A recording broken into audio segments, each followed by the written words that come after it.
NADAPRABHU Kempegoda. Direction. Just go through the life of Nadaprabhu Kempegoda and his achievements. Revise the Vijayanagar kingdom. Context. Prime Minister Narendra Modi unveiled the statue of Nadaprabhu Kempegoda installed at the Kempegoda International Airport in Bengaluru. Called the Statue of Prosperity, it weighs 220 tons and has a sword with a weight of 4 tons. The structure has been termed the first and tallest bronze statue of a founder of a city by the World Book of Records. About Kempegoda. He was a 16th century chieftain under the erstwhile Vijayanagara Empire. He is credited with laying the foundation of what is today known as Bengaluru city in 1537. He is revered in parts of southern Karnataka, especially by the Vokkaliga community which is dominant in of what is today known as Bengaluru city in 1537. He is revered in parts of southern Karnataka, especially by the Vokkaliga community which is dominant in the old Mysuru. His achievements against social evils. He abolished the practice of cutting the fingers of the left hand of an unmarried woman during a custom known as Bandi Devaru. Infrastructure. He is also known to have developed around 1,000 lakes in the city to cater to drinking and agricultural needs. Literature. The ruler knew multiple languages, besides Kannada, and even authored a Yakshagana play in Telugu named Gangagori Vilasa. About the statue. Ram Vanji Sutar, renowned sculptor and Padma Bhushan awardee, designed the statue. Mr. Sutar had also built the Statue of Unity in Gujarat and the statue of Mahatma Gandhi in Bengaluru's Vidhana Sodha. Insta links. Vijayanagara Empire. Mains link Q. Krishnadeva Raya, the king of Vijayanagar, was not only an accomplished scholar himself but was also a great patron of learning and literature. Discuss. UPSC 2016. Prelims link Q. With reference to Indian history, which of the following statements are correct? A. The Nizamat of Arcot emerged out of Hyderabad state. 2. The Mysore kingdom emerged out of Vijayanagara Empire. 3. Rohilkhand kingdom was formed out of the territories occupied by Ahmad Shah Durrani. Select the correct answer using the codes given below. A. 1 and 2, B. 2 only, C. 2 and 3, D. 3 only. Answer A. Salient features of Indian society. Where does India stand on in black magic LEGIS? LATIONS. Context. In the aftermath of the alleged human sacrifice of two women in Kerala, the ruling CPIM in the state has stressed the need for new legislation to curb such superstitious practices.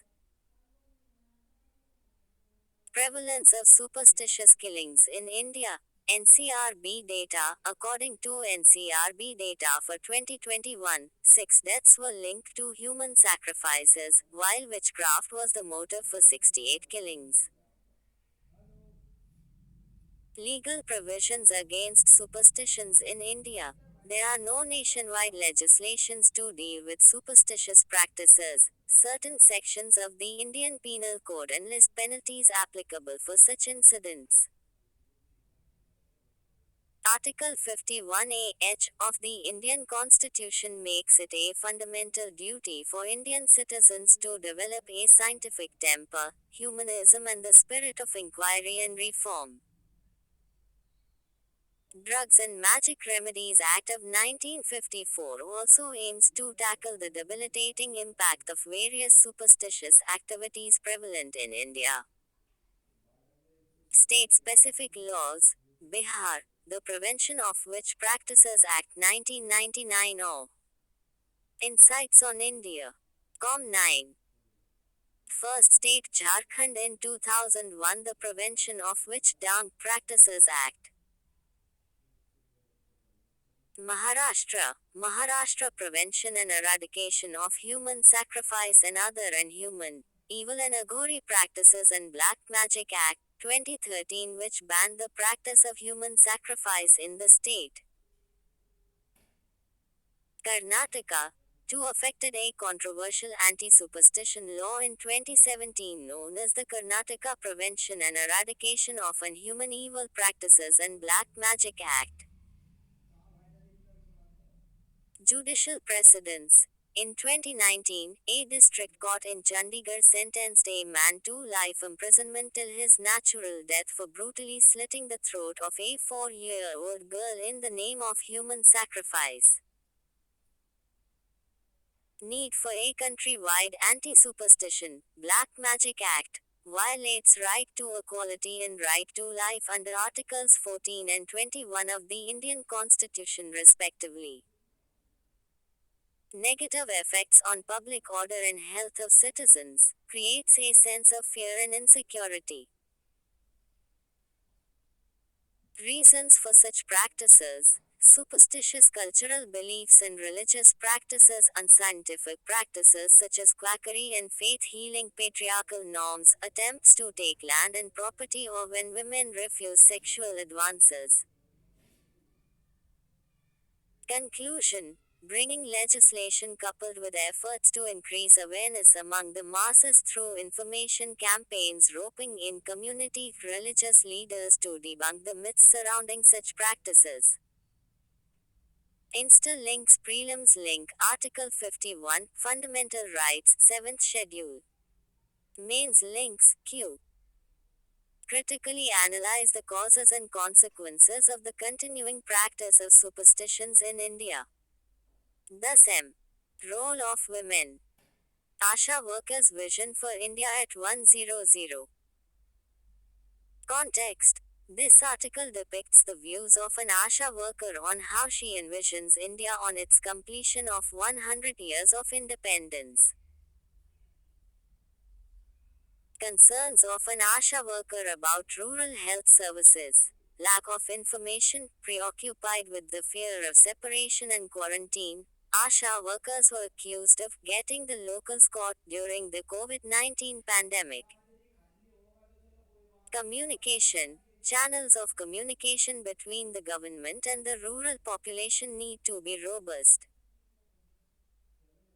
Lack of resources. Medical facilities are understaffed and lack adequate equipment for basic life-saving procedures like deliveries, HIV testing kits, etc. Key issues for Asha workers. There are two critical issues for Asha workers. 1. They are not having a fixed income for their work. A fixed income would give them stability in a job where they spend between 8 to 12 hours daily. Though Asha workers are recognized as volunteers currently, recognizing Asha workers as workers allows them dignity and protection, and helps them to be taken seriously by the state, the Gram Panchayat responsible for the disbursal of funds, and patients who are Asha accredited social health activist workers. Asha workers are volunteers from within the community under NRHM 2005 who are trained to provide information and aid people in accessing the benefits of various healthcare schemes of the government. They act as a bridge connecting marginalized communities with facilities such as primary health centers, sub-centers and district hospitals. Asha workers in the country. There are around 10.4 lakh Asha workers across the country. The largest workforces of Asha workers are in states with high populations: Uttar Pradesh 1.63 lakh, Bihar 89,437, and Madhya Pradesh 77,531. Goa is the only state with no such workers. 10 Insights on India. Com. ASHA workers' roles and functions. Recognition. ASHA accredited social health activist workers have received the Global Health Leaders Award Do Shunya Do Do in the backdrop of the 75th World Health Assembly. They were named a Guardian of the Year by Time magazine in 2020. Way forward, these kinds of recognitions have given them some leverage to circumvent the system and seek funds for people in the community. Giving ASHA workers due recognition would help them to work on the ground and connect with people. ASHA workers are most crucial for government's IDPF, preventive health care. Insta-link. We have covered ASHA workers in detail in our previous article. To see that, please click here. Prelims link. With reference to the National Rural Health Mission, which of the following are the jobs of ASHA, a trained community health worker? 2012 एक. Accompanying women to the health facility for antenatal care checkups 2. Using pregnancy test kits for early detection of pregnancy 3. Providing information on nutrition and immunization 4. Conducting the delivery of the baby. Select the correct answer using the codes given below. 8 1, 2 and 3 only B, 2 and 4 only C, 1 and 3 only D, 1, 2, 3 and 4 ans A. Mains link, empowering the ASHA workers to truly integrate the multiple roles of community mobilizer, activist and provider of first contact care will ensure holistic developmental outcomes at the grassroots level. Discuss issues related to women. How is India planning to end child marriage? Direction gives a glimpse of the issue. Aspirants can make notes in brief. Context. UNFPA UNICEF Global Program to End Child Marriage team is on a visit to India to witness state interventions which have helped reduce the prevalence of child marriage. Child marriage solemnized between two people where the female is below the age of 18 years or the male is below the age of 21 years. Status of child marriage in India. UNICEF says, with 1/3 of all cases, India is home to the largest number of child brides in the world. While there has been a decline in the incidence of child marriage nationally, from 54% in 1990 to 93 to about 23% 2020-21, and in nearly all states, the pace of change remains slow, especially for girls in the age group 15 to 18 years. Pandemic has increased the instances of child marriage.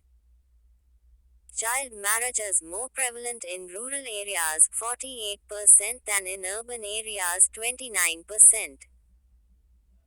States with a large population of tribal poor have a higher prevalence of child marriage. Reasons for the prevalence of child marriage in India: lack of education. Level of education determines the age of marriage. Around 45% of women with no education and 40% with primary education married before the age of 18, NFHS 4. Patriarchal attitudes. Child marriage is often seen as a defense against premarital sex, and the duty to protect the girl from sexual violence and harassment or insights on India. Com 11 is transferred from father to husband.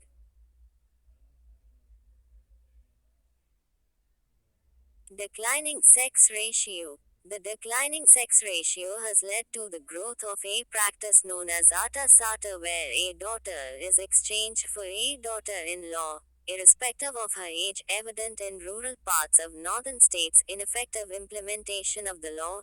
lack of proper age documentation, lack of protection for the human rights of children, ineffective implementation of laws like PCMA 2006 is also a major hurdle in eliminating child marriages.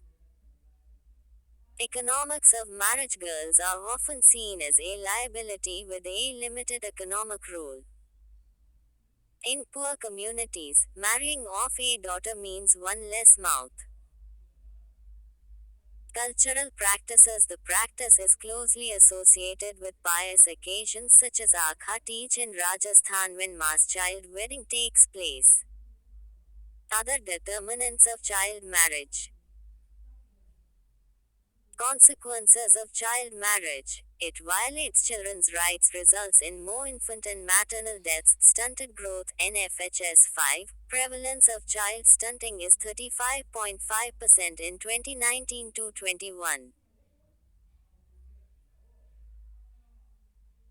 Laws and policy interventions. Prohibition of Child Marriage Act, 2006. Protection of Children from Sexual Offences Act, 2012. Centralized schemes like the Beti Bachao Beti Padhao, West Bengal's Kanyashri scheme offers financial aid to girls wanting to pursue higher studies. Bihar and other states have been implementing a cycle scheme to ensure girls reach safely to school, and UP has the scheme to encourage girls to go back to school.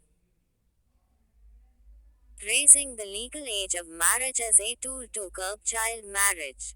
Recently, the cabinet has approved increasing the marriage age of women from 18 to 21. If implemented, it will bring the age of marriage for both men and women to par. How the raising the age will help to curb child marriage. Increasing marriage will delay the women's responsibility which is attached to marriage. Marriages come with gender specific responsibilities to women, which includes childbearing. Thus, increasing the marriage age will delay this responsibility and give a chance to women for self development. Ensures gender equality in the marriage age. Different ages of marriage promote the stereotype that wives must be younger than their husbands. Outlaw child marriages and prevent the abuse of minors. Enormous benefits on social and economic fronts include lowering the maternal mortality ratio, MMR, improvement of nutrition levels, and more opportunities for women to pursue higher education and careers. Limitation of the measure to curb the child marriage. Limited success of the legal measures in the past. According to NFHS 5 2019 to 21, the prevalence of underage marriages remains high, with 23% of women between 20 and 24 years of age married before the age of 18. At the same time, the detection of such marriages remains low, with only 785 cases registered under the law in 2020. Laws cannot be the shortcut towards social re-12 Insights on India. Com. Forms. Social reforms should be brought through improving social indicators like health, education, and awareness of the ill effects of child marriage. At the same time, incentivizes the girl child as well as parents towards the late marriage. For example, it is found that the decline in child marriages was not a result of the law penalizing it as much as more women getting educated and employed. Laws without wide societal support often fail to deliver. It will only lead to more illegal cases coming up. Possible increase of sex-selective abortions. Increasing the legal marriage age without changing patriarchal social norms can result in parents feeling even more burdened by what they view as an additional responsibility of the girl child, which in turn could lead to an increase in sex-selective practices. Way forward. Investing in girls' education. According to the NFHS 4, The median age of marriage increases from 17.2 years for women with no schooling to 22.7 years for women with 12 or more years of schooling. Economic and social empowerment of girls. Financial empowerment of women has proven to alter the family structure by giving women more role in decision making. Targeted social and behavioral change communication (SBCC) campaigns, ensuring mandatory registration of all marriages, births, and deaths through a system, as a means to track marriages and the age of marriage. Raising social awareness on health, nutrition, regressive social norms and inequalities. Child marriage free villages like Orissa, which now has over 12,000 such villages. Financial incentives to tribals' brides for postponing marriages has declined child marriages in Orissa. Shivraj Patil Committee report in 2011. Ensuring that child protection committees and child marriage prohibition officers are doing the job and activating community support groups. Case study Karnataka. Percentage of child marriages in Karnataka from 42% in 2005-06 to 21.3% in 2019-20. Several thousand child marriage prohibition officers have been notified in Karnataka and 90,000 local Gram Panchayat members have been oriented to spread awareness of child marriage. Conclusion: one should not address a problem immediately by legislation. One needs to understand the core societal issue. Girls need to get equal opportunities in terms of health, education, and living. Bringing in more women to the workforce, like in South Korea and Japan, can also help to improve gender imbalance and solve issues of early marriages. Mains links Q.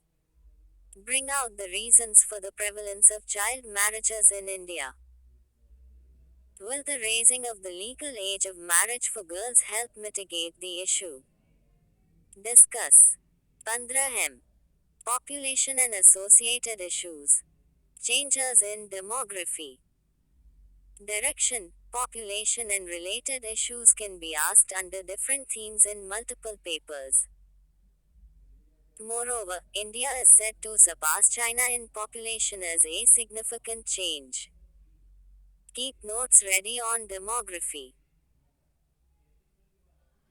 Context: 2022. China will for the first time register an absolute decline in its population. 2023. India's population, projected by the United Nations to reach 1.428 billion, will surpass China's 1.425 billion.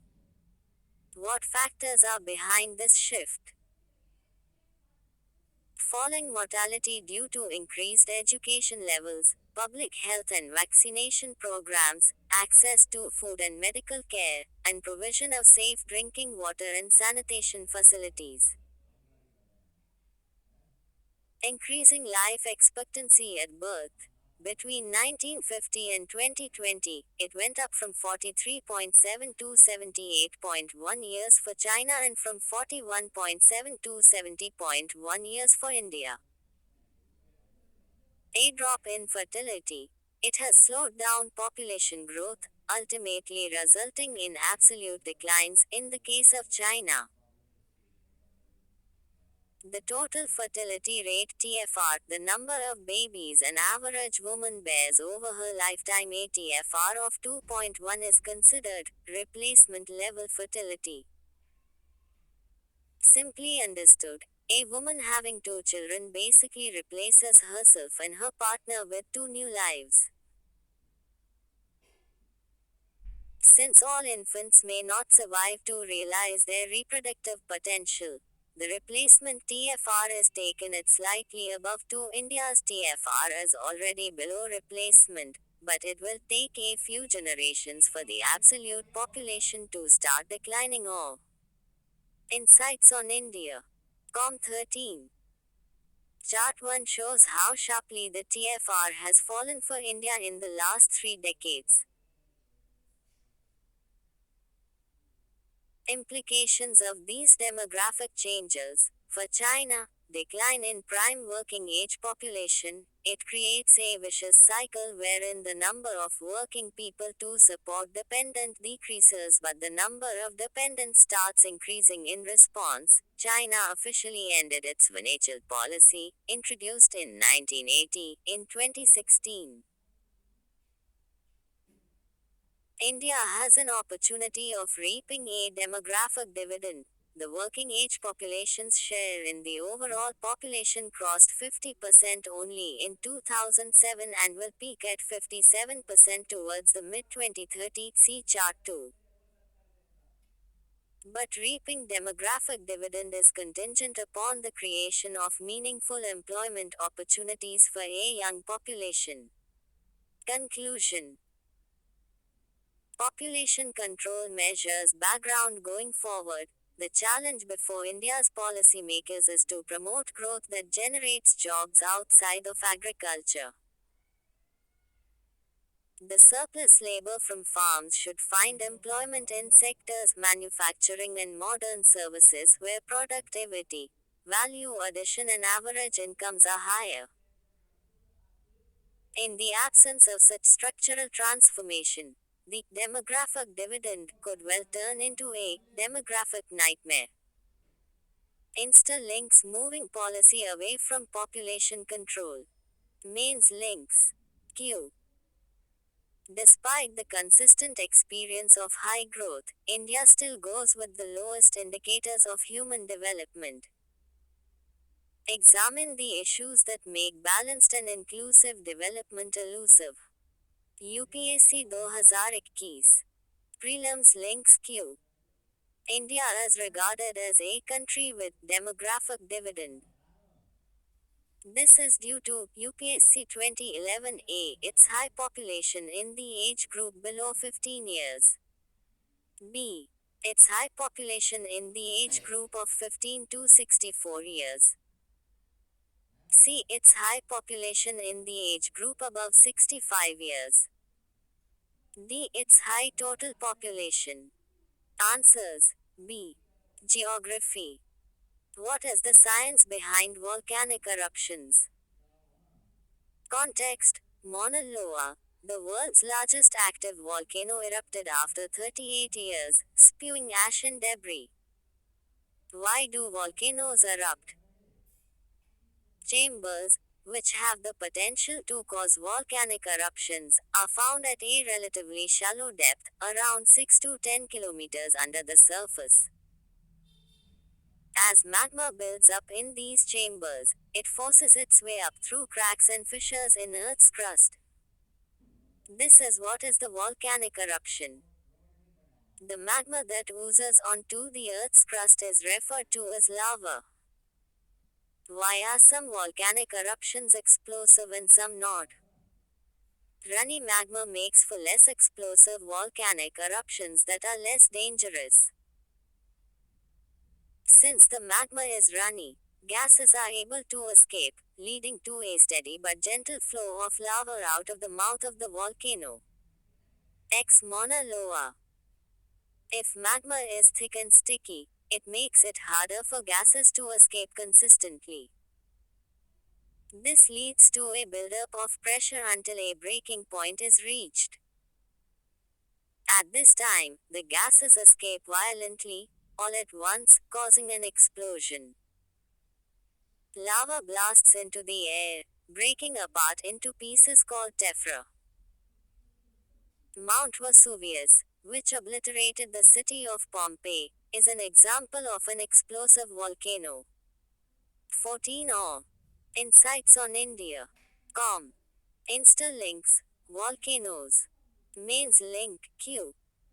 Elucidate the process of volcano formation and its types. Also, mention a few examples of the global occurrence of volcanic eruptions in recent times and their impact on the regional environment. 250 words. Practice question. Q. Consider the following statements. 1. The Barren Island volcano is an active volcano located in the Indian territory. 2. Barren Island lies about 140 kilometers east of Great Nicobar. Theme. The last time the Barren Island volcano erupted was in 1991 and it has remained inactive since then. Which of the statements given above are correct?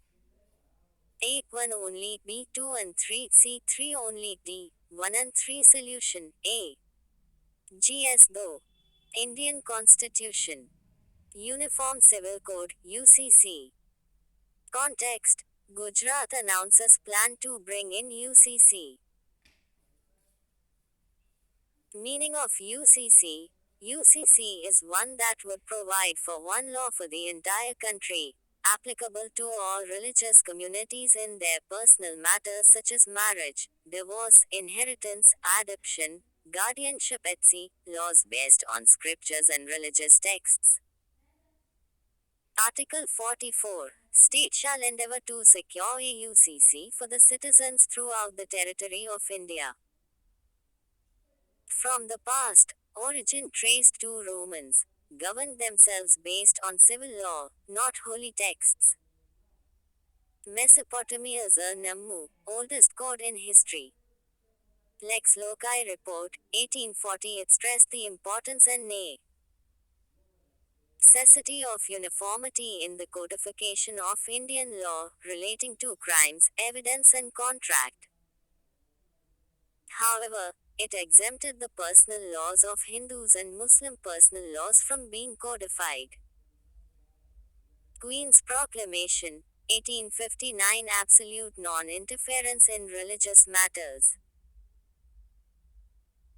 As a result, criminal laws have been codified as is commonly applied across the country whereas personal laws continue to be governed by separate codes based of different communities. UCC in Civil Matter Indian Contract Act, Civil Procedure Code, Sale of Goods Act, Transfer of Property Act, Partnership Act, Evidence Act etc. As states have made amendments to these acts, there is diversity within the secular civil laws as well. Is India ready for UCC? A. Need for uniformity of laws and ease of administration to uplift women who are being subjugated by archaic religious laws. 3. Justice to oppressed religious communities who are discriminated with religious sanction. 4. Bias in personal laws of every faith in India and equal succession laws of almost all faiths irrespective of how different the religious practices are. 5. Go UCC working effectively despite population diversity. 6. Many Islamic countries have reformed personal laws to suit the ideas of the time. Turkey has abolished polygamy. Jordan and Egypt have banned triple talaq etc. 7. Western democracies follow a common civil code. Why risky? A. Concerns of misuse by religious forces. 2. Misinterpretation by politicians. Way ahead build consensus by bringing together experts from all communities and faiths together to draw the best from the respective traditions and practices. Such a code should be made applicable to modern times. Constitution Day. Direction. This is important for mains. Keep ready the points about the strengths and weaknesses of the Indian Constitution. Ah. Insights on India. Com 15. Context. The Constitution of India was adopted by the Constituent Assembly on November 26, 1949, for "We the People of India." After being unnoticed for a long, the day began to be celebrated as Constitution Day since 2015. The Constitution of India after more than 72 years of its adoption continues to function as the framework within which the government of our country operates. Another testimony is that despite amending it more than 100 times, its basic premises remain unaltered because of the political and judicial maturity. An enduring constitution is a rare phenomenon and acts as the soul of a nation or the defining identity of a country. Sources of Constituent Tilak Swaraj Bill of 1895, which included rights to free speech, free press, and equality before the law. Declaration of Rights of 1918, where the Indian National Congress demanded that civil and political rights include the right to life and liberty, freedom of press and association, and for all this to be included in the Government of India Act 1919. Resolution of Fundamental Rights and Economic Changes at the Karachi session of the Congress in 1931. Government of India Act, 1935. Constitution has a clear imprint on day-to-day life. Rights we enjoy. It is the Constitution which made this possible through fundamental rights. Freedom of movement, freedom of expression, freedom to choose a calling of our liking, freedom to buy, sell and carry on any trade, freedom to wear garments of our choice. All these freedoms emanate from the Constitution in the form of fundamental rights. Weakness of the Constitution. Law is a weak source to bring about change in human thinking and behavior. Just because the Constitution declared all Indians as equals, equality does not prevail from the day of such a declaration. Poor awareness. Constitutional values such as respect for women, empathy towards the weak and the meek, and rejecting dowry, caste and creed as the basis to measure the values of a person are seldom practiced. Hardly any focus on the Constitution at the school level, not to speak of tertiary education. Changes in the Indian Constitution. The Constitution of India is called a living document rather than a closed and static rule book. The procedure of amendment in the Constitution is laid down in Part XX, Article 368 of the Constitution of India to meet the aspirations and the need of the coming generations. But despite amendments to make the much needed changes, the basic principles have remained inviolable. Despite amendments, the basic premises remained unchanged. The farsightedness of the Constituent Assembly. It is true that the Constitution makers were very farsighted and provided many solutions for future situations. They wanted the Constitution to be flexible and at the same time rigid. They have created a different kinds of amendment procedures ranging from a simple majority to ratification by the states. Basic Structure Doctrine. The Supreme Court has given a clear list of the basic features of our Constitution, which cannot be amended. Judiciary has the power to decide whether an amendment violates basic structure or not. The Kesavananda Bharati ruling has set clear limits on Parliament's power to amend the Constitution, which helps in making the basic premises unchangeable. The doctrine of basic structure restrained the authoritarianism of the government. Maturity of the political leadership. Political Power 16 or Insights on India. Com. Ties. Political leaders, the government, and parliament accepted and followed in letter and spirit the idea of an inviolable basic structure.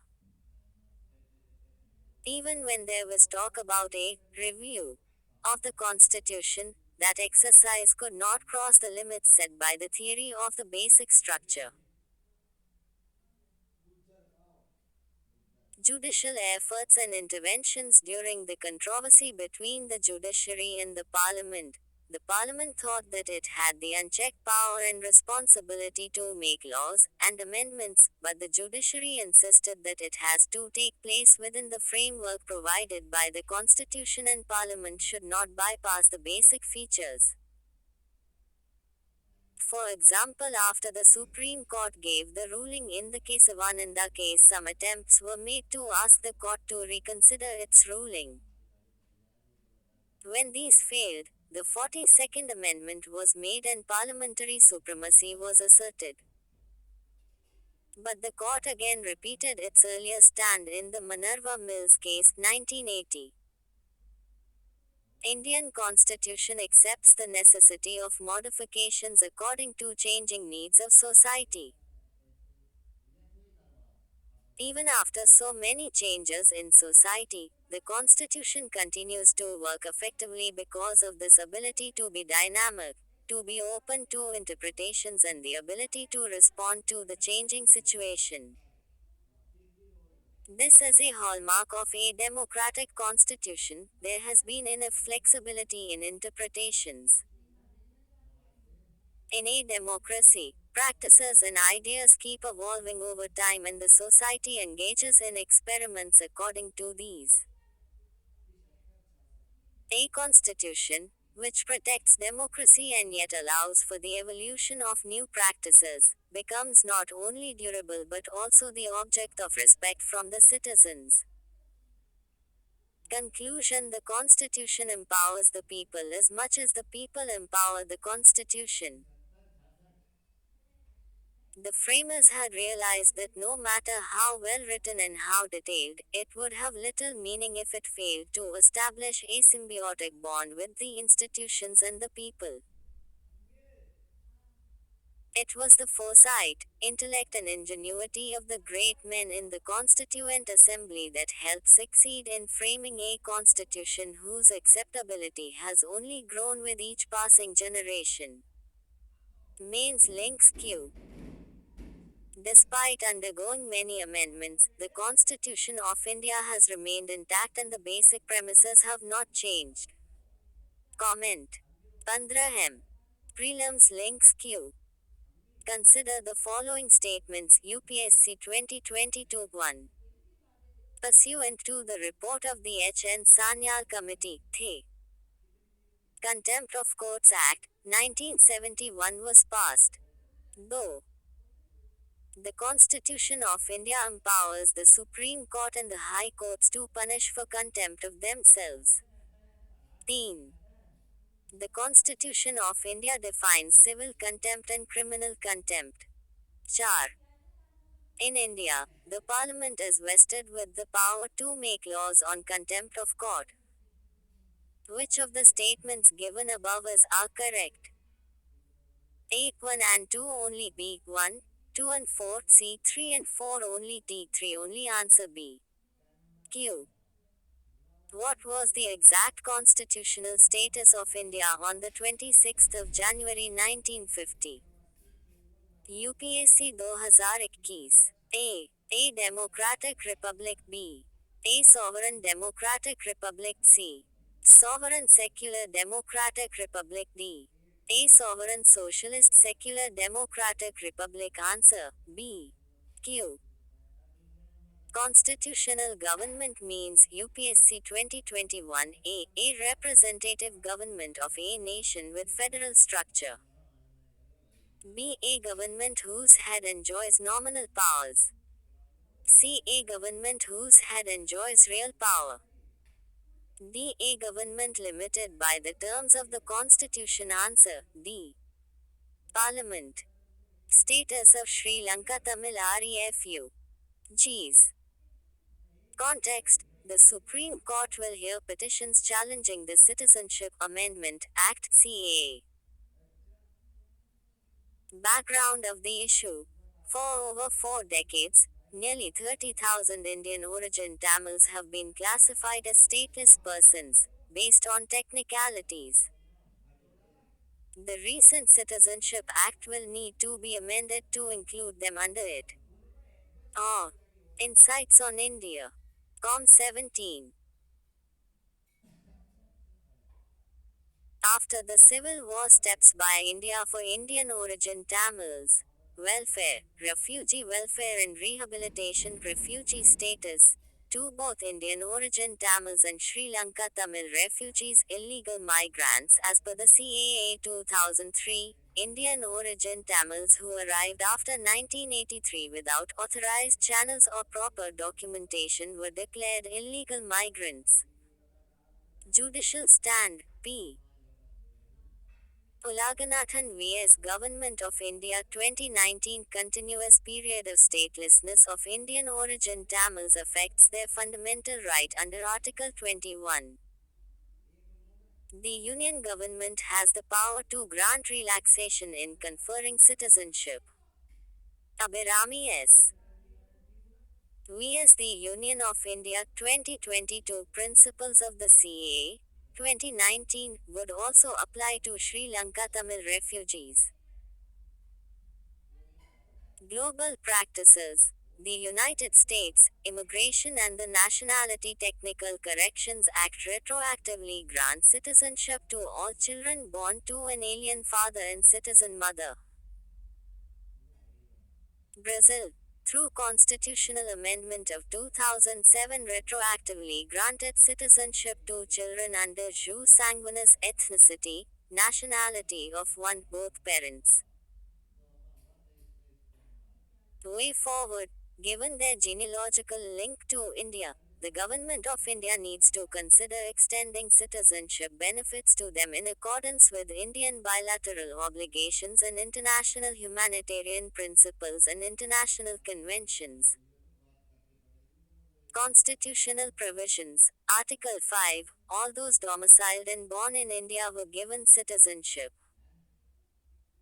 Article 6. It provided the rights of citizenship of certain persons who have migrated to India from Pakistan. Article 7. Provided rights of citizenship of certain migrants to Pakistan. Article 8. Provided rights of citizenship of certain persons of Indian origin residing outside India. Article 9. Provided that if any person voluntarily acquired the citizenship of a foreign state will no longer be a citizen of India. Article 10. Every person who is or is deemed to be a citizen of India under any of the foregoing provisions of this part shall, subject to the provisions of any law that may be made by Parliament, continue to be such citizen. Article 11. It empowers Parliament to make any provision with respect to the acquisition and termination of citizenship and all matters relating to it. Insta links, CAA 2019 Citizenship Amendment Act Rules. Prelims links, Q. With reference to citizenship, consider the following statements. 1. If any person voluntarily acquires citizenship of a foreign state, he/she will no longer be a citizen of India. Though Parliament along with respective state legislatures can make laws with respect to the acquisition and termination of citizenship. Which of the statements given above are correct? A. 1 only B. 2 only C. Both 1 and 2D. Neither 1 nor 2. Ans. A. Structure, organization and functioning of the judiciary. Collegium system of appointments of judges to the higher Ju. DICIARY 18 Insights on India. Com. Context. Recently, the Union Minister of Law and Justice criticized the collegium system under which appointments of judges to the High Courts (HC) and the Supreme Court (SC) are made as opaque. Background. The National Judicial Appointments Commission (NJAC) was a proposed body which would have been responsible for the recruitment, appointment and transfer of judges to the HCS and SC. It was established by amending the Constitution of India through the 99th Constitutional Amendment Act 2014. However, in 2015 it was struck down by the SC on the grounds of endangering judicial independence. About the collegium system, it is the way by which judges of the SC and HCS are appointed and transferred. It is a five-member body, which is headed by the incumbent Chief Justice of India (CJI) and comprises the four other senior-most judges of the court at the time. A High Court Collegium is led by the incumbent Chief Justice and two other senior-most judges of the court. Judges of the higher judiciary are appointed only through the collegium system, and the government has a role only after names have been decided by the collegium.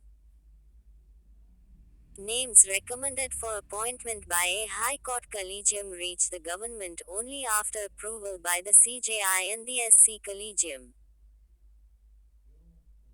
The role of the government in this entire process is limited to getting an inquiry conducted by the Intelligence Bureau if a lawyer is to be elevated as a judge in AHC or the SC. The government may also object to and seek clarification on the collegium's choices, but if the collegium reiterates the same names, the government is bound to appoint them. The collegium system is not rooted in the constitution or a specific law promulgated by parliament, rather it has evolved through judgments of the SC. The evolution of the collegium system, 3 judges cases, SP Gupta or others v.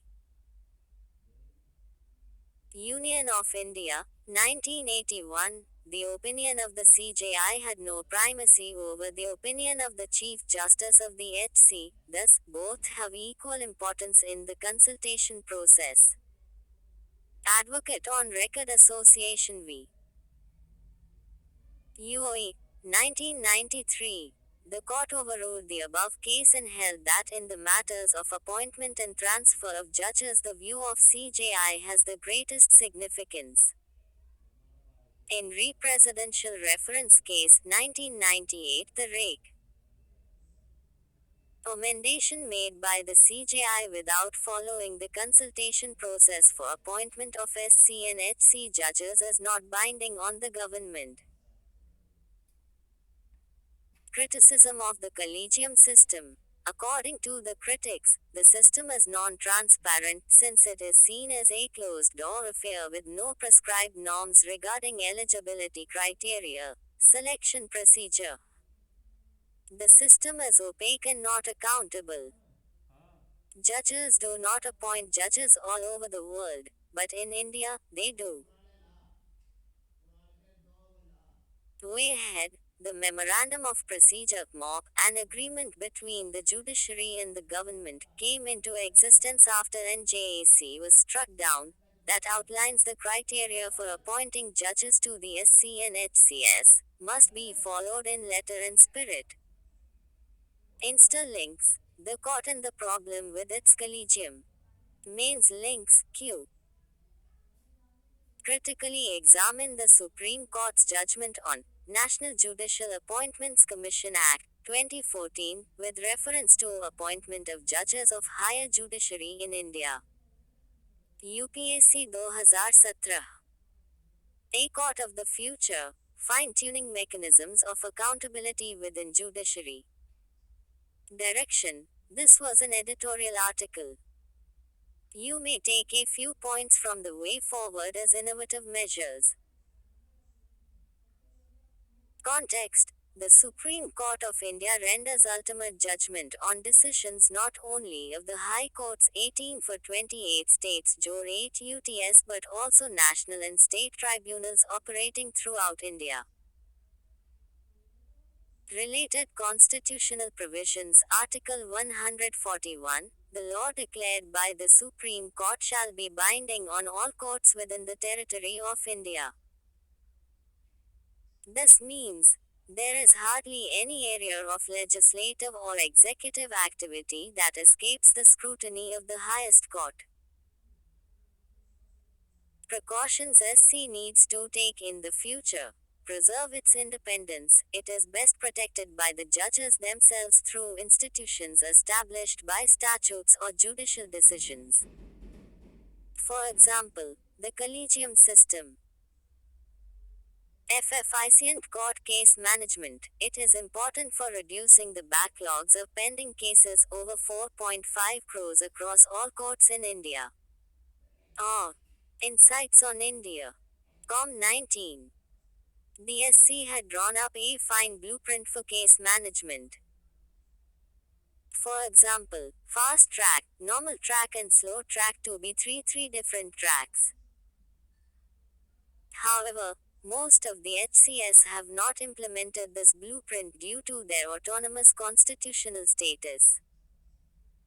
Way ahead, a system of judicial accountability by enacting a law. Best practice. The Judicial Councils Act, 1980 confers powers on bodies composed of judges to take action against a judge charged with misconduct.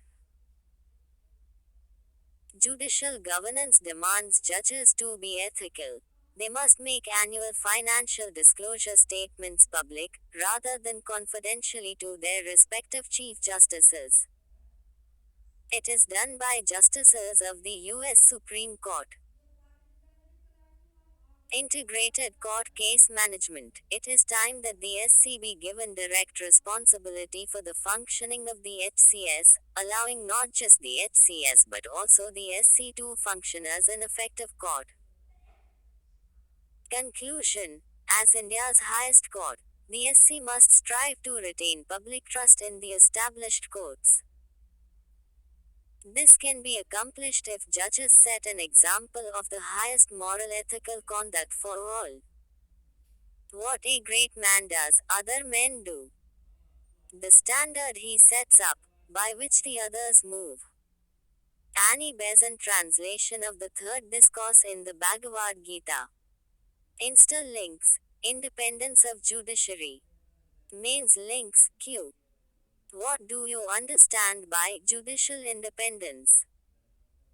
How can the independence of the judiciary be provided and protected in India? Critically examine. Inclusion of Dalit Christians, Dalit Muslims in SC list. Context. Case for the inclusion of Dalit Christians and Dalit Muslims on the list of scheduled castes is being heard in the Supreme Court. Central government justification for the exclusion of Dalit Christians and Dalit Muslims from the scheduled castes list of foreign origins of Islam and Christianity is opposed to Hinduism, Sikhism and Buddhism, although the government has not directly said so. The identification of scheduled castes is centered around a specific social stigma and the connected backwardness with such stigma, that is limited to the communities identified in the Constitution. Scheduled Castes Order, 1950. Scheduled castes converts to Buddhism embraced Buddhism voluntarily at the call of Dr. Ambedkar in 1956 on account of some innate socio-political imperatives. The original castes community of such converts can clearly be determined. However, this cannot be said in respect of Christians and Muslims who might have converted on account of other factors. Article 14 forbids class legislation but does not forbid classification. Who is included in the Constitution Order of 1950? The Constitution Scheduled Castes Order of 1950 recognized only Hindus as SCS. Amendments 1956 and 1990 included Dalits who had converted to Sikhism. 1956 included Dalits who had converted to Buddhism. 1990. Both amendments were aided by the reports of Kaka Kalelkar Commission in 1955, High-Powered Panel HPP on Minorities, SC, ST in 1983. Why are Dalit Christians excluded? The practice of untouchability. It was a feature of the Hindu religion and its branches, not Islam or Christianity. The Registrar General of India had cautioned the government that SC status is meant for communities suffering from social disabilities arising out of the practice of untouchability. A mandate in Rules for Inclusion. Framed in 1999, it requires RGI approval. Clause 2 of Article 341 for inclusion. Dalits who converted to Islam or Christianity belong to different caste groups, as a result of which they cannot be categorized as a single ethnic group required for inclusion. Case for inclusion. Several independent commission reports have documented the existence of caste and caste inequalities among Indian Christians and Indian Muslims. Casteism. Even in Sikhism and Buddhism, casteism is not present and yet they have been included as SCS. 20 or Insights on India. Com. Advocate representing Dalit Christian bodies. Empirical evidence did not exist for including Sikh or Buddhist converts either and yet they were included as SCS. Registrar General of India. Established in 1949 under the Ministry of Home Affairs. To develop a systematic collection of statistics on the size of the population, its growth, etc. Later, this office was also entrusted with the responsibility of implementing of Registration of Births and Deaths Act, 1969 in the country. It arranges, conducts and analyzes the results of the demographic surveys of India including the Census of India and Linguistic Survey of India. Insta-links, Scheduled Caste National Commission for Scheduled Castes. Mains links, Q. Whether the National Commission for Scheduled Castes NCSC can enforce the implementation of constitutional reservation for the scheduled castes in religious minority institutions. Examine. UPSC 2018. Prelims links. National Commission for Scheduled Castes NCSC, Registrar General of India Article 341. Minorities Kaka Kalelkar Commission. Q. With reference to National Commission for Scheduled Castes NCSC, consider the following statements. 1. It is a statutory body that works to safeguard the interests of the scheduled castes SC in India. 2. The Commission has powers to set up special courts for the speedy trial of offences under the Civil Rights Act. Which of the statements given above are correct? A. 1 only B. 2 only C. Both 1 and 2D. Neither 1 nor 2 ones, B. Transfers unexplained, on the transfer of High Court judges. Context. The frequent criticism that the collegium system of judicial appointments is opaque appears to be more valid in the case of transfers of judges from one high court to another. Background. Lawyers recently raised the matter of the transfer of a Gujarat HC judge, Justice Kareel, to the Chief Justice of India CJI, citing rumours that the Gujarat HC Chief Justice was uninformed of the impending transfer. The Indian Constitution on the transfer of judges. Article 222, it provides for the transfer of HC judges, including the Chief Justice. The President, after consultation with the CJI, may transfer a judge from one HC to any other HC. A compensatory allowance is provided to the transferred judge. Interpretation. The executive could transfer a judge, but only after consulting the CJI. The Supreme Court's view on the issue. The SC in 1977 rejected the idea that HC judges can be transferred only with their consent alone, as the transfer powers can be exercised only in the public interest. Also, the President is under an obligation to consult the CJI. In S.P. Gupta vs. President of India, 1981, the judges transfer case, the first judges case, the SC ruled that the consultation with the CJI did not mean concurrence, thus giving primacy to the executive in the matter of appointments and transfers. However, this position was overruled in the second judges case, 1993. The opinion of the CJI, formed after taking into account the views of senior most judges, was to have primacy. Since then, appointments are being made by the collegium. The current procedure for transfers. The proposal for transfer should be initiated by the CJI and the consent of the judge is not required. All transfers are to be made in the public interest.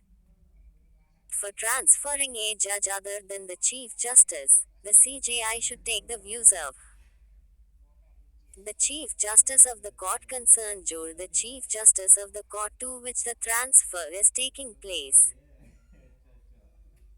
One or more SC judges, the views, expressed in writing, should be considered by a full collegium of 5 the CJI or 4 senior most judges of the SC. Insights on India. Com 21. The recommendation is sent to the Union Law Minister, the Prime Minister, the President. Need for the transfer of judges. To exchange talent across the country. To prevent the emergence of local grouping in the judiciary. What makes transfers controversial? Accusation that there is a punitive element behind the decision. The SC and the government do not disclose the reason for a transfer. The power of transfer is seen as a possible threat to judicial independence. Conclusion. There have been proposals that one-third of the composition of every HC should have judges from other states. Revelation of the exact reason may not always be possible. It must be emphasized that transfer cannot be used as a punitive measure. The time has arrived to review the whole process of judges' transfer to make it more transparent. Insta links. High Court. Mains links. Q. The debate on the working of the collegium, especially on the issue of transfers in the judiciary and lack of transparency, has again come around. Examine. 250 words. Prelims links. Consider the following statements. 1. The parallel judicial systems of courts and tribunals can provide for direct appeals to the Supreme Court, bypassing the high courts. Though the collegium has the power to transfer judges and chief justices from one high court to another. 13. The high courts in India were created based on the provisions of the Indian Independence Act, 1947. Which of the above statements are correct? A. 1 only, B. 1 and 2 only, C. 2 and 3 only, D. 1, 2 and 3 ans, B. Constitutional posts and bodies. SC calls out center over short tenures of CEC. Direction. The article highlights the SC's views on the deficiencies in India's election commissioners' appointment procedure, as well as solutions to address these shortcomings. Context. According to the Supreme Court, the government does not give much importance to election commissioners' independence, as evidenced by the reduction in average tenures of Chief Election Commissioners (CECs) from over 8 years in 1950 to just a few hundred days after 2004. Background. Presently, election commissioners are appointed by the President of India, on the aid and advice of the Council of Ministers. The Election Commission Conditions of Service of Election Commissioners and Transaction of Business Act, 1991, prescribes that the term of ACEC and election commissioners is 6 years or till the age of 65 years, whichever is earlier. Article 324 of the Indian Constitution, dealing with the appointment of election commissioners, call for the enactment of legislation to oversee such appointments, but the government is yet to do so. The SC was hearing petitions seeking reforms in the system of appointing the election commissioners. What has the SC said about the election commissioners? The Constitution of India has vested vast powers on the shoulders of the CEC and the two election commissioners. Apart from competence, character is crucial, so that those appointed as election commissioners will not allow themselves to be bulldozed. In the absence of a law to oversee such appointments, the silence of the India Constitution is being exploited by all.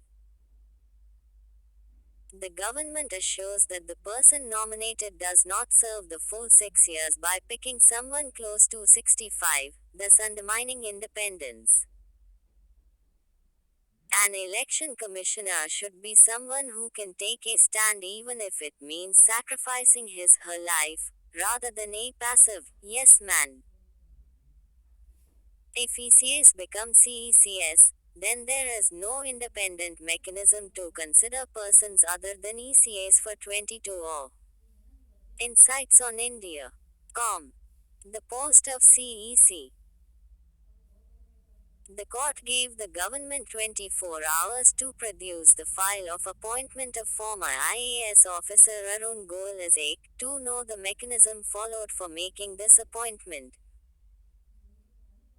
Arun Goel, a former IAS officer from the Punjab cadre, is set to succeed Rajiv Kumar as CEC when his term expires in 2025. Why are reforms in the system required? The Election Commission of India (AC) has earned public trust due to its exemplary work as an independent and neutral authority. This achievement has been made possible because as a constitutional authority, the ECI's autonomy is guaranteed and its functioning insulated from the interference of the executive and judiciary. However, there is growing concern on that front. For example, the CEC and the two commissioners joined an online interaction called by the Prime Ministers of FI's PMO. The panel imposed COVID restrictions on electioneering only after the PM completed his campaign. ECI's unwillingness to censure the ruling party's leaders for violating the Model Code of Conduct while pulling up opposition leaders during the 2019 general election. The government's reply: appointment on the basis of a time-tested convention. A list of serving and retired officials in the position of secretaries is prepared for consideration of the Prime Minister and President.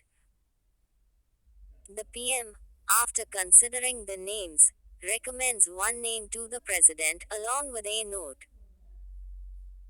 The appointment of ECAs follows seniority and the senior among the two ECAs goes on to become the CEC. There is no vacuum in the Constitution on the issue.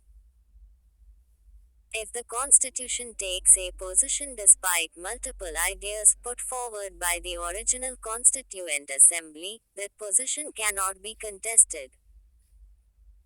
The separation of powers cannot be challenged, as it is the basic feature of the Constitution.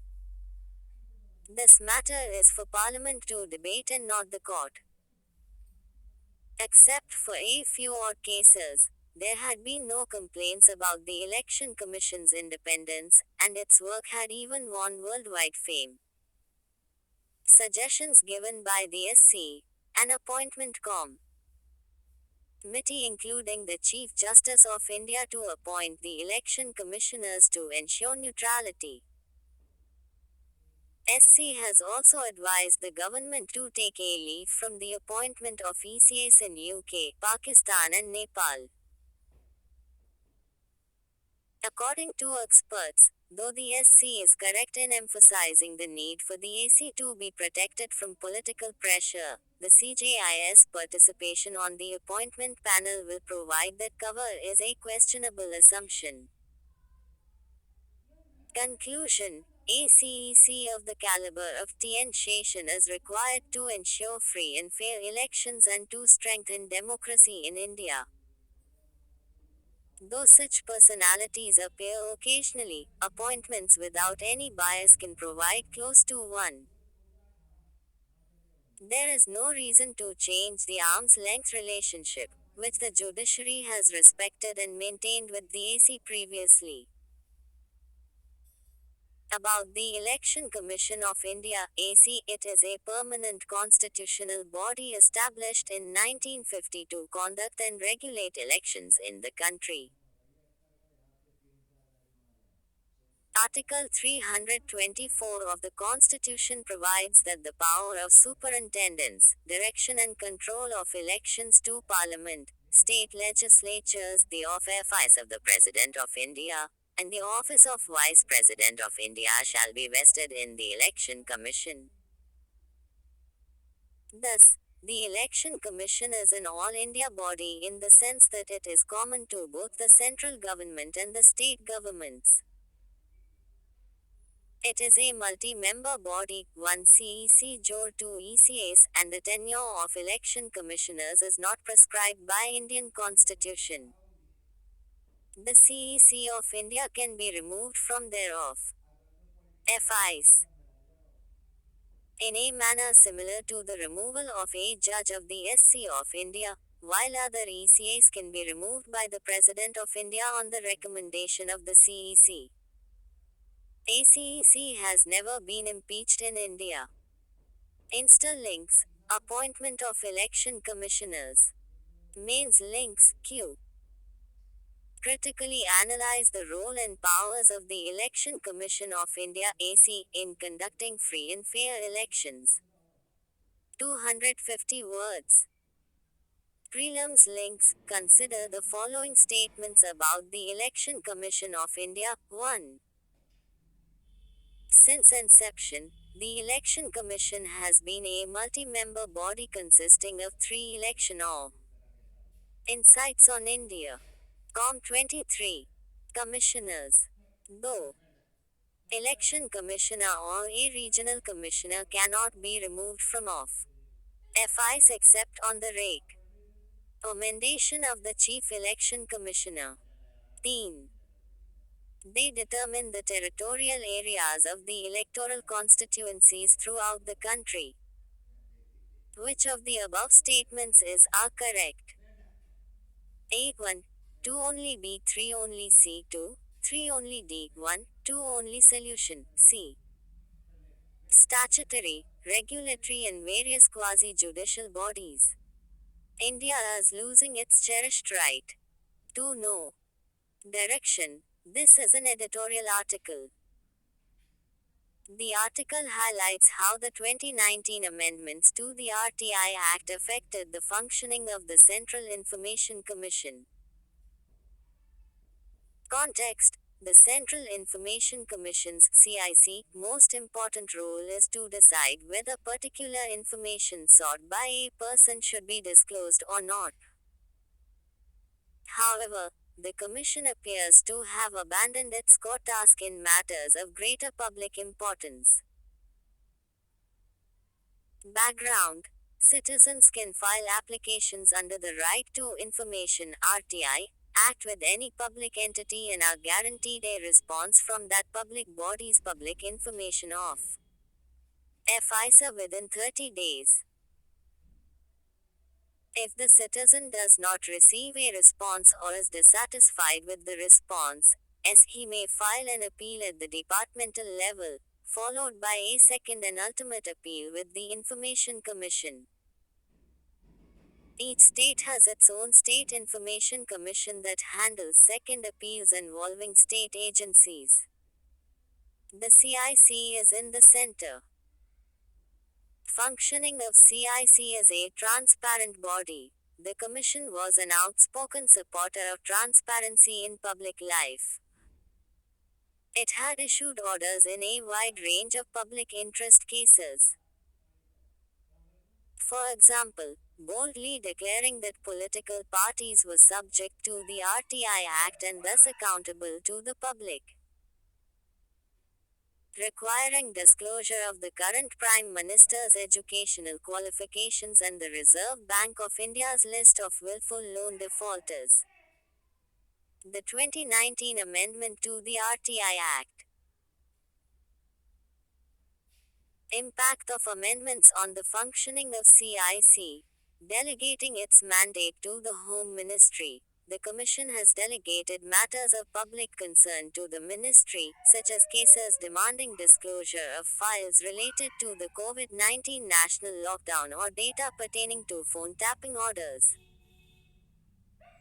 In most cases, the ministries reiterate their previous position of non-disclosure, usually on the vague grounds of national interest. Violation of the cardinal rule of natural justice. No one should be a judge in their own cause. However, the ministry that stands accused of violating the RTI Act decides whether a disclosure is necessary. Huge pendency of cases fairly simple to adjudicate. For example, in a case seeking disclosure of documents relating to the Unlawful Activities Prevention Amendment Act, 2019, the Commission has kept the matter pending for more than 3 months now.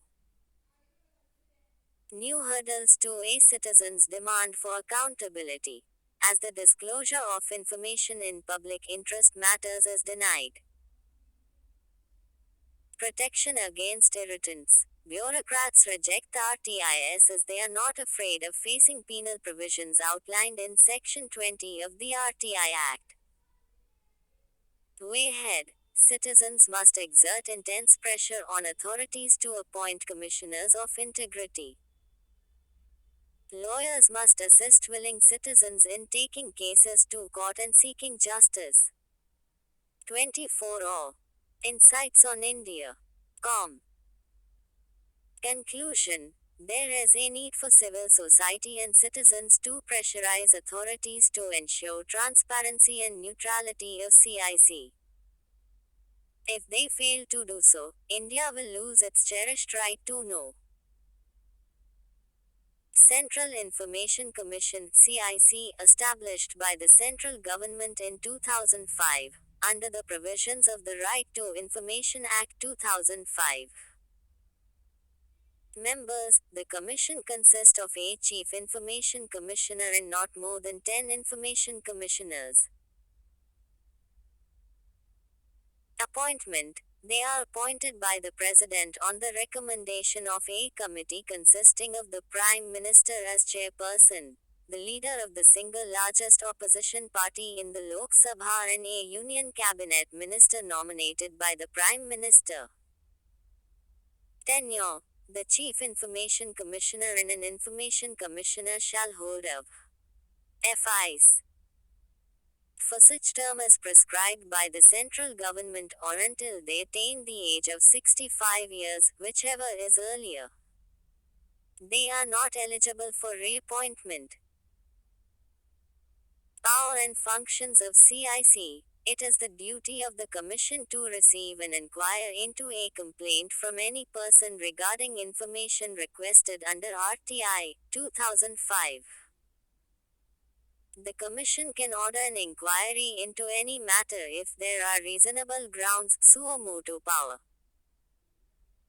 While inquiring, the Commission has the powers of a civil court in respect of summoning, requiring documents etc. Insta curious. Do you know the Right to Information Act in India and the UK Freedom of Information Act came into force in the same year 2005? Insta links. Pending RTI please. Mains links, Q.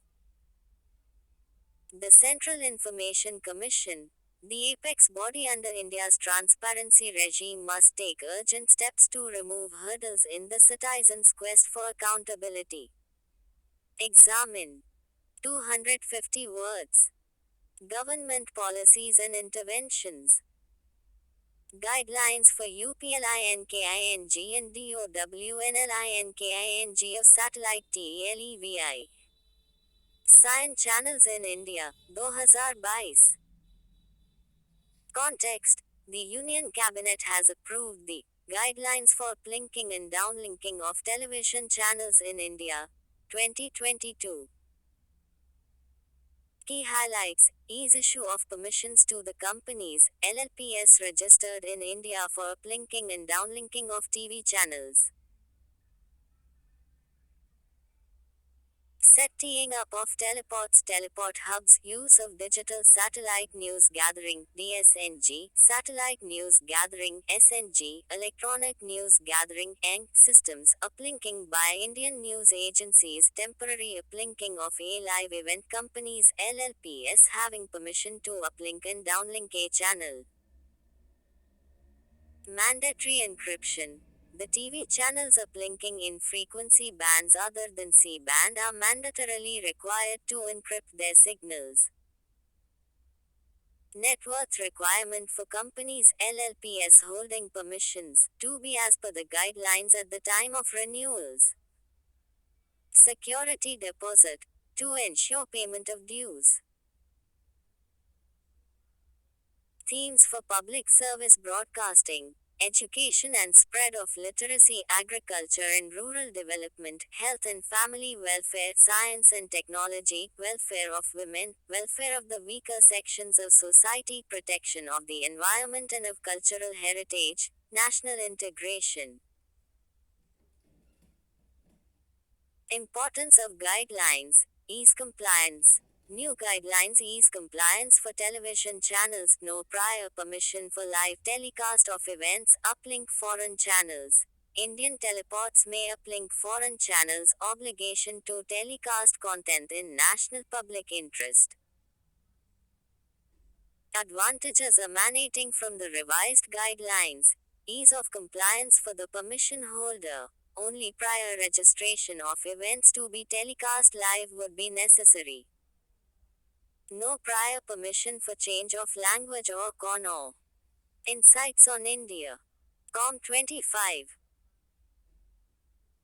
Version of mode of transmission from standard definition SD to high definition HD or vice versa. A company LLP can use news gathering equipment other than DSNG, such as optic fiber, backpack, mobile, etc. Ease of doing business. Specific timelines for grant for permission, limited liability partnership, LLP entities can also seek permission. A news agency can get permission for a 5-year period, 1 year at present. A channel can be uplinked by using facilities of more than one teleport satellite at present. Simplification and rationalization. One composite set of guidelines. Structure of the guidelines has been systematized. Penalty clause. Separate nature of penalties have been proposed for different types of contraventions. Uniform penalty at present. Insta links. Content regulation on TV, other platforms. Mains links, Q. Has digital illiteracy, particularly in rural areas, coupled with lack of information and communication technology (ICT) accessibility hindered socio-economic development. Examine with justification. UPSC 2021. Isn't reservation for the poor a good thing? Direction. The article discusses what repercussions the EWS judgment can have on the reservation policy with some suggestions to reform the reservation policy. This is a very good analysis of both sides of the issue. Context. The SC has upheld the constitutionality of the 103rd Constitution Amendment, which provides 10% reservation to the EWS but excludes the poorest of poor among the SCS, STS and OBCs from this quota, igniting debate over the issue of reservation. Debate on the issue in the context of the recent SC verdict. Should the reservation be a means to address poverty? No. Reservations result in quotas, setting aside the principle of equality. Thus, reservations should be kept for the most challenging types of discrimination, rather than temporary issues like those arising from economic reasons. Yes. Reservation is not an exception to the rule of equality but is required by the principle of substantive equality. It is open to a democratically elected government to introduce reservation on grounds other than caste as well. Is it necessary to reconsider caste-based reservations? The SC in the 1992 Indira Sawhney verdict justified the positive discrimination policies caste-based in existence in India since independence. However, 30 years after the Mandal decision, caste is not to blame for the kinds of socio-economic inequities that exist today. Can the reservation be provided without proof of inadequate representation? Reservations for SCS, STS and OBCS were introduced with proof that these communities were not adequately represented. But, the EWS quota has not been brought under Article 16(4) of the Constitution, which requires proof of the inadequacy of representation in government services. Also, reservation is no longer a special tool meant to address discrimination and can be used to address all forms of backwardness and disadvantage. How does the EWS affect the Equality Code of the Constitution? As the Constitution authorized the state to make any positive discriminatory provision, it does not violate the Equality Code.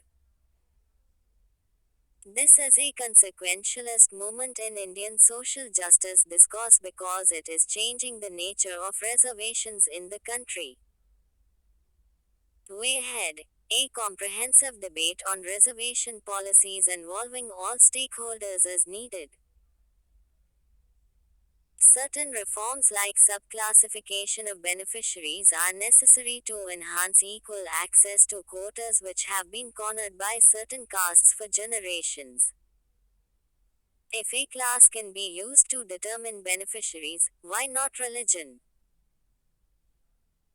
In light of substantial evidence of religious discrimination, prejudice and disadvantage against minorities such as Muslims, this issue requires an immediate response. 26 or Insights on India. Com. Insta-links, the EWS judgment in the shadow of Pandora. Mains links, Q.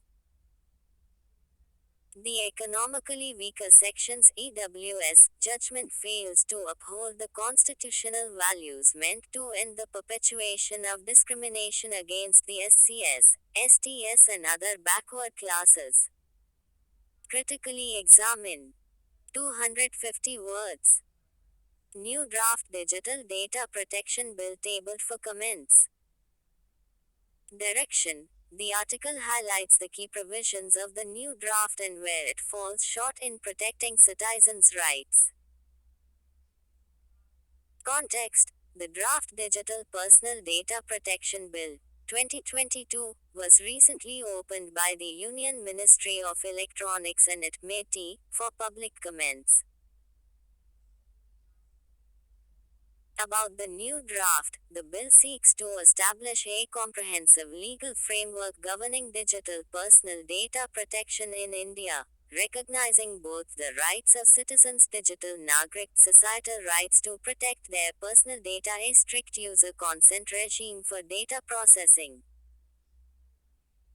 Duties, obligations of the data fiduciary, consumer internet and social media companies to process and use collected data lawfully. Background.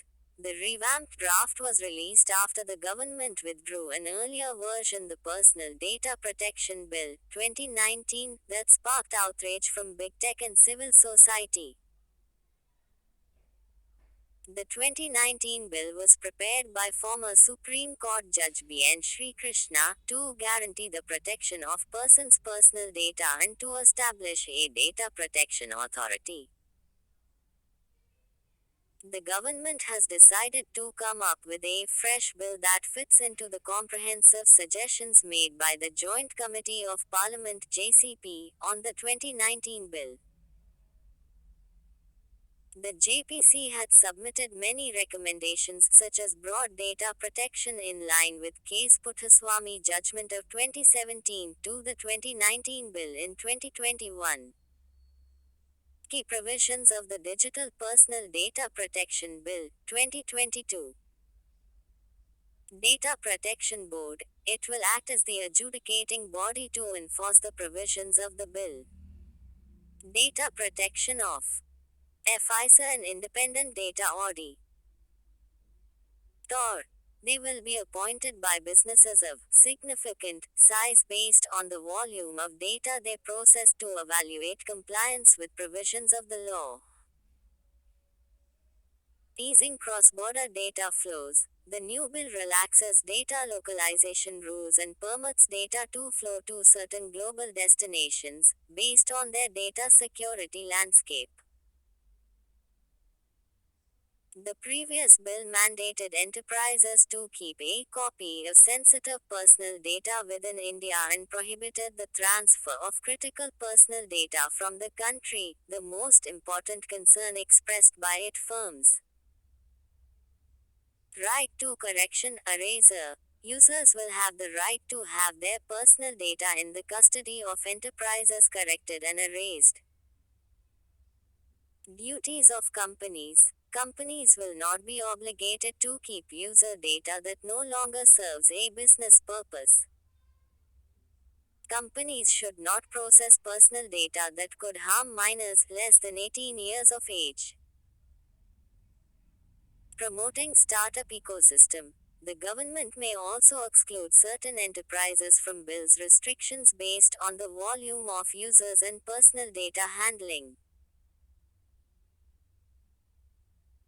Exemptions. The central government has been empowered to exempt its agencies from adhering to provisions of the bill in the interest of sovereignty and integrity of India, security of the state, friendly relations with foreign states, maintenance of public order or preventing incitement to any cognizable offense. Penalties. Focuses more on financial penalties than a criminal conviction. For companies, between Rs 50 to 500 crore for data breaches and non-compliance. For users, a consumer who submits false documents for an online service or makes bogus grievance complaints may face a 10,000 rupees fine.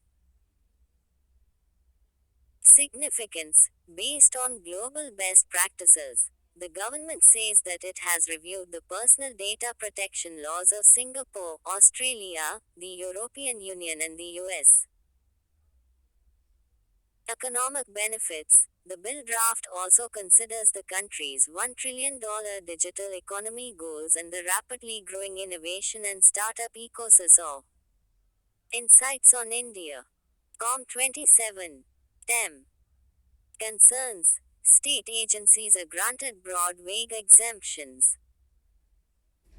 This may not meet the necessity and proportionality tests outlined in the landmark Right to Privacy Judgment Case Puttaswamy case of 2017.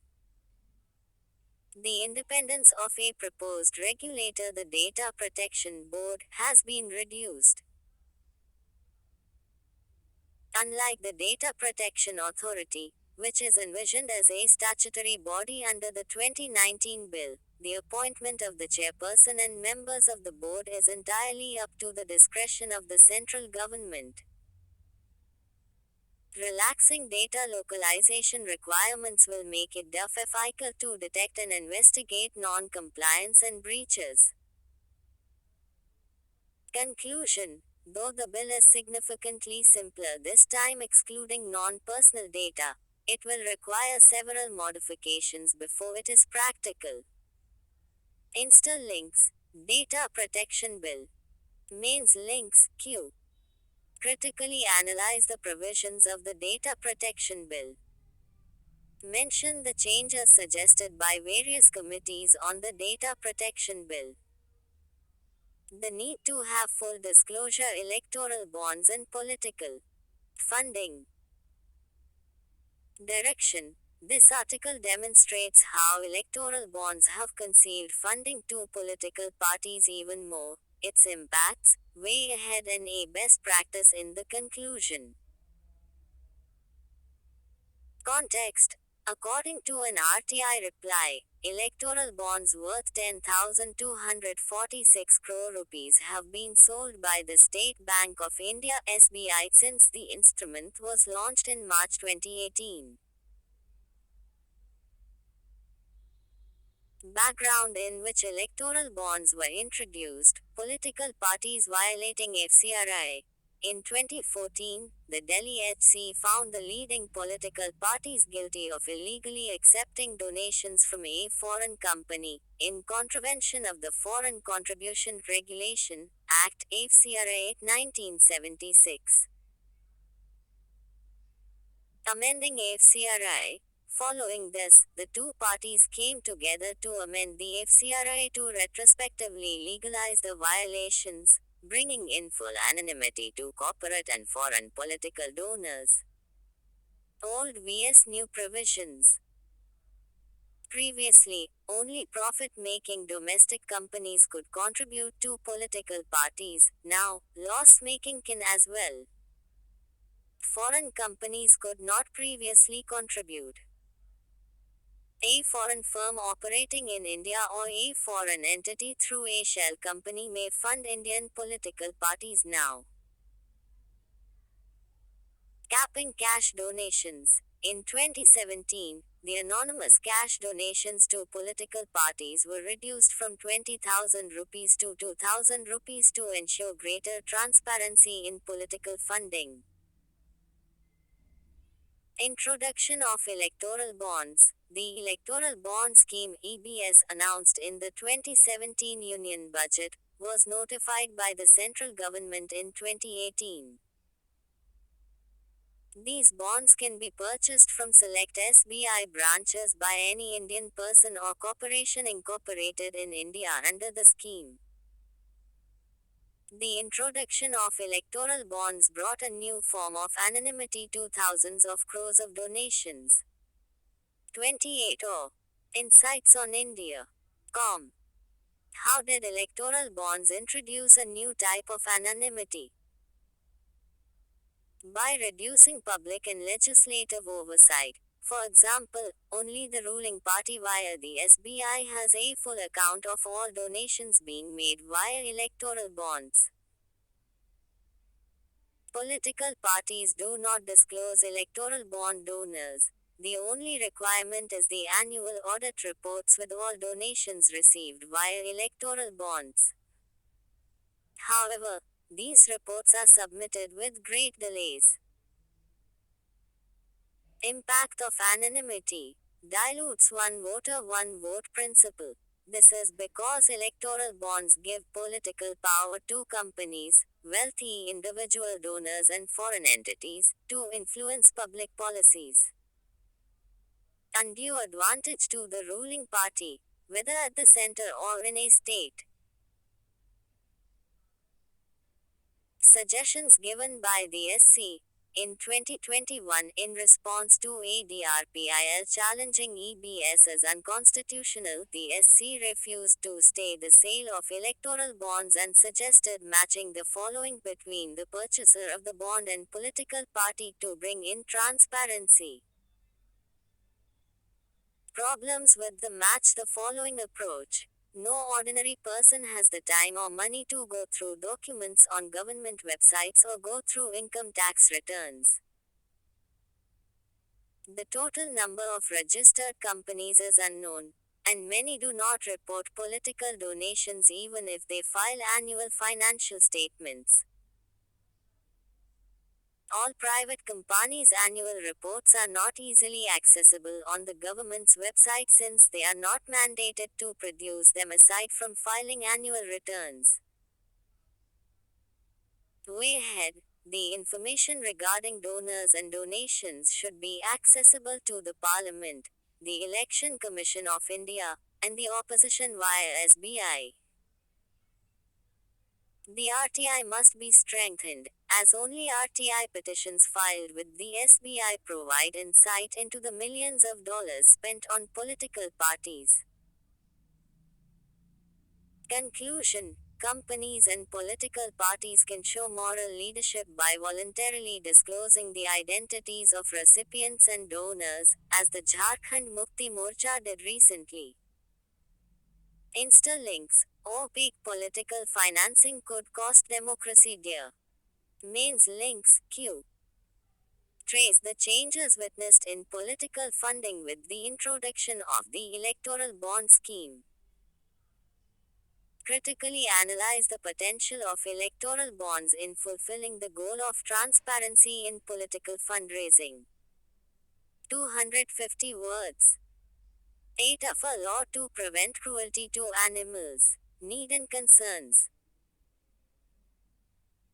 Direction. The article discusses how the shortcomings of the Prevention of Cruelty to Animals Act of 1960 led to the creation of a new draft on the subject, key provisions in the draft and future challenges.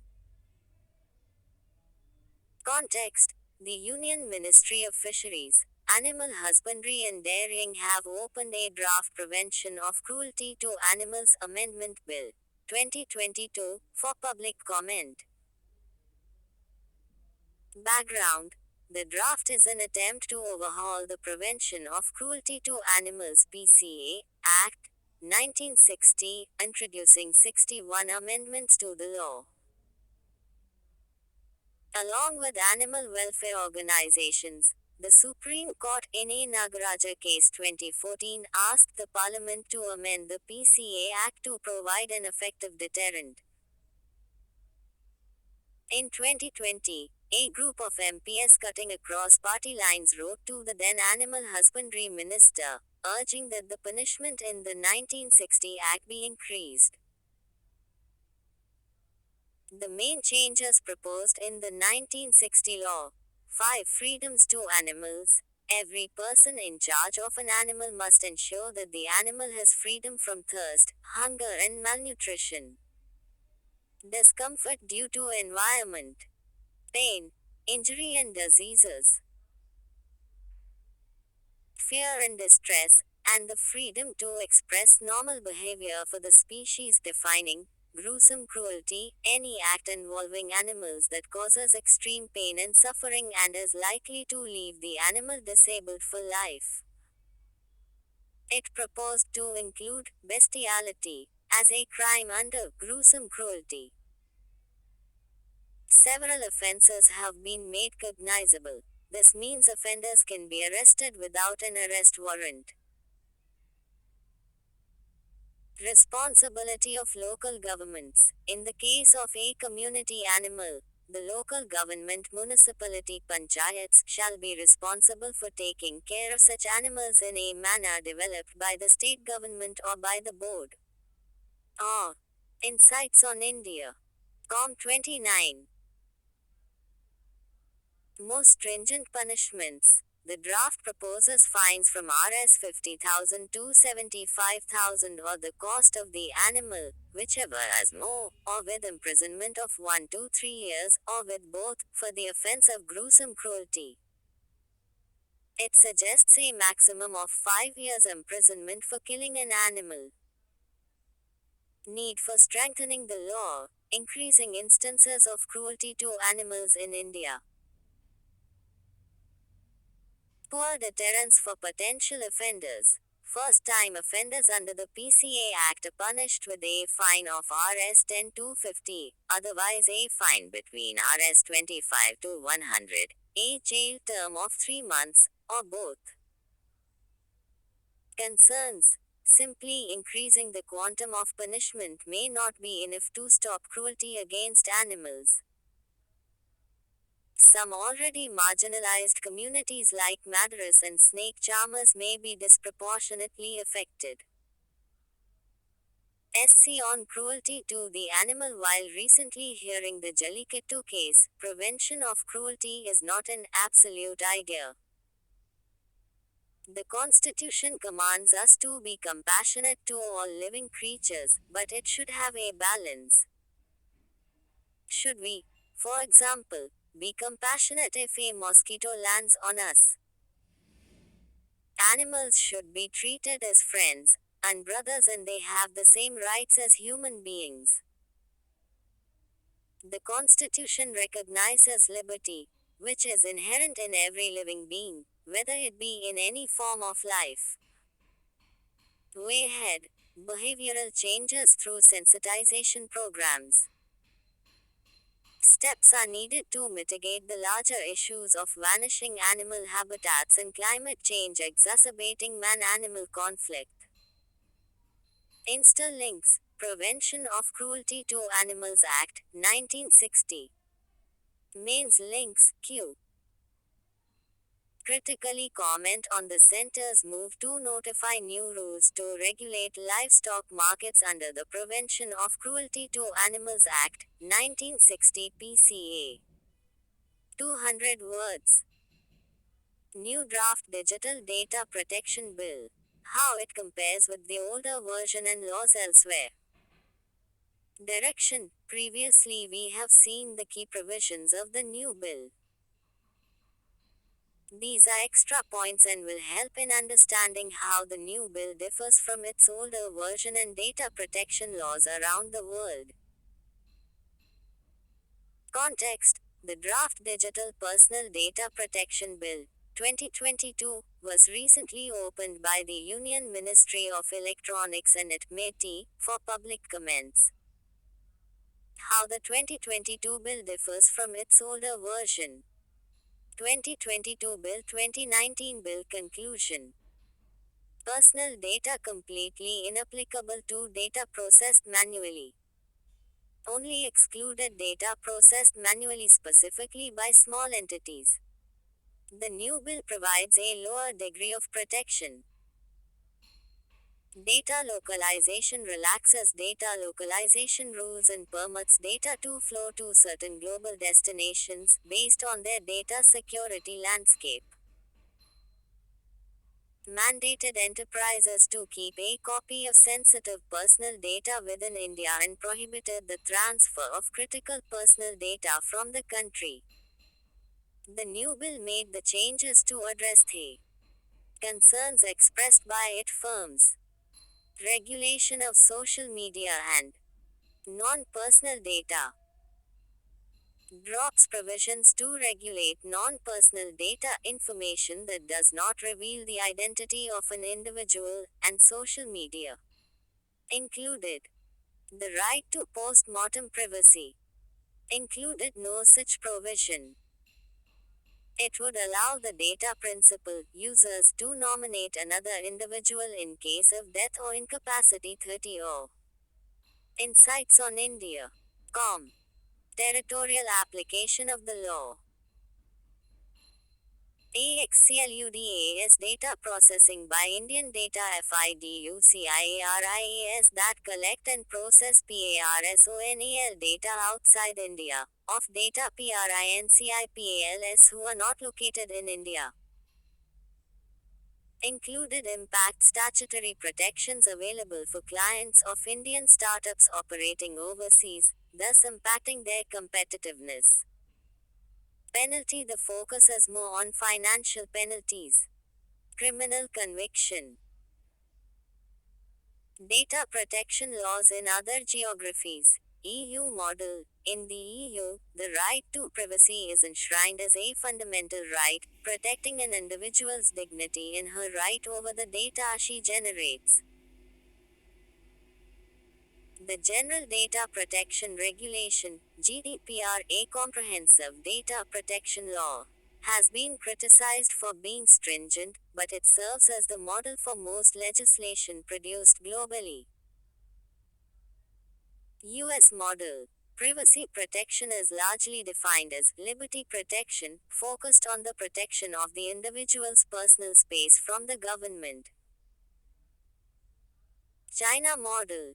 New Chinese laws on data privacy and security gives Chinese data principles new rights as it seeks to prevent the misuse of personal data. Conclusion. Though the new Data Protection Bill of India is significantly simpler this time excluding non-personal data, it will require several modifications before it is practical. Insta links. New draft Digital Data Protection Bill tabled for comments. Mains links, Q. Critically analyze the provisions of the Data Protection Bill. Mention the changes suggested by various committees on the Data Protection Bill.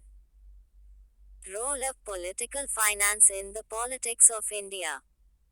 Opaque political financing could cost democracy dear. Direction. This is an editorial article. This article helps to understand the linkage between political finance and political competition. Context. In India, the discussion over political financing is mostly focused on its impact on political competition. This is evident in the political debate over the introduction of electoral bonds, which are viewed as either a tool for political cleansing or a means for legitimizing institutionalized corruption. Political finance is an important determinant of political competition. Unpacking it at the institutional between ruling and opposition parties level, the degree of transparency in political funding influences the effectiveness of institutional safeguards. Organizational within a party level, the degree to which political funding is centralized inside a party impact whether power is drawn from organizational structures or individuals. Ideological the role of ideas level. When political financing is based on a narrow concentration of economic capital, the ideological foundations of political competition erode severely. How does political finance impact political competition today?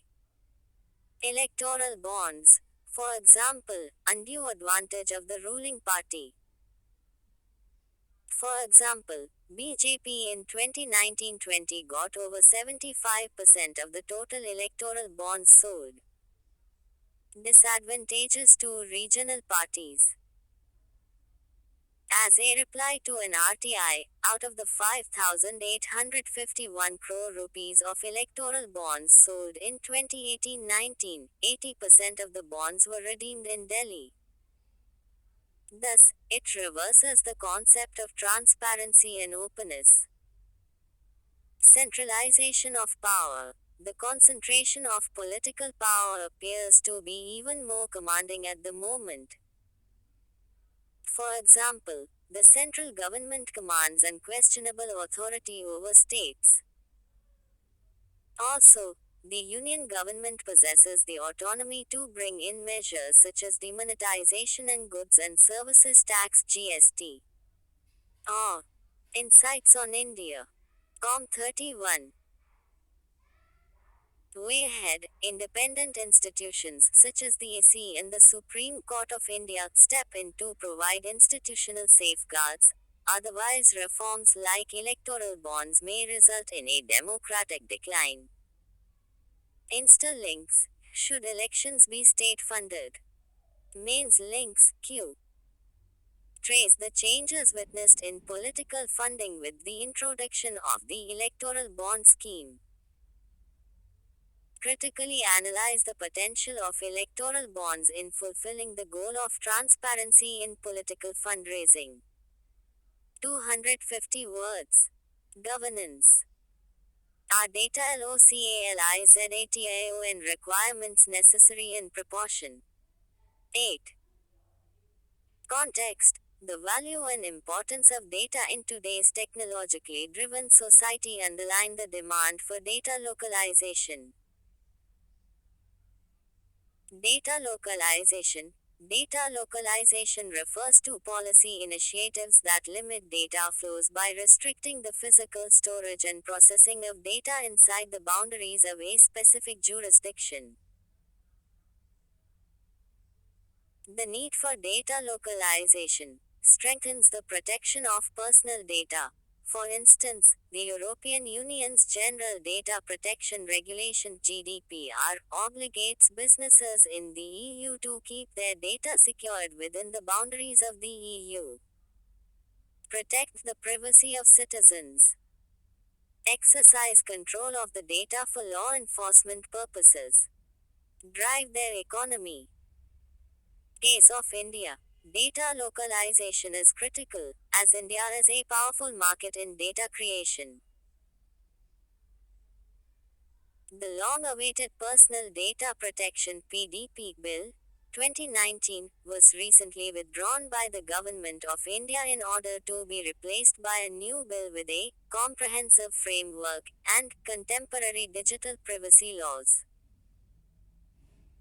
Fears about data localization against ease of doing business. According to the UNCTAD's Digital Economy Report, data localization increases the operational costs of the businesses, promotes monopoly by eradicating small and mid-sized businesses from the market, impacting daily consumers who would be deprived of making choices. Make data security more vulnerable, especially when data security is low. Misuse by rich countries. By employing advanced data surveillance tools, which may defeat the aim of establishing data security by relocation. Increased risk of local surveillance. Through the implementation of stringent data localization laws. Varied nature of compliances amongst different countries way ahead. A multiple stakeholder approach, it can help in looking not only at data localization but also other issues such as privacy and governance. Data encryption rather than delocalization.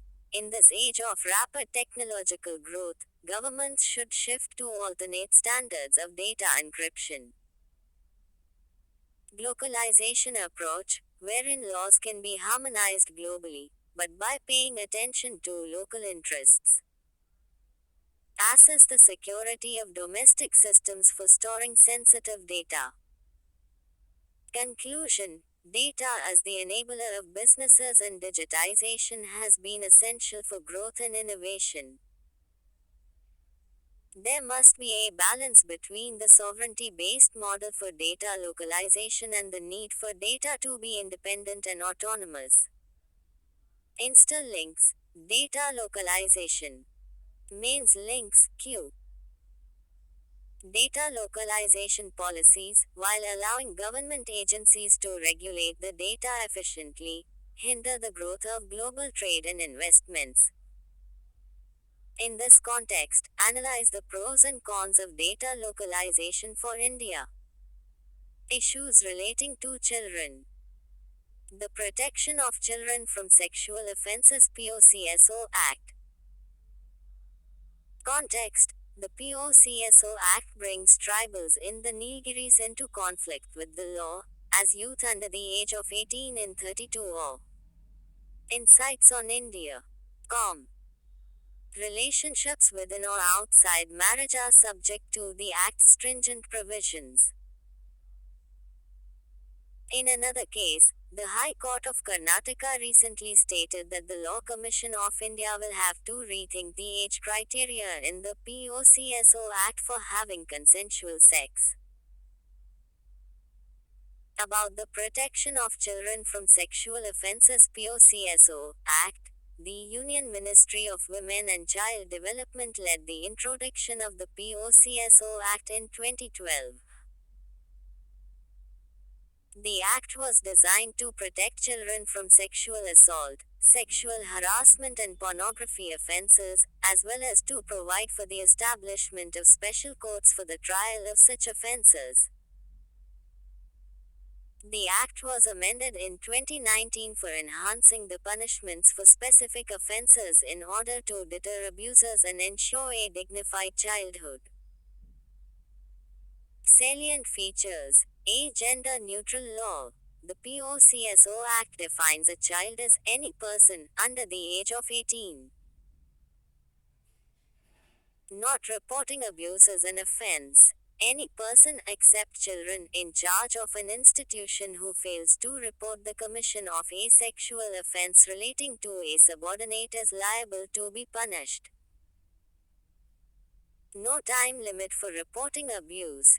A victim can report an offense at any time, even a number of years after the abuse has been committed. Maintaining confidentiality of the victim's identity. The Act prohibits disclosure of the victim's identity in any form of media, except when permitted by the special courts established under the Act. New obligations under the POCSO Rules 2020. Any institution housing children or coming in regular contact is required to conduct a periodic police verification and background check of every employee. Such an institution must impart regular training to sensitize its employees on child safety and protection.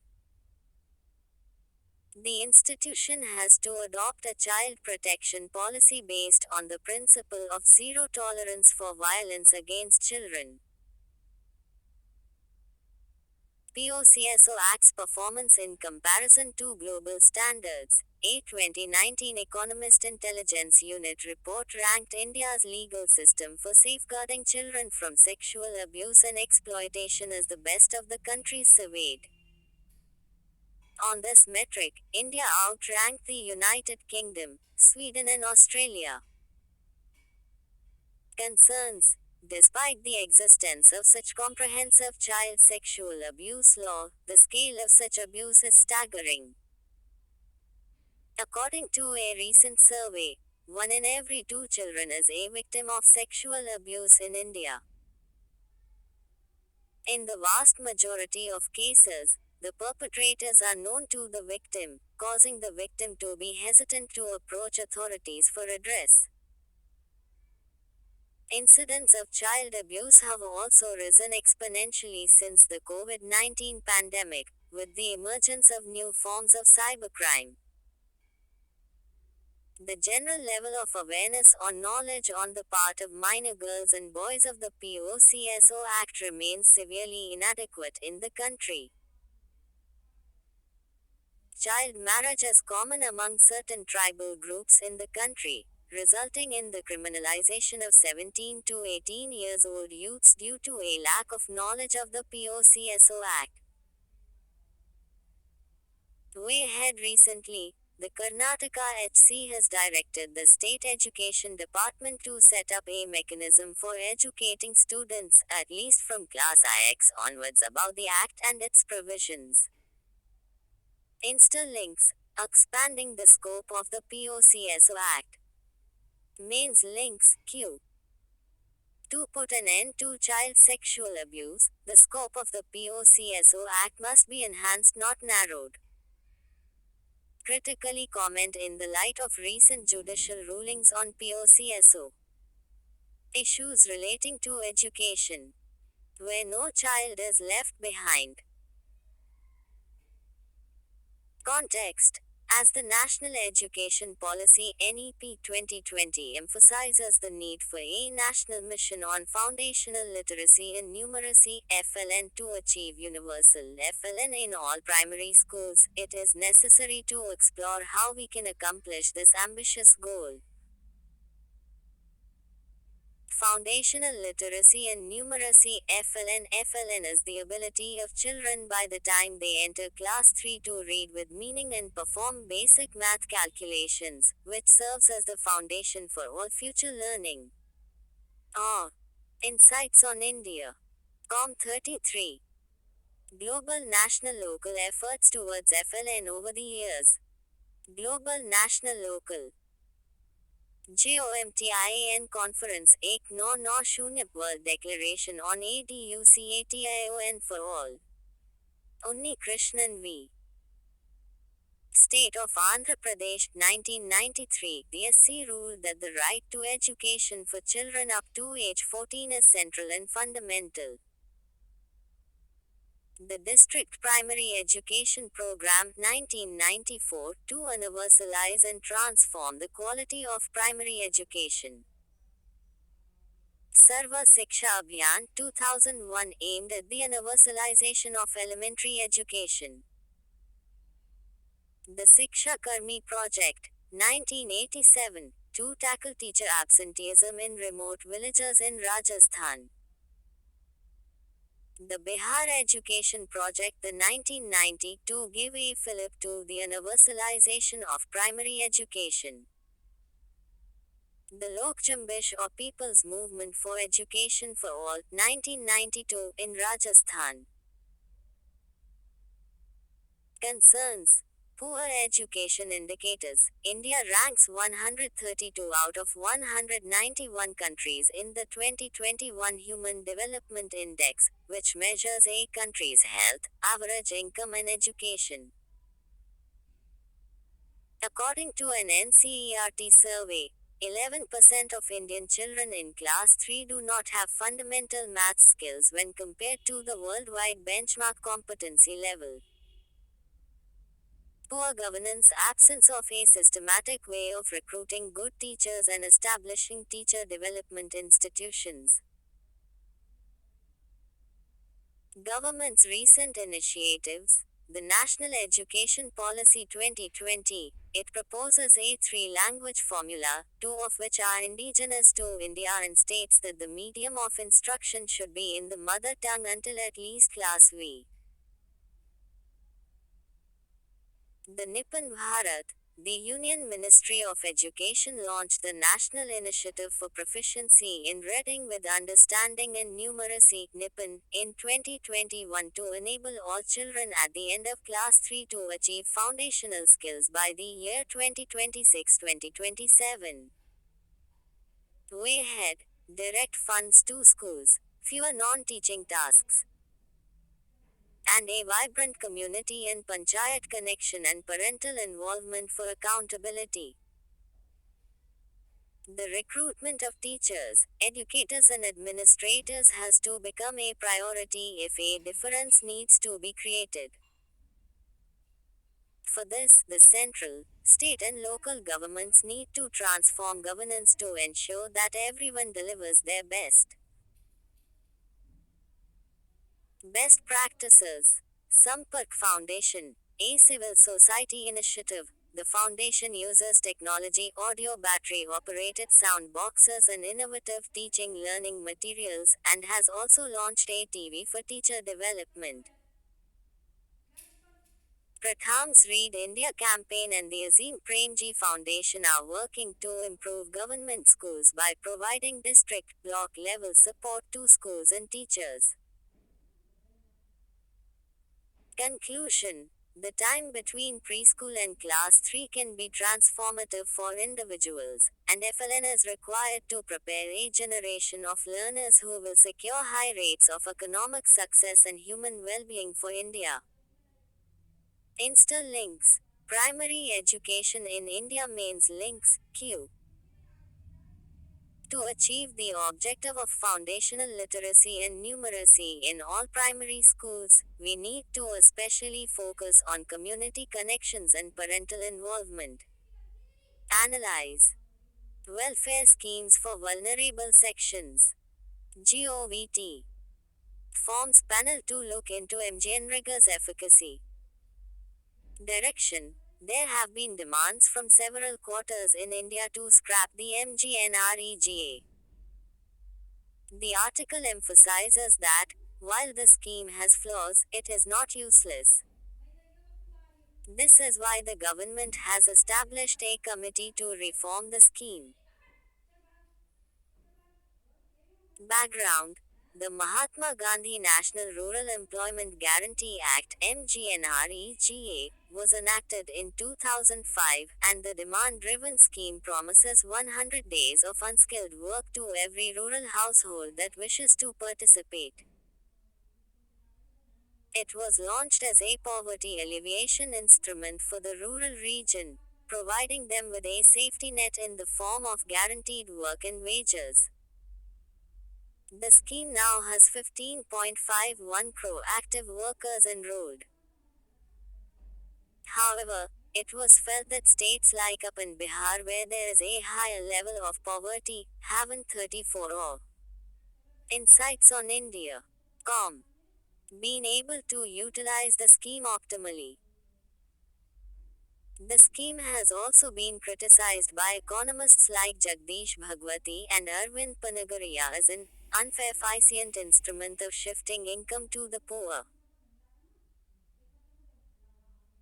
About the committee, the Sinha Committee, named after former Rural Development Secretary Amarjeet Sinha, has now been tasked to study the various factors behind the demand for MGNREGA work, the expenditure trends and interstate variations, and the composition of work. It will suggest within 3 months what changes in focus and governance structures are required to make MGNREGA more effective. Criticism of the scheme: lack of tangible asset creation. Bihar, for example, despite its levels of poverty, does not generate assets to make a concrete difference, while Kerala, which is economically better, has been utilizing it for asset creation. Allocation of funds is not as per the needs of the states. From the above example, while Bihar needs MGNREGA more, Kerala cannot be denied funds because of the current structure of the program. Conclusion: regardless of all the criticism, MGNREGA acted as a crucial safety net during the COVID pandemic. Thus, the scheme needs to be reformed to provide not only social safety net for the vulnerable but also economic tangible asset creation benefits. Insta links: MGNREGA. Mains links: Q. Discuss the key features and significance of MGNREGA. What are the recent concerns regarding the implementation of the scheme? 15. Issues relating to poverty and hunger. There has been a persistent decline in poverty in India. Context: the recent release of National Family Health Survey (NFHS) data for 2019 to 21 allows a detailed examination of progress in reducing absolute poverty and related variables such as nutrition. Background: the NFHS survey is an attempt to provide estimates of a multidimensional poverty index (MPI). Its calculation is based on poverty estimations based on 10 different parameters. The deprivation index for each indication is the percentage of people who are deprived as per that indicator. What does the above data show? The pace of decline in poverty accelerated post 2014. For example, the MPI declined at a compounded annual average rate of 4.8% in 2005 to 11 and more than double that pace at 10.3% a year during 2011 to 21. Government initiatives taken during 2011 to 21. A major factor behind the inclusive nature of growth is the focus of government policies on each of the individual indicators. Under the Swachh Bharat mission, over 110 million toilets were constructed. Saubhagya Yojana managed to electrify every village and household. Jan Dhan Yojana made financial inclusion a reality in India, especially for women. Ujjwala Yojana nearly halved from 26 to 14% deprivation in just 5 years. Awas Yojana, less than 14% are now deprived. Jal Jeevan Mission, an ambitious project of ensuring universal access to piped water. Rural piped water coverage increased to 54% from all. Insights on India. Com 35. 17% in 2019, and is expected to meet the 100% target by 2024. Issues with the above data. The aggregation of the 10 indicators into one index involves legitimate issues of weighing. The Global Hunger Index (GHI) shows a worsening of hunger in India between 2014 to 21, contradicting the considerable improvement recorded in the NFHS data.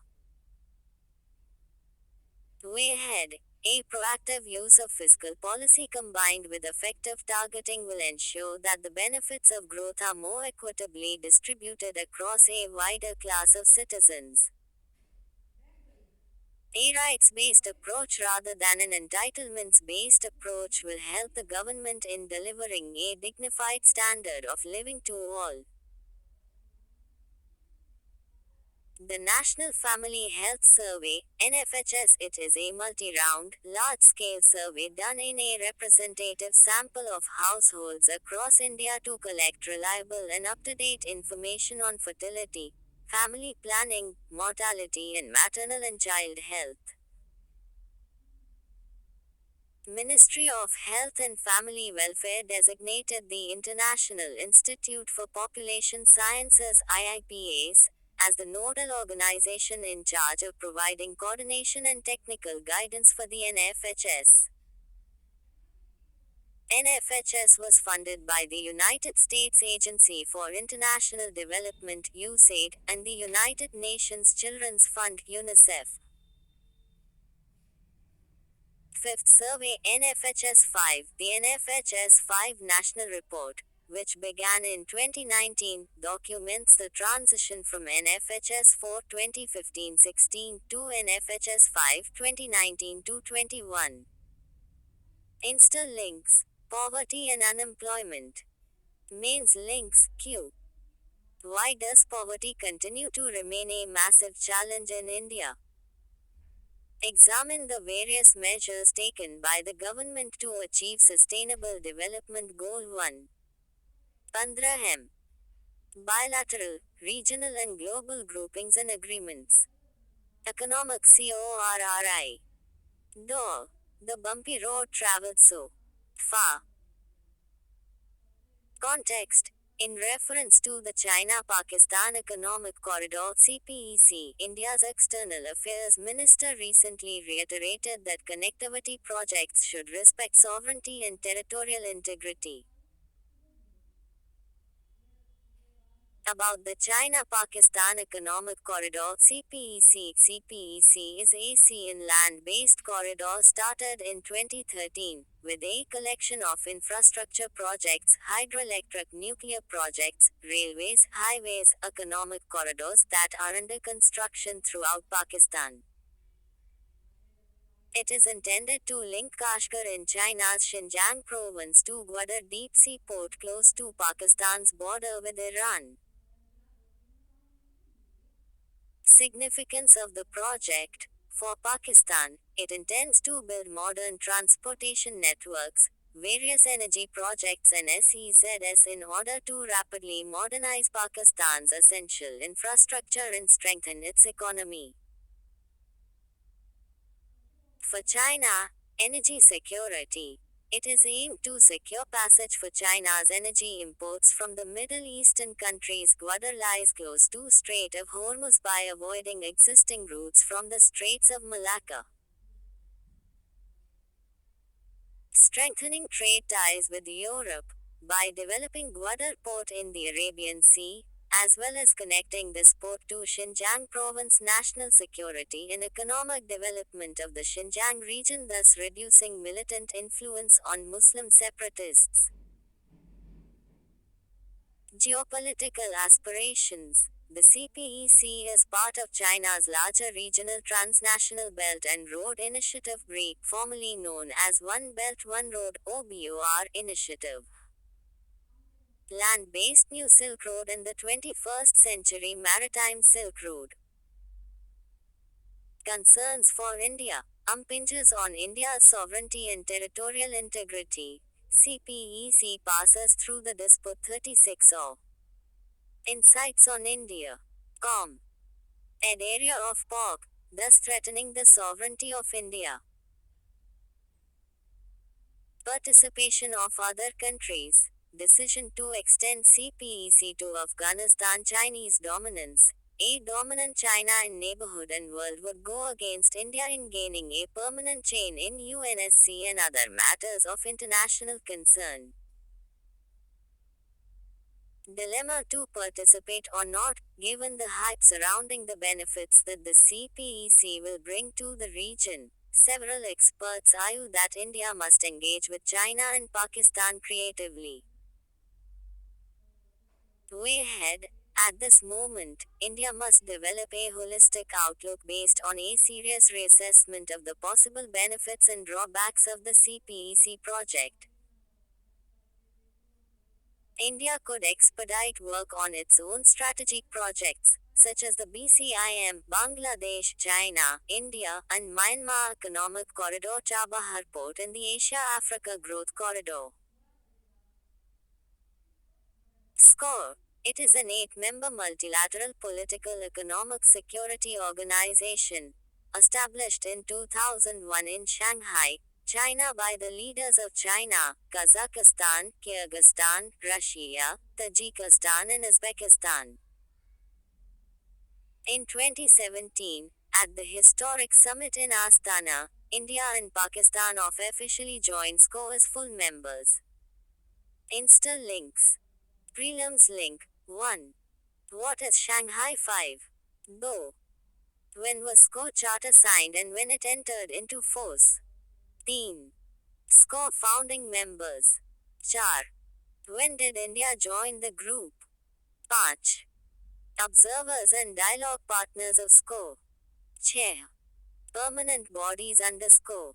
7. Official languages of SCO. Mains link Q. Discuss the objectives and significance of the Shanghai Cooperation Organization. Thus M. India's counter-terror diplomacy and challenges ahead.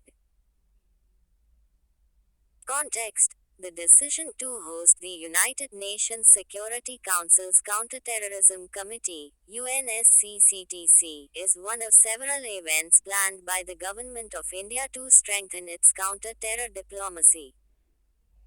How India is strengthening its counter-terror diplomacy. Last month, October, the special meeting of the UNSCCTC was hosted by India in Mumbai and Delhi, focusing on new and emerging technologies. Later this month, November, New Delhi will host the third edition of the No Money for Terror (NMFT) conference for tackling future modes of terror financing. Next month, December, India will chair a special briefing on the global counterterrorism architecture, looking at the challenges ahead. Challenges ahead for India. The foundation of the Global War on Terrorism (GWOT) is an unequal approach. For example, counterterrorism efforts post 9/11 first attack differs from its recent approach to negotiate with the Taliban and then withdrew from Afghanistan. Pakistan was recently removed from the Financial Action Task Force (FATF) grey list. This shows that counterterrorism cooperation will become less cooperative in the future and counterterrorism regimes such as UNSC Resolutions 1267 and 1373 will become ineffective. Increasing global division over the Russia-Ukraine conflict, it is not only shifting the focus from terrorism but is also blurring the definition of what constitutes terrorism.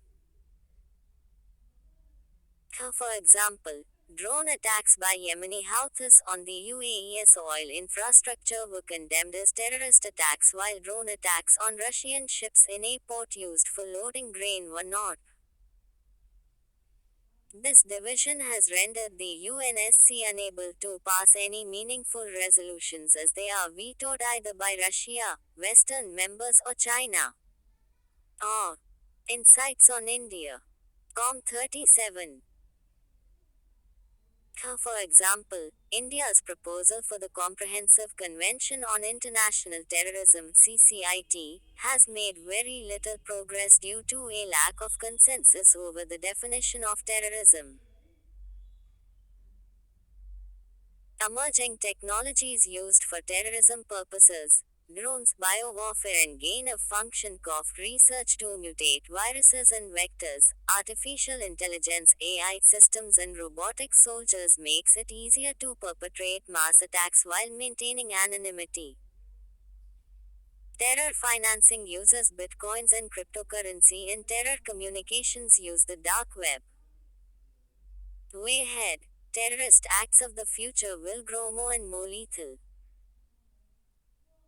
Thus, developing a global consensus on what constitutes terrorism, regulating the use of emergent technologies by all responsible states is the need of the hour. Reducing global inequality, food and energy shortages, and adverse impacts of climate change and pandemics needs to be on the top of the agenda of the international community. Conclusion. As the host of these counterterrorism meetings, India must set the global narrative of not only fighting the last war on terrorism but also preparing for the next. Interlinks. Terrorism measures institutional and legal framework. Loss and damage funding officially included in the COP27 agenda. Context. At the 27th Conference of Parties COP27 to the United Nations Framework Convention on Climate Change UNFCCC in Sharm el-Sheikh, Egypt, countries have agreed to discuss providing financial support to address loss and damage caused by climate change. Background. Human-induced climate change has already warmed the Earth by 1.1 degrees Celsius, and millions of people are now feeling the effects of rising temperatures and extreme weather events. This means that certain climate change losses and damages are unavoidable. The decision to discuss loss and damage at COP27 follows recent climate disasters in Europe, worst drought in 500 years, Pakistan, worst ever flooding, and heat waves in many regions of the world. About loss and damage, it is used in UN climate negotiations to express the effects of climate change that outweigh people's ability to adapt. It is disproportionately affecting vulnerable communities, making addressing the issue a matter of climate justice. While the UNFCCC has not defined loss and damage precisely, it is caused by extreme weather events, cyclones, droughts, heatwaves, and slow onset changes, sea level rise, desertification, ocean acidification. Climate change damages can be classified as economic losses or non-economic losses, such as loss of life. Evolution of the concept. The appropriate response to loss and damage has been debated since the early 1990s when the UNFCCC was founded. Establishing accountability and compensation for loss and destruction has long been an aim for the most vulnerable, least developed countries group. However, historically blamed for the climate catastrophe, rich countries have overlooked the concerns of vulnerable countries. Warsaw International Mechanism (WIM) on loss and damages was founded in 2013 with no funding mechanism. However, during the 2021 COP26 Climate Summit in Glasgow, a 3-year task force was established to consider a funding arrangement for loss and damage. Significance of including loss and damage in the main agenda of COP27. This will have the effect of mainstreaming the issue, requiring more frequent talks and progress. This has reignited the fight for justice on behalf of communities that have lost their livelihood. Challengers, inclusion on the formal agenda is just the beginning, and the actual provision for climate disaster compensation is still a long way away. 38 or Insights on India. Com. Getting the rich and developed nations to contribute money has been a challenging battle. Also, calculating loss due to climate change is difficult. Way ahead, the COP27 must agree to create a loss and damage finance facility to help people and nations recover from the effects of climate change. India-backed Mission Life, a global mass effort to re-establish the delicate balance between man and nature, must be the primary strategy for combating climate change. Insta-links. We need a forest-led COP27. As India takes GB's presidency, key takeaways from the summit in Bali. Direction. The article covers a brief about the G20 grouping, key takeaways from the Bali summit, and the significance of the G20 presidency for India. Context. The first post-pandemic meeting of the grouping, the G20 summit in Bali, Indonesia, recently took place in the shadow of the Russia-Ukraine crisis and a missile attack on Poland. Key 5 takeaways from the Bali summit. The joint statement includes India's message to Russia: today's era must not be of war. India got the presidency of the G20. This is the first time the country will be holding an international summit of this scale. Indian Prime Minister stated that India's presidency will be inclusive, ambitious, decisive, and action-oriented, as represented by India's G20 chairmanship theme, One Earth, One Family, One Future. Meeting of the world's two most powerful economies, US and China, at a time when the ties between their countries have been strained. Their meeting is seen as an incremental step towards rebuilding the fractured relationship. The divide between Russia and the West is evident, especially after news of the Russian-built missile landing in Poland, a NATO member country. Meeting of Indian PM and Chinese President. This was their first public meeting since the India-China border standoff began in 2020. Significance of G20 presidency for India. An opportunity to assume leadership of the global south. Building a global consensus on reforming multilateral organizations such as the UN was the first step toward a new world order for the post-COVID era. The growing relevance of the G20 in a world facing challenges like climate change, the COVID-19 pandemic, and the war in Ukraine. About the G20 or Group of 20. It is an intergovernmental forum made up of 19 countries as well as the European Union (EU) that aims to address significant global economic challenges such as international financial stability, climate change mitigation, and sustainable development. The G20, which is made up of the majority of the world's top economies, both developed and developing, was created in 1999 and has met at least once a year since 2008.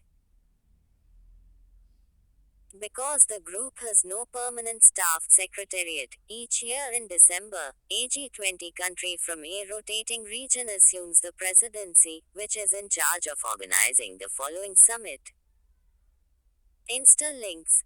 Great G20 power, great responsibility. Mains links, Q. The long-sustained image of India as a leader of the oppressed and marginalized nations has disappeared on account of its newfound role in the emerging global order. Elaborate UPSC 2019. Prelims links. Consider the following statements about G20 or Group of 21. The G20 was created on France's initiative during the crisis following the Asian financial crisis in 1997-1998. though it has no permanent staff of its own. 13. A G20 country from a rotating region takes on the presidency. Which of the given above statements are correct? A. 1 and 2 only, B. 2 only, C. 1 and 3, D. 2 and 3 uns, D. Refer https://G20 or Insights on India. Com 39. Economic Cooperation and Trade Agreement ECTA approved. Direction. The agreement is significant since it is first such agreement for India with a developed country in the past 10 years. Context. Australian Parliament ratified India-Australia Economic Cooperation and Trade Agreement ECTA in a landmark moment for India. Why the deal is a landmark? It is first such agreement for India with a developed country.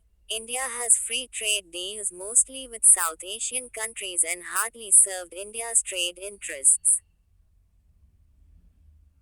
Shows India's negotiating skills. The deal has the potential to raise bilateral trade between India and Australia to nearly $50 billion in the next 5 years and create at least 10 lakh jobs in the startup economy. Provide a model for future FTA with other developed countries. Key features of the deal: duty-free access to the Australian market for over 6,000 broad sectors, e.g., labor-intensive exports in textiles, leather, furniture, jewelry, etc. Dairy and agriculture excluded. Reduce the import prices for a number of commodities for India. Duty-free import of Indian wines and Australian coal at competitive rates. Includes service sector important for India labor such as health, ITES, etc. Covers India's concerns on rules of origin group, sanitary and phytosanitary, SPS measures, movement of persons at sea. OEG, the melt and pour provision for the steel industry. It only allows steel that is produced locally in Australia can be imported into India. Movement of trained professional. The deal provides for an annual quota of 1,800 for yoga teachers and Indian chefs and a commitment to over 1 lakh of India's outgoing students to Australia for post-study work visas. Resolves DTAA. The trade deal also resolves the long-pending double taxation avoidance agreement DTAA related to ITES. India-Australia trade relations. Trade. Currently India's trade with Australia is around $25 billion. India's exports to Australia, manufactured goods such as petroleum, medicaments, diamonds, jewelry, railway coaches and vehicles, milled rice and herbicides. India's imports. 82% of its imports from Australia are coal, gold, copper ore, aluminium oxide, liquefied natural gas, manganese ore, aluminium waste, pigments, lentils, etc. Inst links India-Australia. Basics transparency in FTA. Insta curious the commonality between India and Australia. India and Australia both are Commonwealth countries and parliamentary democracies with similar legal systems. Besides, India and Australia also are members of the Quad, a trilateral supply chain resilience initiative SCRI, and the Indo-Pacific Economic Framework IPEF. Insta mains Q. Australia's interests do not just align with India's. They are inextricably entwined. Discuss. 150 words Insta prelims. Q. The term digital single market strategy, seen in the news, refers to UPSC 2017, A. ASEAN, B. BRICS, C. EU, D. G20 UNS, C. Q. Broad-based Trade and Investment Agreement (BTIA) is sometimes seen in the news in the context of negotiations held between India and UPSC 2017 A, European Union B, Gulf Cooperation Council C, Organization for Economic Cooperation and Development D, Shanghai Cooperation Organization ANZ. A. India-Palestine relations. Ignoring the dispossessed people goes against India's anti-colonial league. Psi. Direction. Evolution of India-Palestine relations. Context. India's hesitation to support Palestine is deeply regretful because it departs from India's own tradition of anti-colonial humanism. 40 Insights on India. Com. Background. India and Palestine share many commonalities: a colonial history of subjugation, home to multiple religious communities with a complex sense of nationhood. For several decades after independence, India's stance on Israel-Palestine has been of sympathy and support for Palestinians. The leaders of India's anti-colonial movement were vocal in their condemnation of Israel's forcible occupation of Palestine in order to establish a Jewish homeland. For example, Mahatma Gandhi stated that imposing Jews on Arabs is unjust and inhumane. During the 1947 and 1998 UN General Assembly resolutions, UNGA, India submitted that independence for Palestine should be the primacy of any future plan for the country. Right of Palestinians to self-determination. India was also among the first countries that gave recognition to the Palestinian state. Change in India's approach toward Palestine. According to experts, India has now turned its face from Israeli atrocities on Palestinians, turning a blind eye to human rights breaches in Gaza. India abstained from UN Human Rights Council resolutions on war crimes and violence in Palestinian territory in 2015 and again in 2021. However, India's support for the Palestinian cause still reflects in the work of several Indian civil societies, educational and cultural institutions. For example, the work of the Indian Campaign for the Cultural and Academic Boycott of Israel has underlined that a violent occupier like Israel is deeply unjust and morally repugnant.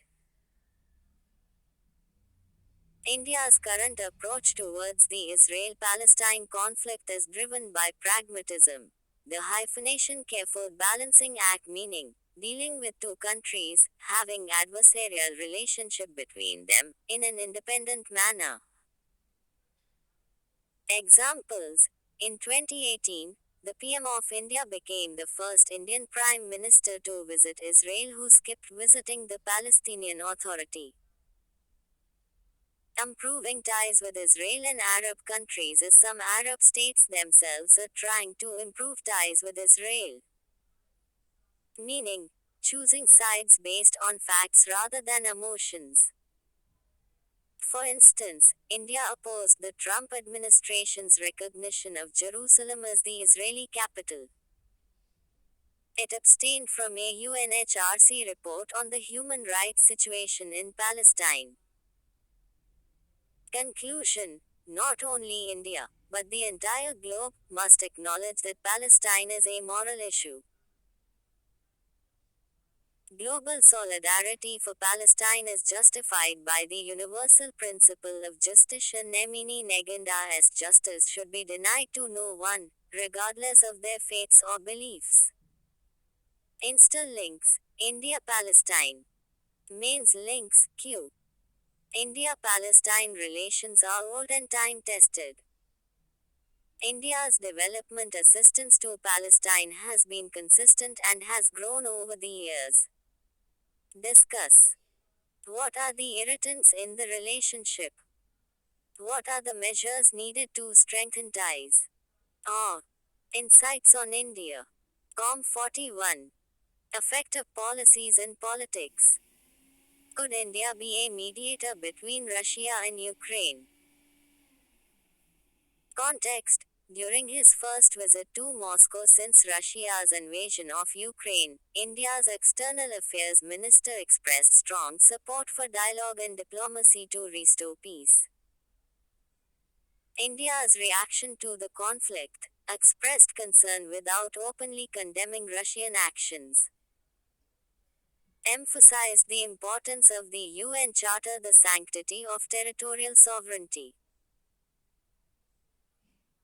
The economic impact of the war on the global south, the developing and less developed countries in Latin America, Asia, Africa, and Oceania. As a result, India strongly favors a return to dialogue and diplomacy.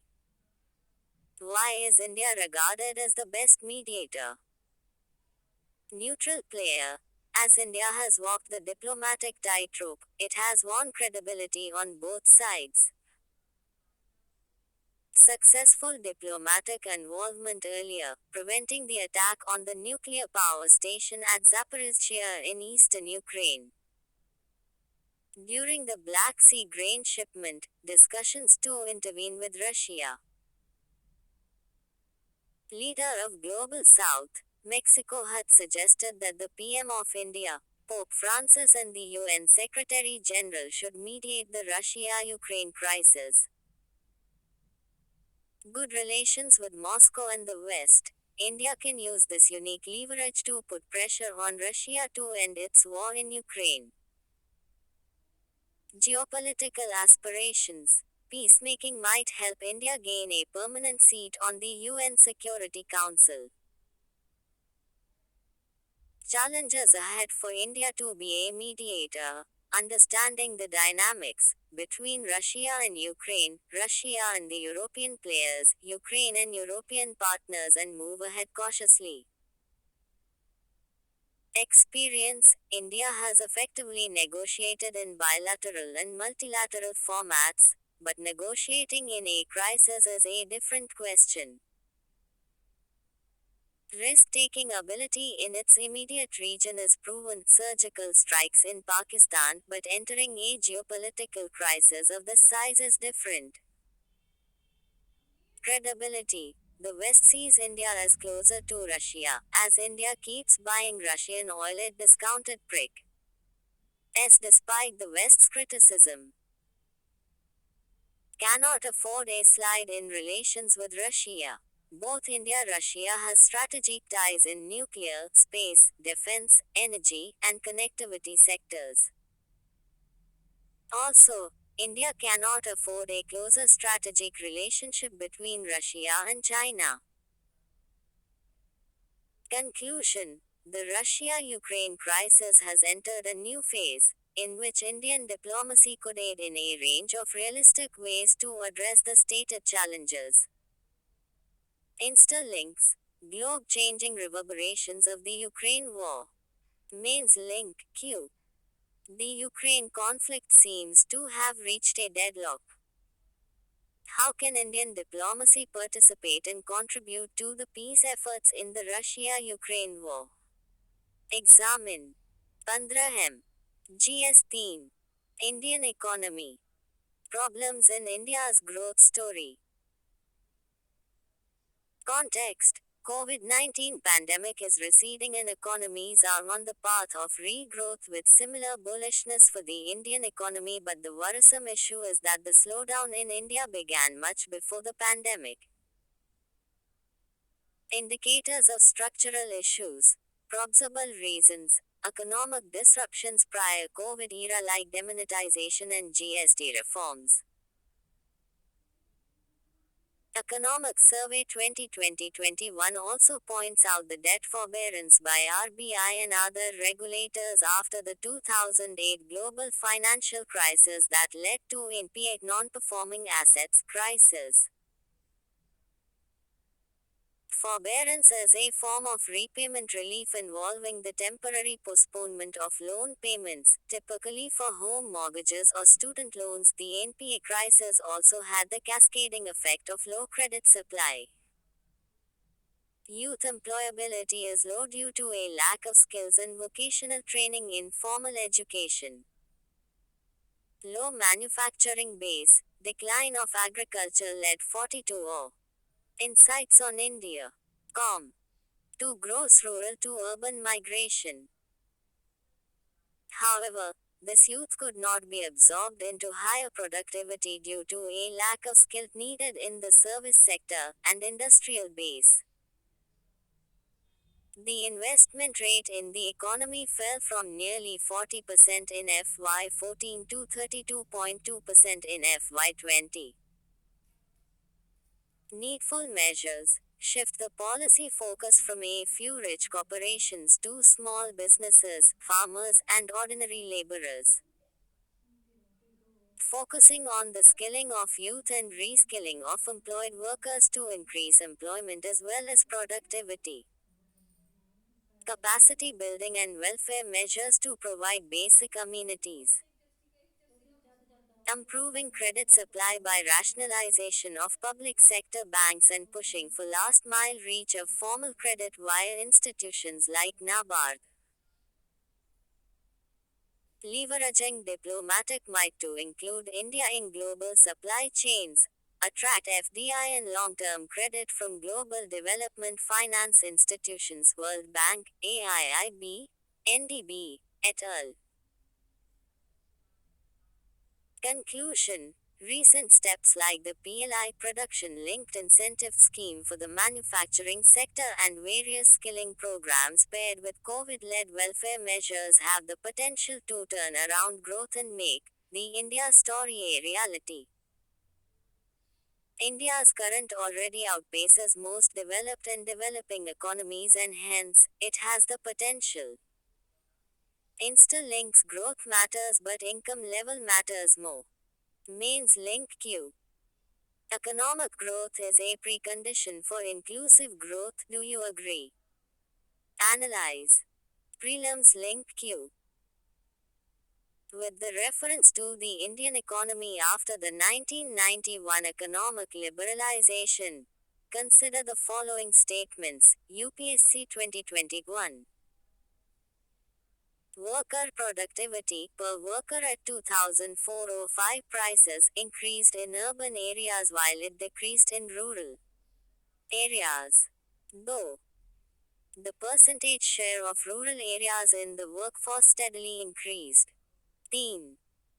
In rural areas, the growth in the non-farm economy increased.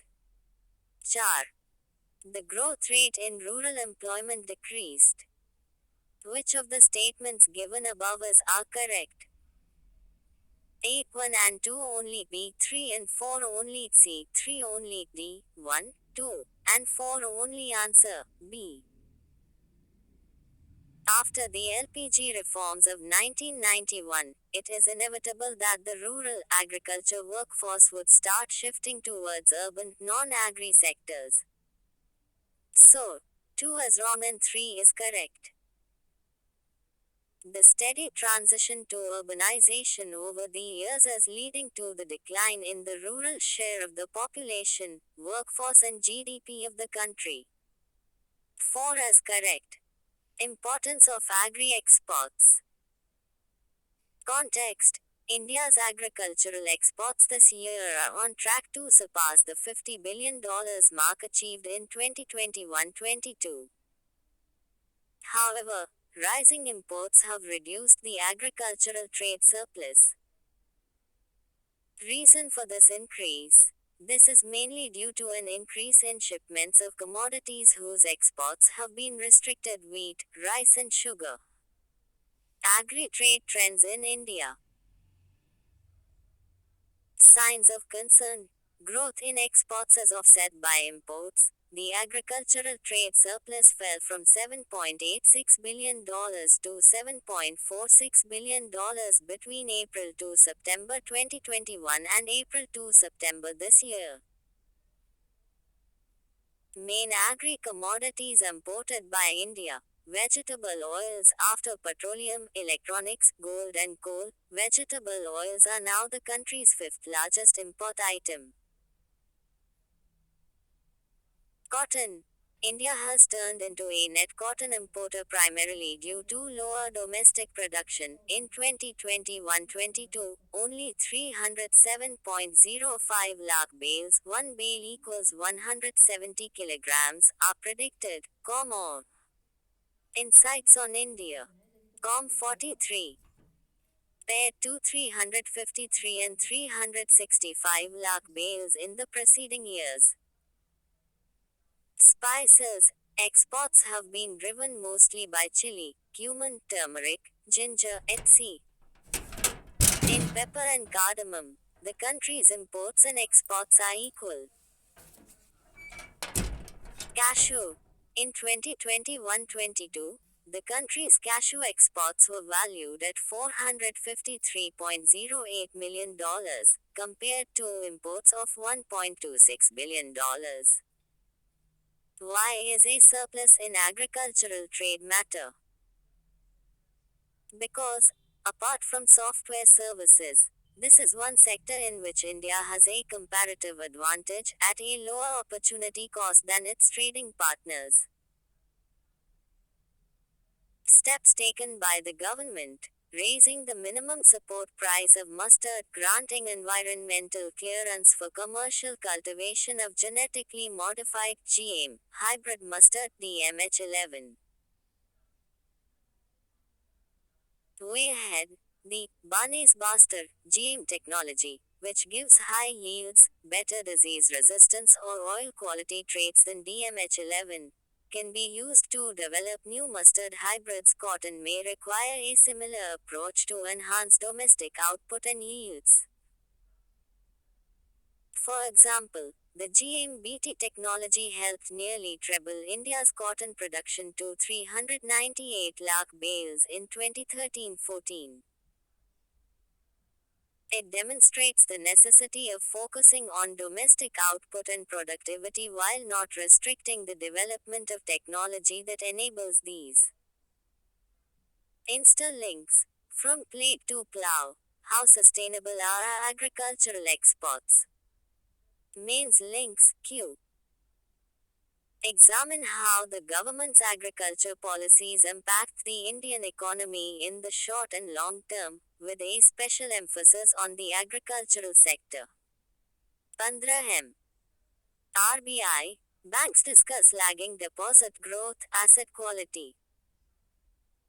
Direction. The article will give a brief insight of the current economic scenario in India amid global challenges. Context. The Reserve Bank of India (RBI) governor met heads of public and private sector banks to discuss various issues including slower deposits growth compared to credit and asset quality. Background. The current world is going through Russian wars in Ukraine, which have an effect on energy supplies and prices. China's economy is slowing due to its zero tolerance to COVID-induced lockdown. Inflationary pressures have increased the cost of living. Economic impacts of these happenings. Advanced economies' monetary policies are tightening, raising concerns about the risk to financial stability in emerging and developing economies. Lower external demand reduces export demand, causing economic growth to be driven primarily by local demand. Increased global inflation and interest rates have influenced capital flow into the economy, resulting in local currency depreciation and higher imported inflation.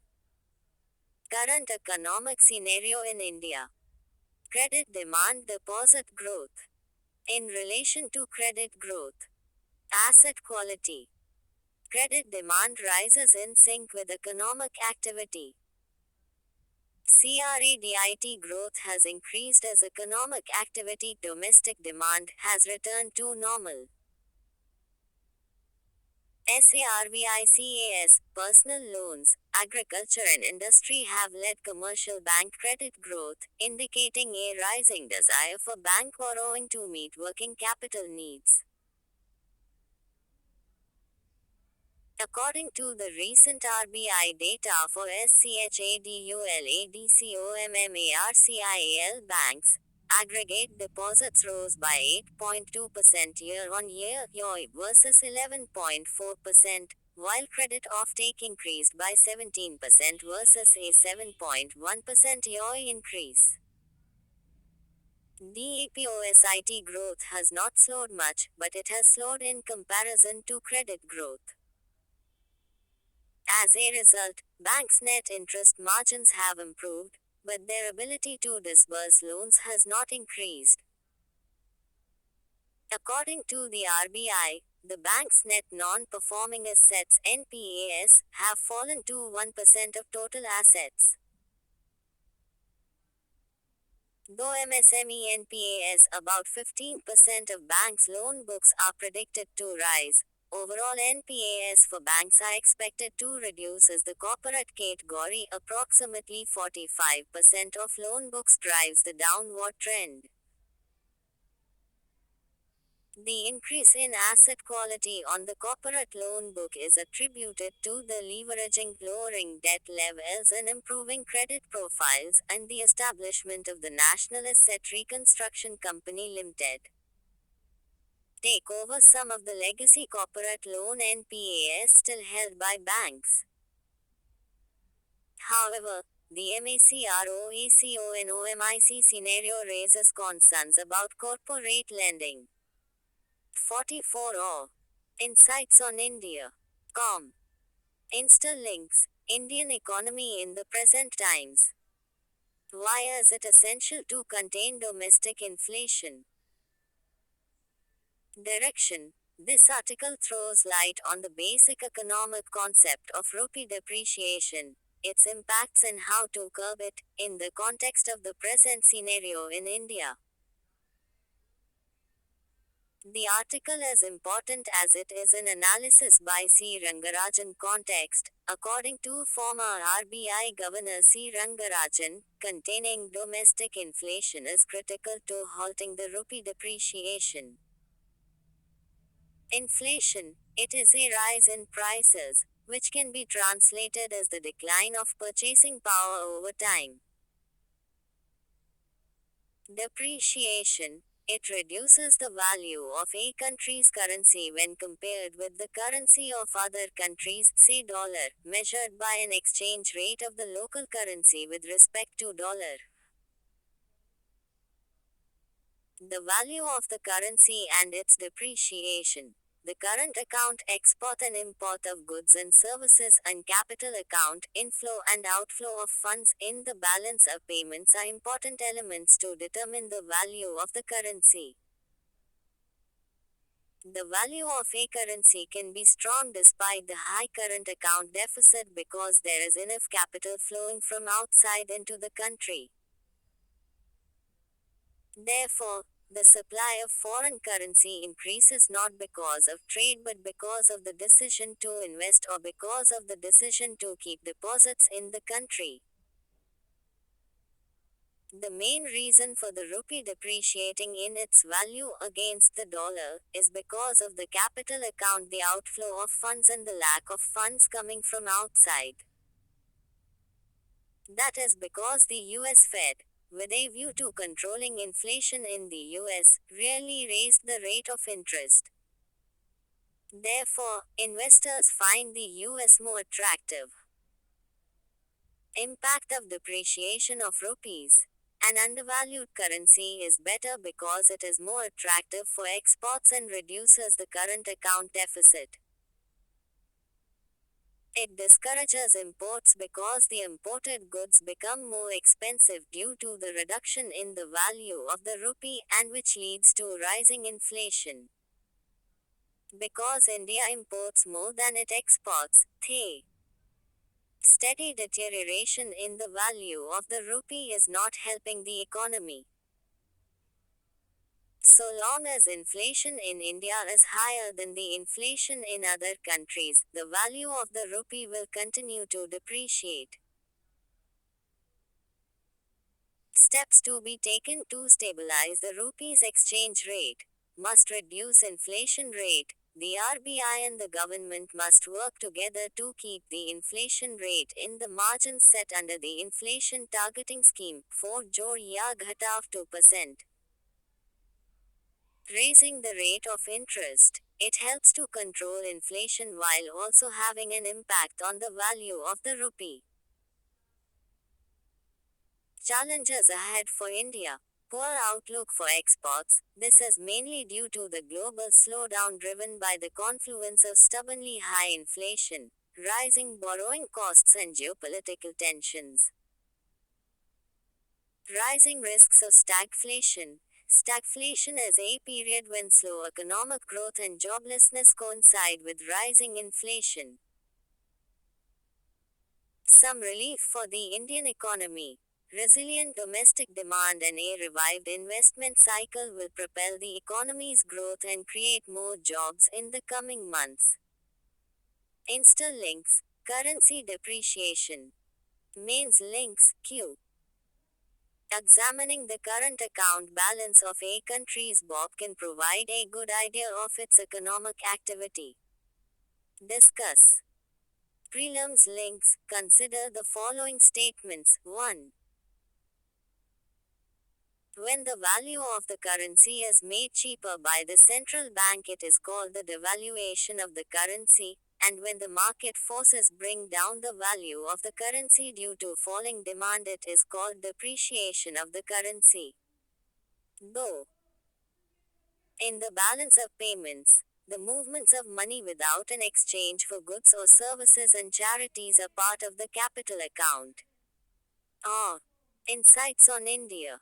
Com 45. Which of the above statements are correct? A. 1 only B, 2 only C, both 1 and 2 D, neither 1 nor 2. Solution. A. States ask the center to rein in reliance on surcharges and cess while raising revenue. Direction. This article discusses an issue related to fiscal federalism, how cess and surcharges are impacting the revenues of states. Context. Several states have recently urged the central government to reduce its reliance on revenue-raising cesses and surcharges, which lower their portion of the divisible pool of taxes. They also want more financial support to help the economy recover, as well as an extension of the Goods and Services Tax (GST) compensation period. Background. Recently, the Union Finance Minister presided over a consultation meeting for the Union Budget of 2023-24, which was attended by Chief Ministers, Deputy Chief Ministers, and State Finance Ministers. The issues of the federal fiscal framework were flagged by the states in the meeting. For example, Tamil Nadu Finance noted that the share of cesses and surcharges had grown from 10.4% of gross tax revenue in 2011-12 to 26.7% in 2021-22. This has deprived the states of their legitimate share of revenue collected by the union government. The states also raised concerns about pending dues from the 5-year GST compensation window for states that expired on June 30 this year.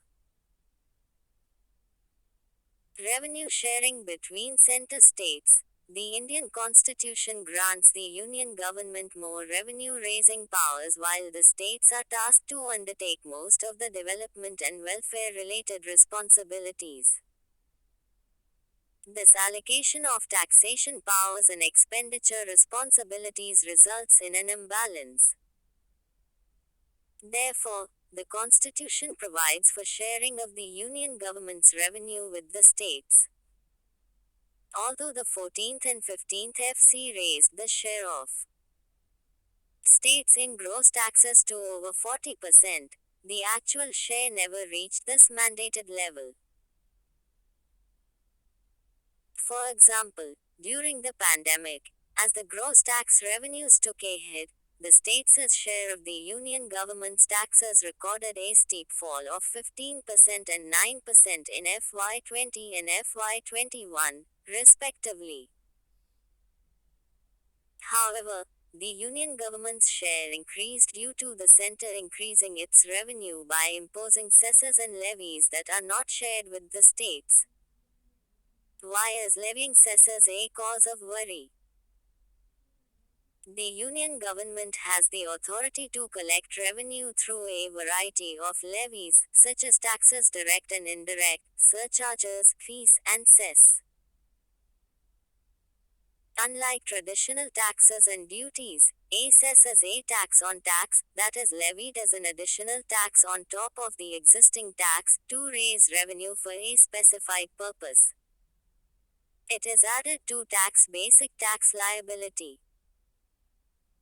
Article 270 of the Indian Constitution exempts cess from the divisible pool of revenues that the union government must distribute to the states. This means, while the cess surcharge boosts the union government's revenues, it reduces the divisible pool of resources and thus the states' share of the revenue. Way out suggested by states, they requested the union government to merge the cesses and surcharges into the basic rates of tax so that the states receive their legitimate share in devolution. Interlinks, the poor state of India's fiscal federalism.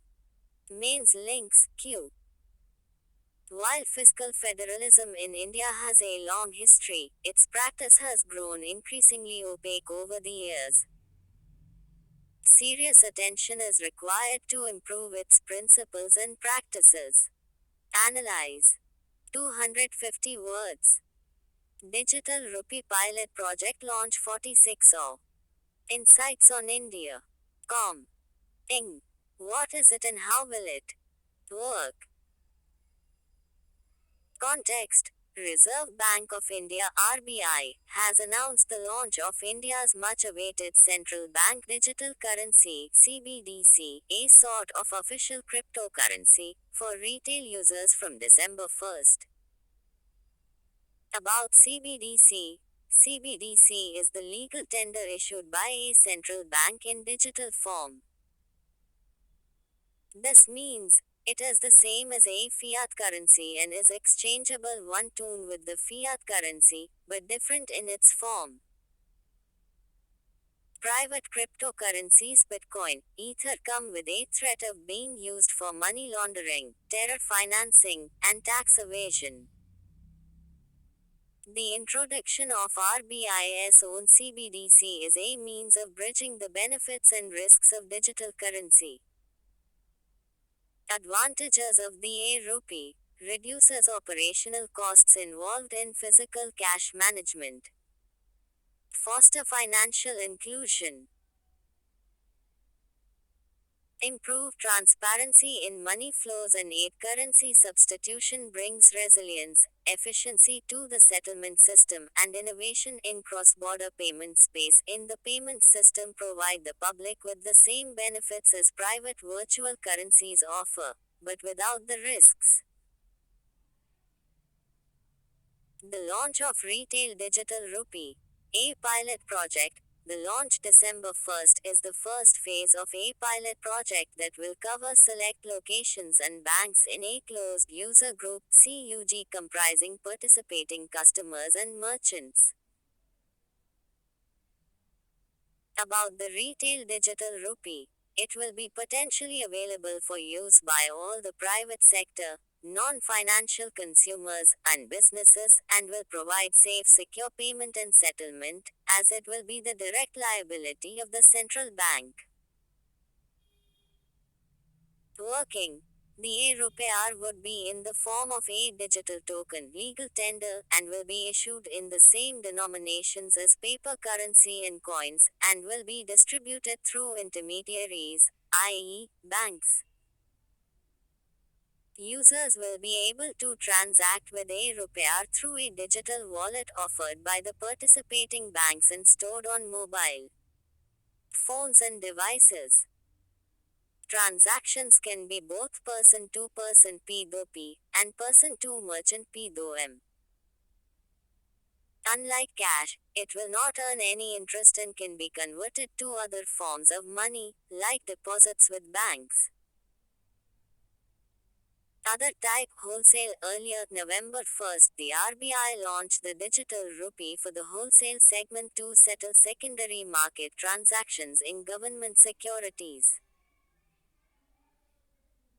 Global examples. As of July 2022, there were nearly 100 digital currencies by various global central banks in stages, and two fully launched, the Naira in Nigeria and the Bahamian Sand Dollar. The Bahamas issued them to serve unbanked and underbanked populations. Instalinks, RBI's digital currency. Mains links, Q. While the intent of central bank digital currency (CBDC) and the expected benefits are well understood, it is important to identify innovative methods and compelling use cases that will make CBDC as attractive as cash, if not more. Discuss. Prelims links. Recently, the Reserve Bank of India (RBI) indicated that it will soon commence limited pilot launches of e-rupee, or central bank digital currency (CBDC). Consider the following statements in this context. 1. E-rupee is the same as a fiat currency and is exchangeable 1-to-1 with the fiat currency. Though it can be accepted as a medium of payment, legal tender and a safe store of value. 3. The digital rupee would appear as an asset on a central bank's balance sheet. Which of the above statement S's are correct? A1.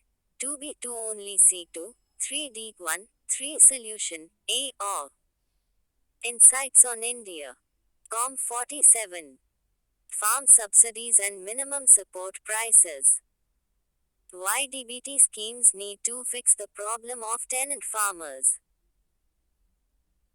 Direction. The article highlights the need of including tenant farmers under the current schemes before merging all agri subsidies under DBT. Context. Most economists advocate converting all agricultural subsidies into direct income assistance to farmers in the form of per acre or per farmer direct benefit transfers (DBT). Agricultural farm subsidies in India. The subsidies on inputs, fertilizer, power, water at below cost, or outputs procuring crops at above market prices, is a government incentive paid to farmers to supplement their income, manage the supply of agricultural commodities, and influence the cost and supply of such commodities. Farm subsidies form about 2% of India's GDP, and the total subsidy to farmers form about 21% of their farm income. Direct Benefit Transfer (DBT). In 2013, the Government of India introduced the DBT scheme to transfer subsidy benefits from various welfare schemes directly into the beneficiaries' bank accounts.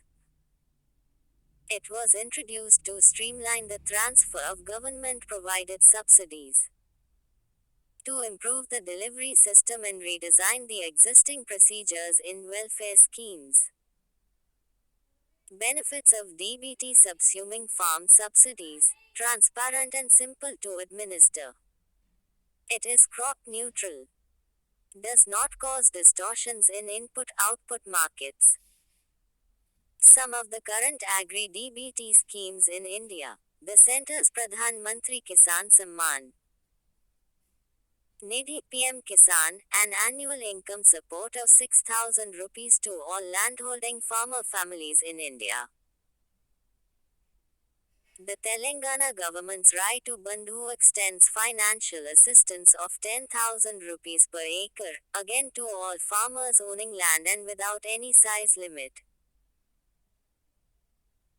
Andhra Pradesh's YSR Raitu Bharosa farmer families are paid 13,500 rupees, which includes 6,000 rupees through PM Kisan and the AP government's top-up of 7,500 rupees. Limitations of the present Agri-DBT schemes. The exclusion of tenant farmers who undertake cultivation on leased land.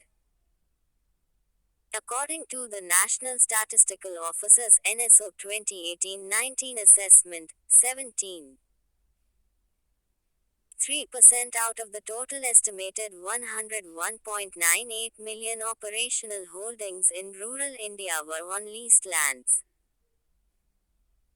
Tenant farmers are on the rise and current estimates may be understated because farm tenancy arrangements are mostly oral, unwritten contracts. In terms of direct income support to farmers, both AP and Telangana have been trendsetters. However, neither has been able to solve the tenant issue. Significance of leasing agri land in India. Agriculture in India is increasingly seeing both tenancy, landless, marginal farmers leasing land to cultivate, and reverse tenancy, small landowners leasing to larger farmers seeking economies of scale. Farming may eventually become a specialized enterprise, as not everyone, including landowners, is skilled or desires to cultivate.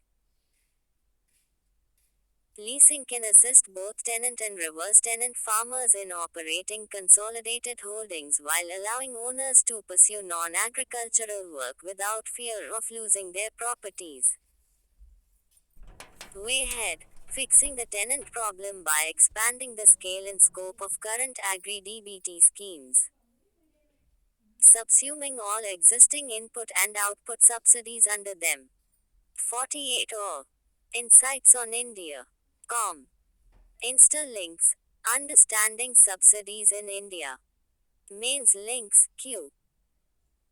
Do you think shifting to DBT for food and fertilizer subsidies may do more to bridge the gap with the doubling of farmers' income goal? Give your opinion with suitable justifications. 250 words. A technology in the aid of farmers. FAO State of Food and Agriculture Report 2022. Context. According to the Food and Agriculture Organization, FAO, agricultural automation might exacerbate inequality if technology is inaccessible to small-scale producers and other marginalized groups. Agriculture automation covers all the practices that help with planting and harvesting with the aid of machines and other devices. Background. The recently released FAO State of Food and Agriculture Report 2022 looked at how agricultural automation can contribute to achieving sustainable development goals. Highlights of the report. With agricultural automation, food production becomes more efficient and environment friendly. It comes with the threat of deepening inequalities as technology becomes inaccessible to small farmers. Agricultural automation can lead to unemployment in places where rural labor is abundant and wages are low. There are wide disparities in the spread of automation between and within countries. Japan had more than 400 tractors per 1,000 hectares of arable land, compared with just 0.4 in Ghana in 2005. Recommendations given in the report on how to minimize risks. Sustainable rental mechanisms. Making automation affordable. Automation should be avoided in labor-abundant regions. Instead, focus should be on creating an enabling environment for adopting automation. Social protection should be provided to the least skilled workers, who are more likely to lose their jobs during the transition. Case study. TRO tractor in Ghana. It is a platform that connects farmers and tractor operators, and through thousands of tractor owners can provide tractor hire services to farmers. Krishi Yantradhare in Karnataka provides rental services to promote mechanization of agriculture. Way ahead. Technological progress and increased productivity is crucial for eliminating rural distress. Automation needs to be inclusive and should promote sustainability. Interlinks, a technology in the aid of farmers. Agriculture. India's push for millets. Direction. Millet and its promotion is an important part of the government's agenda and therefore becomes important for UPSC exams. Context. At India's led initiative for the International Year of Millets 2023, India has called COVID, conflict, and climate the world's main food security challenges, and placed the cultivation and popularization of millets in the context of the wider imperative of the risking the global economy. Millets are a group of highly variable small seeded grasses, widely grown around the world as cereal crops or grains for fodder and human food. Ah. Insights on India. Com 49. Historical background. Millets were among the first crops to be domesticated. There is evidence for the consumption of millets by the Indus Valley people 3000 BC, and several varieties that are now grown around the world were first cultivated in India. Global distribution. Millets are now grown in more than 130 countries and other traditional food for more than half a billion people in Asia and Africa. Globally, sorghum jowar is the biggest millet crop. The major producers of jowar are the United States, China, Australia, India, Argentina, Nigeria, and Sudan. Bajra is another major millet crop.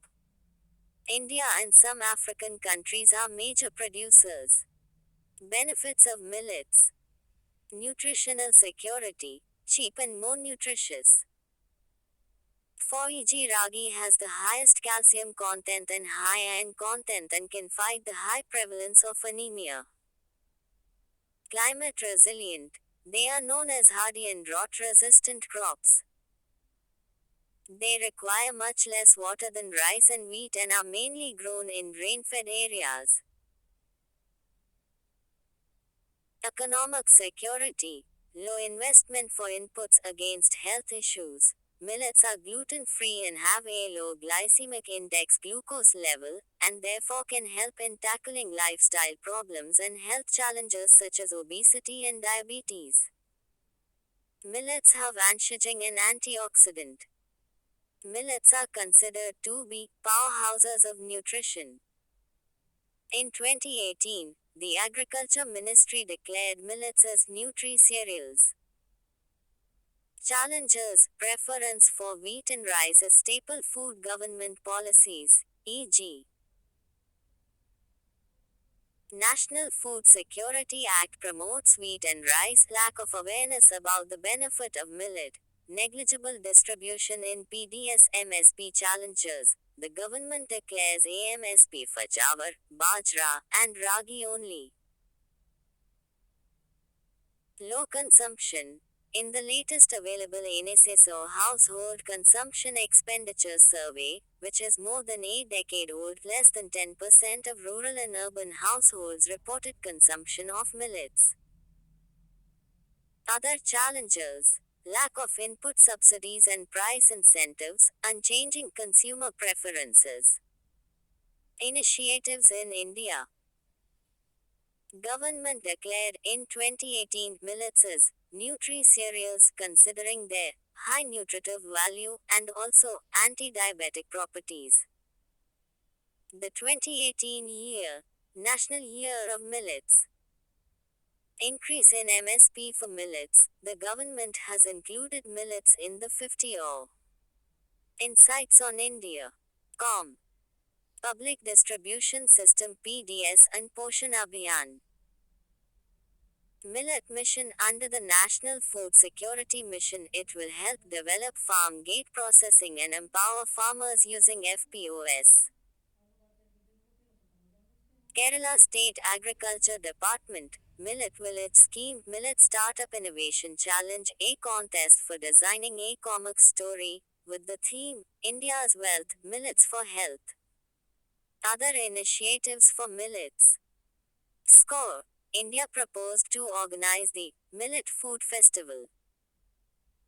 Conclusion. In view of the impact of climate change and the government's aim for climate smart agriculture, millets deserves encouragement.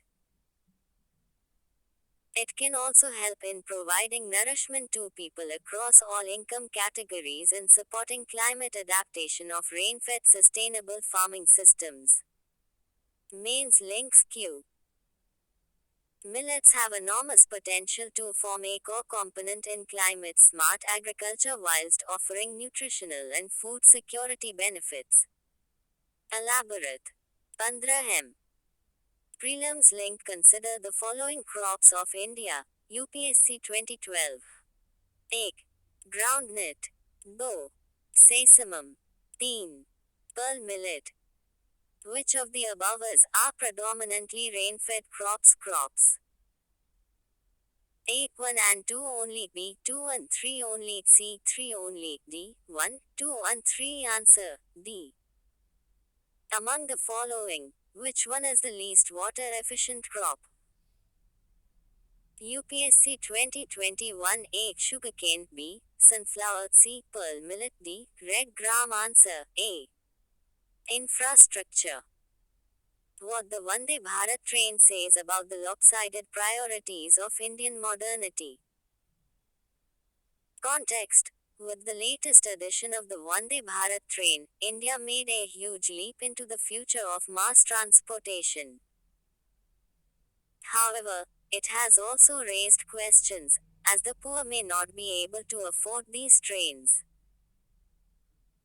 Examples of skewed priorities of New India. Medical facilities, medical tourism vs lack of doctors in primary health centers.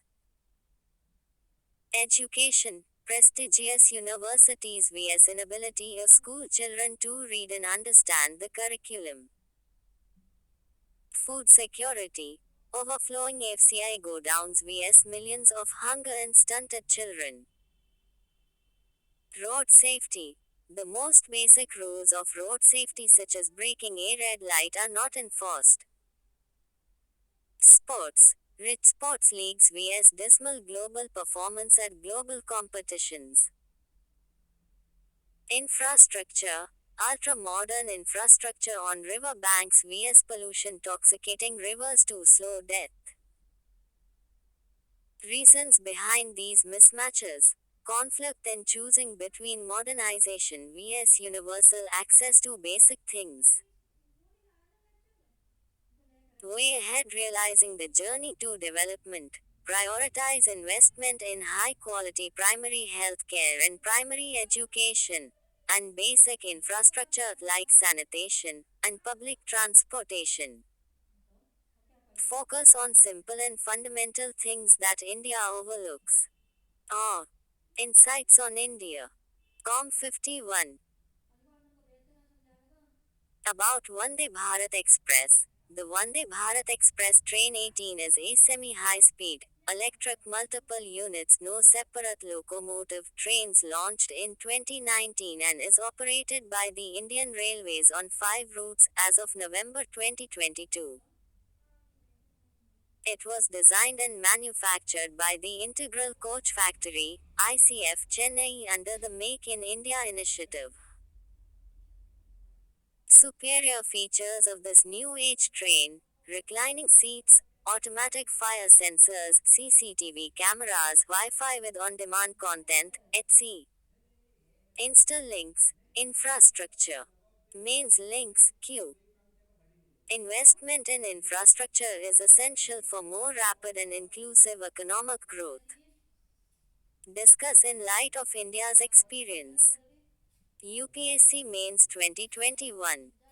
Science and technology. The wind sector in India needs an Overhaul. Context. Globally, India has the fourth highest installed capacity to generate wind energy.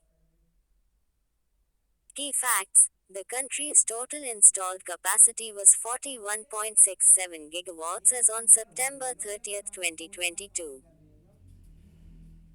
The Indian government set a target for 175 gigawatts GW of renewable energy capacity by 2022.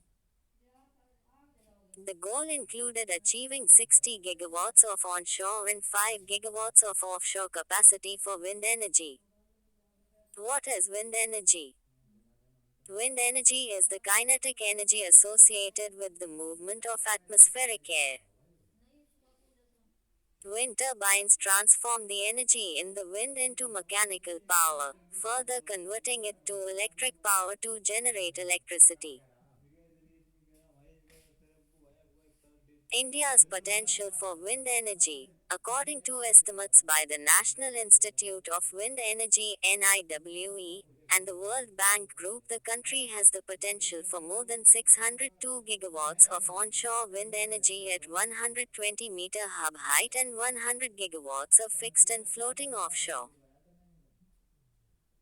The state of Gujarat has the highest wind energy potential, followed by Rajasthan, Maharashtra, Tamil Nadu, Madhya Pradesh, Karnataka, Andhra Pradesh. Challenges in meeting targets. 1. Failing in to meet targets.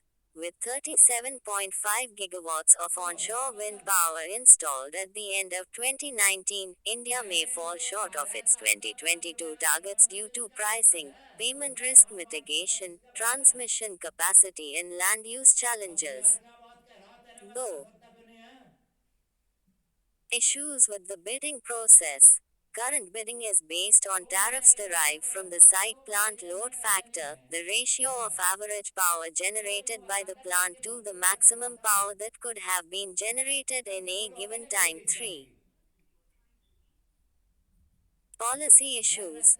Gujarat and Tamil Nadu are the highest PLF states and to realize better tariffs. Most projects are being planned in these states only, 60% in Gujarat and 30% in TN.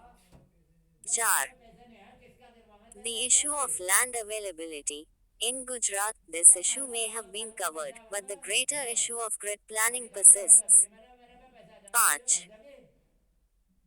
Infrastructure issues. Apart from the concentration of projects that create severe pressure on land, the creation of infrastructure for power evacuation leads to a choking situation.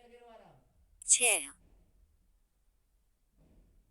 Investors' unwillingness. In spite of the availability of land and infrastructure in other states, investors do not prefer Madhya Pradesh, Rajasthan, and Maharashtra as the proposed projects cannot compete with projects in Gujarat and Tamil Nadu due to PLF and economic constraints. Steps have been taken to promote the installation of wind capacity in the country. Technical support including wind resource assessment and identification of potential sites through the National Institute of Wind Energy, Chennai. In order to facilitate the interstate sale of wind power, the interstate transmission charges and losses have been waived off for 52 Insights on India. Com. Wind and solar projects to be commissioned by March 2022. Issued guidelines for tariff-based competitive bidding process for procurement of power from grid-connected wind power projects. National Wind Solar Hybrid Policy 2018 to provide a framework for the promotion of large grid-connected wind solar PV hybrid systems. National Offshore Wind Energy Policy 2015 to develop offshore wind energy in the Indian Exclusive Economic Zone (EEZ) along the Indian coastline.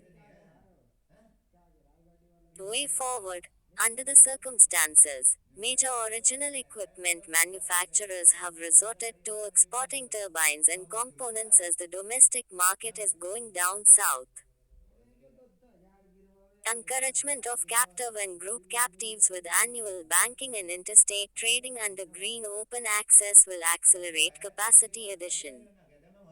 Mains link Q. What do you understand by curtailment of power in the energy sector?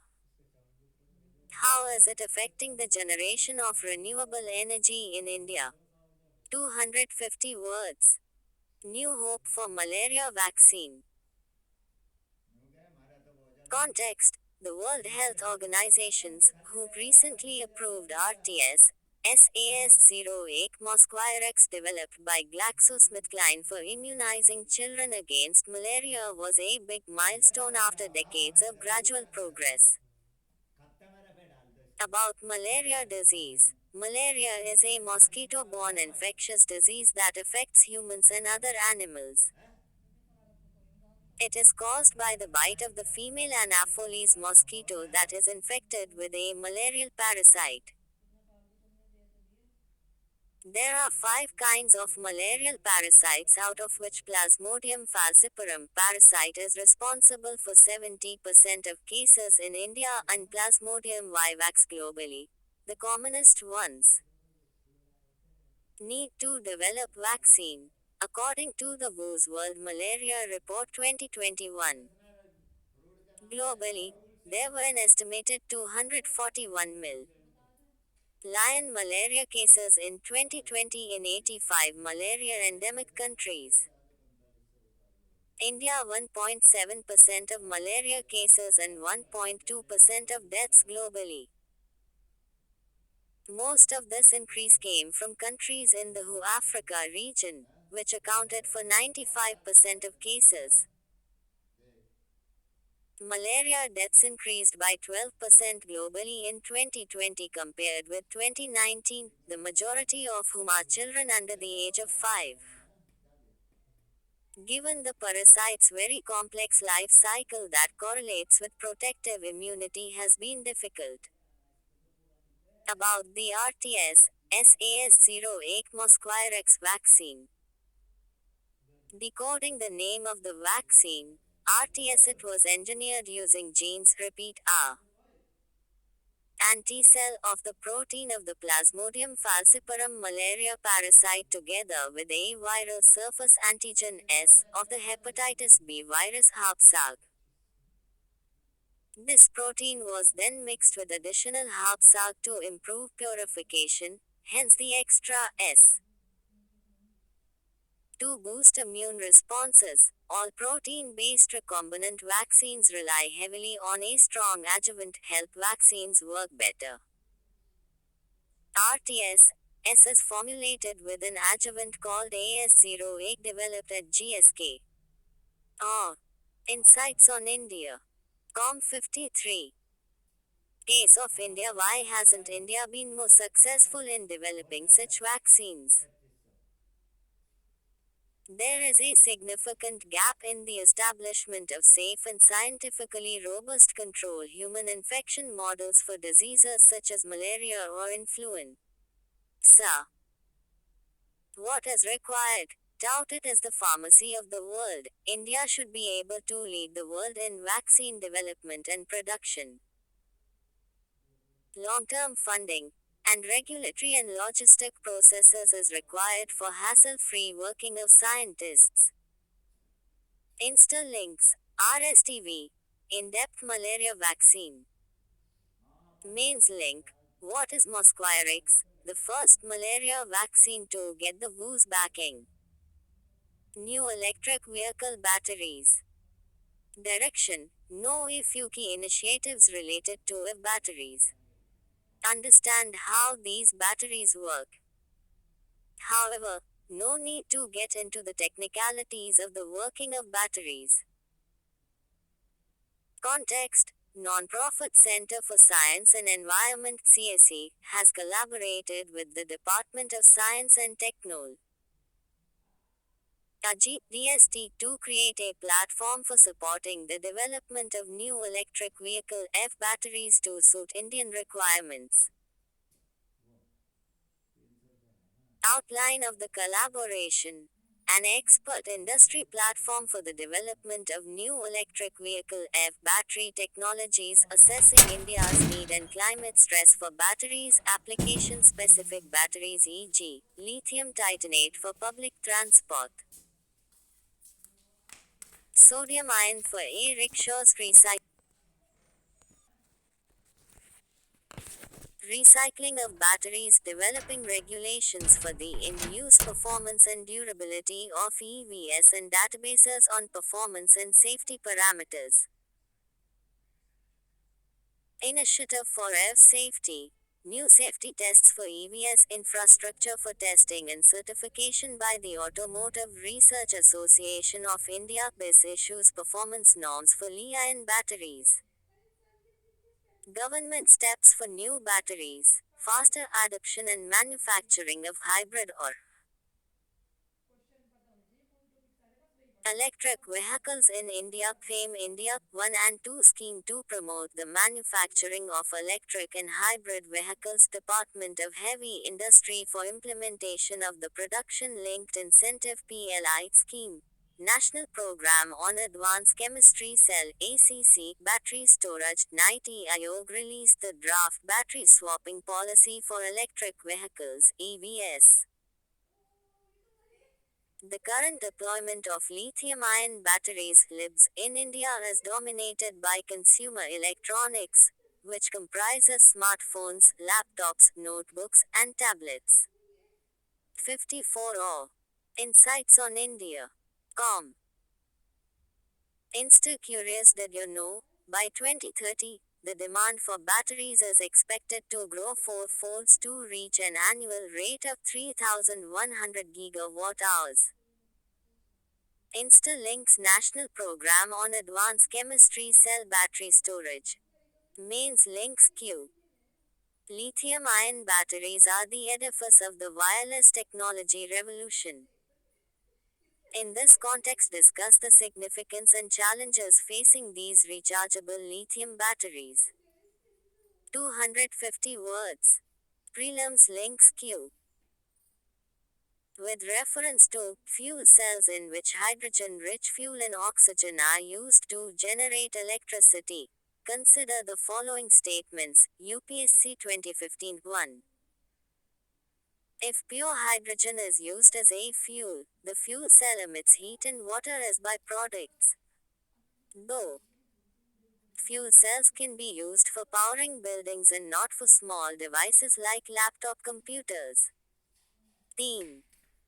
Fuel cells produce electricity in the form of alternating current AC. Which of the statements given above are correct? A. 1 only, B. 2 and 3 only, C. 1 and 3 only, D. 1, 2 and 3. Answer A. Indigenization of technology. Vikram S rocket launch. India's first privately developed rocket under mission PRARAMBH. Directive. The article will help to understand Mission Praram, Vikram S, Artemis 1 and their significance. We had previous covered Mission Praram, but this is a much more detailed analysis. Context. In a historic moment, Vikram S, India's first privately developed rocket, lifted off recently from the Indian Space Research Organization's ISRO launchpad in Sriharikota. Background. The mission, codenamed Praram, the beginning, is the Indian private sector's first entry into the lucrative space launch market. It is a mission under which Vikram S, India's first privately developed launch vehicle by Hyderabad-based Skyroot Aerospace, will carry 3 customer satellites, 2 Indian and 1 foreign, in a suborbital flight. About Vikram S rocket. It is a single-stage solid-fuel suborbital launch vehicle named after Vikram Sarabhai, the pioneer of India's space program. The spacecraft travels slower than the orbital velocity in a suborbital flight, which means it is fast enough to reach outer space but not fast enough to maintain an orbit around the Earth. The launch vehicle's engine, Kalam-80 is named after former President APJ Abdul Kalam. The Vikram S is a small satellite launch vehicle (SSLV) that will carry payloads weighing between 290 and 560 kilograms (PSLV). India's workhorse can carry up to 1,750 kilograms into sun-synchronous polar orbits. Significance Technology Demonstration Mission. The Vikram S, Kalam-80 and 3D printed parts thrusters will be used to test and certify technology in the Vikram series space launch vehicles. The company is developing 3 Vikram rockets that will use various solid and cryogenic fuels and have a carbon composite core structure.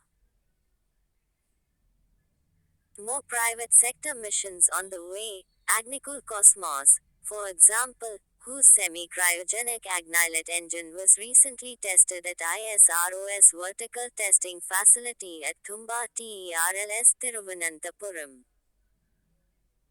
ISRO's SSLV is also expected to be manufactured and operated by private players in the near future. Promoting startups. Around 100 startups have registered with the ISRO and are collaborating with it in various areas of the space program. Insights on India. COM55. Related news. Artemis 8 Lunar MIS. Sign. Context.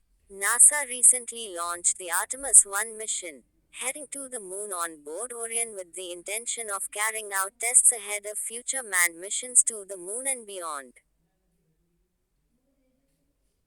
Background. The Apollo program, Project Apollo, was NASA's third human spaceflight program after Project Mercury and Project Gemini, responsible for preparing and landing the first humans on the moon between 1968 and 1972. About the Artemis 1 mission. Artemis 1, formerly known as Exploration Mission 1, is the first planned and crewed test flight in NASA's Artemis program, which aims to return humans to the moon. It will also be the maiden flight of the agency's Space Launch System (SLS) rocket, which will be the most powerful rocket engine ever flown into space, even more powerful than Apollo's Saturn V rocket, which carried people to the moon in the 1960 and 1970. Significance. Artemis 1 will test how well SLS and Orion can complete a mission to the moon and back. Artemis 2 2024 will be a crewed flight but not land on the moon. Artemis 3 2026 will land on the south pole of the moon. Other missions to Moon. Luna 2 USSR, Apollo 11 USA, Chandrayaan 1 and 2 India. Install links. Space technology. Mains links Q. In order to reap the maximum benefits, it becomes pertinent to increase private participation and nudge India towards a scientific pursuit of space exploration driven by economic aims. Discuss. 250 words. NITI AYOG proposes DECARBONIZING industrial emissions. Direction. CCUS is a promising technology to address climate change challenges. The article highlights the role of CCUS, challenges, and suggestions to reap the maximum benefits of CCUS. Context. NITI Aayog recently released a report on the policy framework of carbon capture utilization and storage (CCUS), a technology for decarbonizing carbon dioxide (CO2) from high-polluting sectors. About carbon capture utilization and storage (CCUS). Highlights of the report. Background. India's per capita CO2 emissions were approximately 1.9 tons, which was less than 40% of the global average and almost one-fourth of China's. Steel, cement, oil, gas, petrochemicals, chemicals, and fertilizer industries are crucial to the country's goal of halving CO2 emissions by 2050. As a result, a long-term sustainable strategy for decarbonizing sectors responsible for 70% of emissions is required, particularly for India's goal of reaching net zero emissions by 2070. Role to be played by CCUS: boost the promotion of a low carbon hydrogen economy and the removal of CO2 from the atmosphere. Enable the development of clean products. 56 Insights on India. Com. Green methanol, green ammonia while utilizing abundant coal resources, lowering imports, and leading to an economically self-sufficient India. Support sunrise sectors like coal gasification and India's budding hydrogen economy. The key challenge: reduce the cost of the mechanisms to implement the technology. Carbon capture, for example, needs the development of molecules capable of binding CO2 in the exhaust gas, which is costly. Suggestions: emphasize on, particularly on cutting edge technologies. To put in place a policy framework that will encourage the development of sustainable and viable markets for CCUS projects. Focus on financing and funding mechanisms, sufficient incentives, carbon credits to promote the private sector, etc. Gradual policy shift towards carbon taxes in order to achieve India's net zero goals by 2070. Biotechnology. What's the hurry for GM mustard? Context: experts express concern regarding the recent recommendation of the Genetic Engineering Appraisal Committee (GEAC) for approval for the environmental release of genetically engineered GE mustard DMH11 hybrid in India. Background: India's rising import bill for edible oil. In the fiscal year ending March 31, 2022, the country produced just 8.529 million tons (mt) of edible oil while importing 14 to 14.5 mt, resulting in a record foreign exchange outflow of $18.99 billion. DMH11 hybrid, developed by genetic modification (GM) by the process of hybridization of two alien genes, Barnase Joule Baster, isolated from a soil bacterium called Bacillus amyloic Hybridization involves crossing two genetically dissimilar plant varieties that can even be from the same species to have higher yields than what either parent can individually give. DMH11 is claimed to have shown an average 28% yield increase over the Indian mustard variety Varuna, in field trials carried out by the Indian Council of Agricultural Research (ICAR). GEAC. It is a body responsible for the appraisal of proposals relating to the release of GM organisms and products ordinarily considered hazardous into the environment.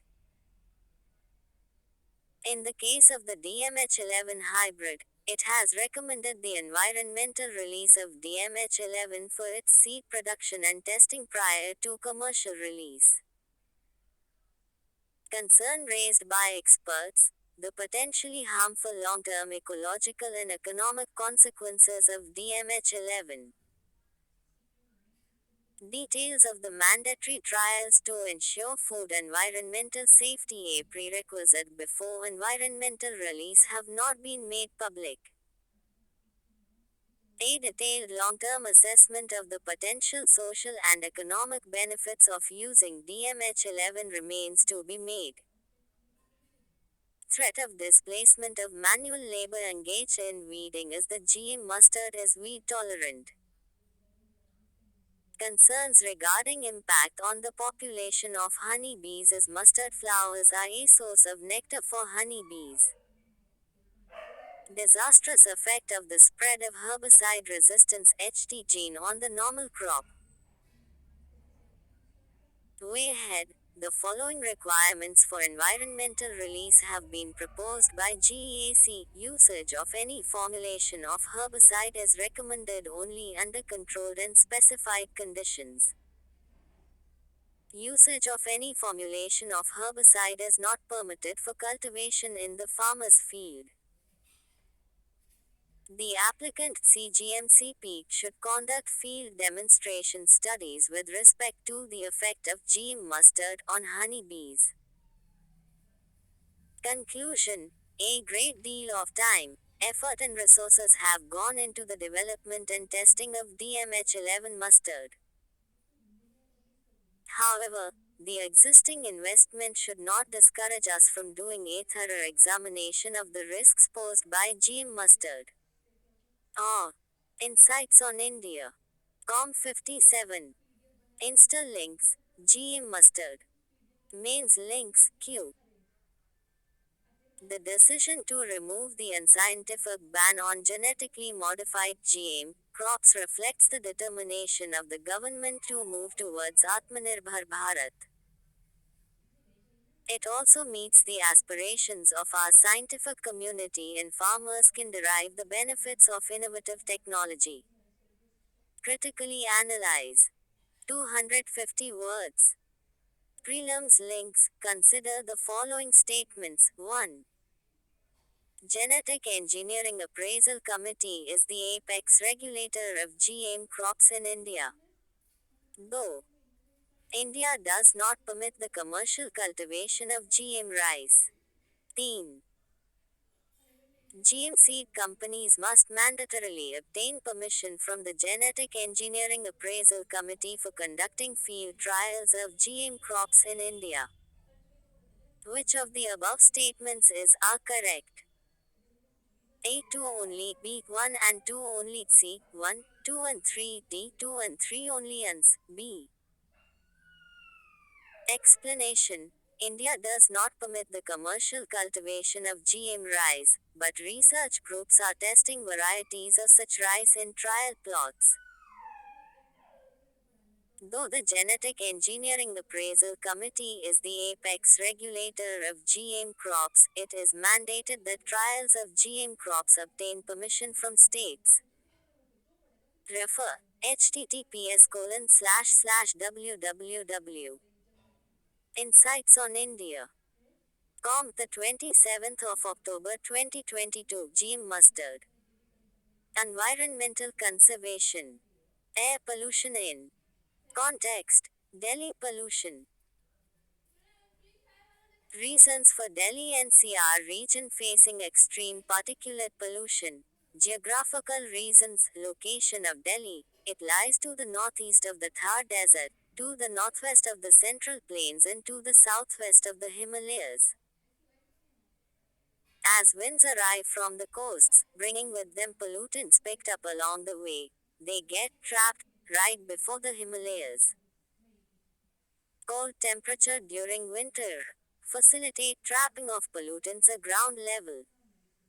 Lack of wind after the end of the monsoon stagnates the pollutants.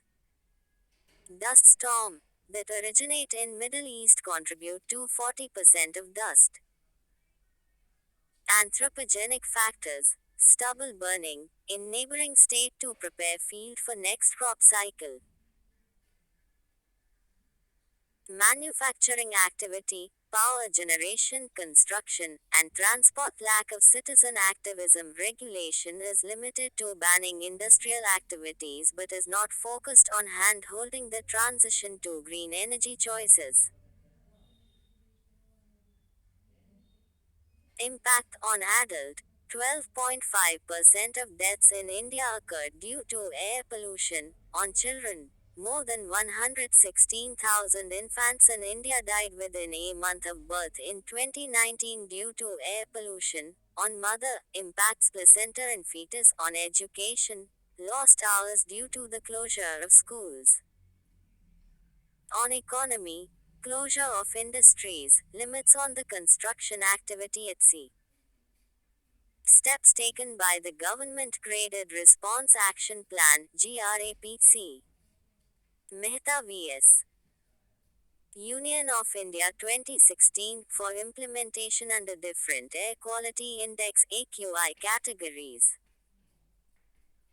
National Clean Air Program (NCAP) aims at reducing the concentration of PM10 and PM2.5 in 58 or Insights on India. Com. The atmosphere by at least 20% by the year 2024, with 2017 as the base year for comparison. To mitigate stubble burning, turbo-happy seeders and biodecomposers, collecting and using stubble as fuel in boilers, to produce ethanol, or simply burning away alongside coal in thermal power plants, fungi cocktail to decompose stubble by ICR. Other measures: mobile enforcement teams to check vehicular pollution, public awareness campaigns, investment in mass rapid transport systems, and phasing out old commercial vehicles. Delhi's Green War Room, signaling the fight against the smog, is analyzing satellite data on farm fires from Punjab and Haryana to identify and deal with the culprits. Cleaner transport, push for electric vehicles. Conclusion: facing a growing environmental and health calamity, anti-pollution efforts are being strengthened. But to succeed, the different levels of government must harness the political will to invest more, coordinate across boundaries, and motivate businesses and residents to do their bit. Insta links: air pollution. Mains links: Q. How is air pollution measured and tracked in India? What are the recent changes introduced to air pollution measurement? 15M.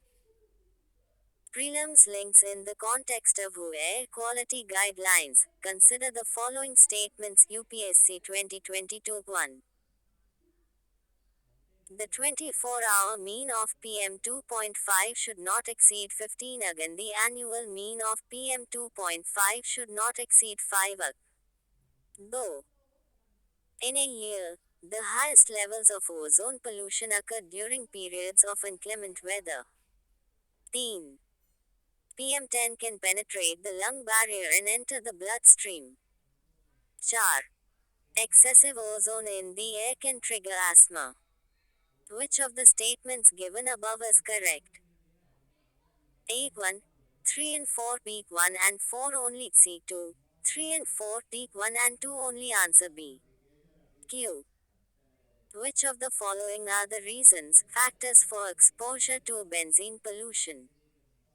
UPSC 2020-1. Automobile exhaust 2.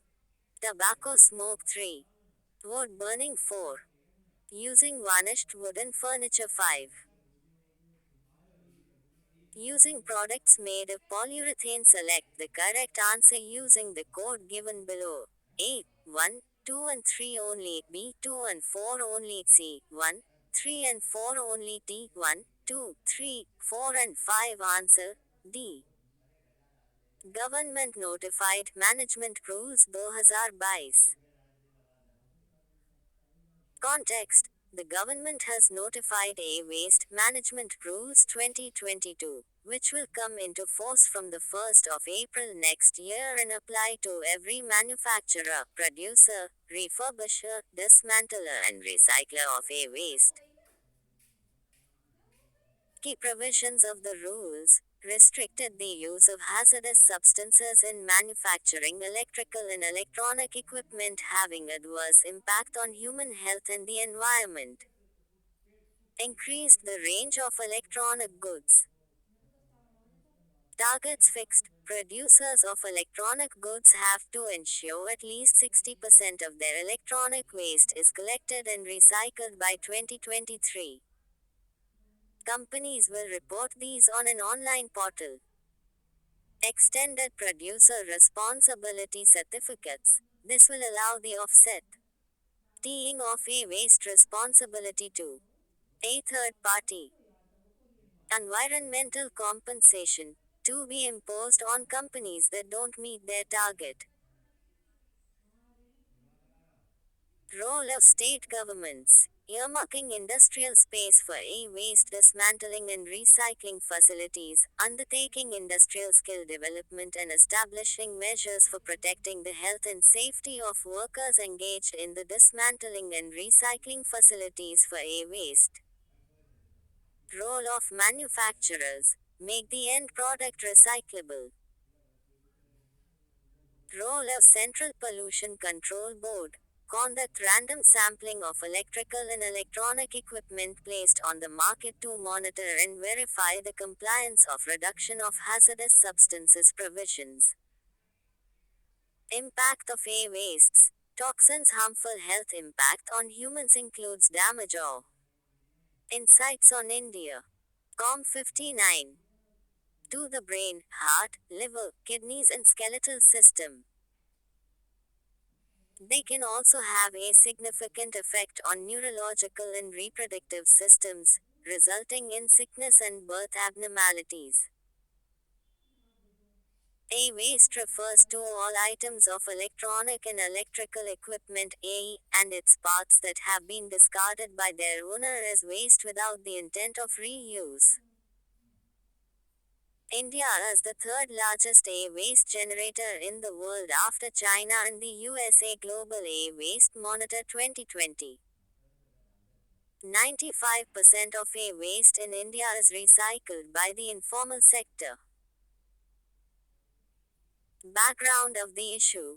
Under E-Waste Management Rules 2016, it is mandatory for the organization to comply with the extended producer responsibility of recycling e-waste. Complying with that, most firms outsourced recycling to organizations called Producer Responsibility Organizations Pro. CPCB has registered 74 pros. In May 2022, Environment Ministry issued a draft notification that does away with pro and dismantlers and vests all responsibility of recycling with authorized recyclers, only a handful of whom exist in India. Now, authorized recyclers will source a quantity of waste, recycle them and generate electronic certificates.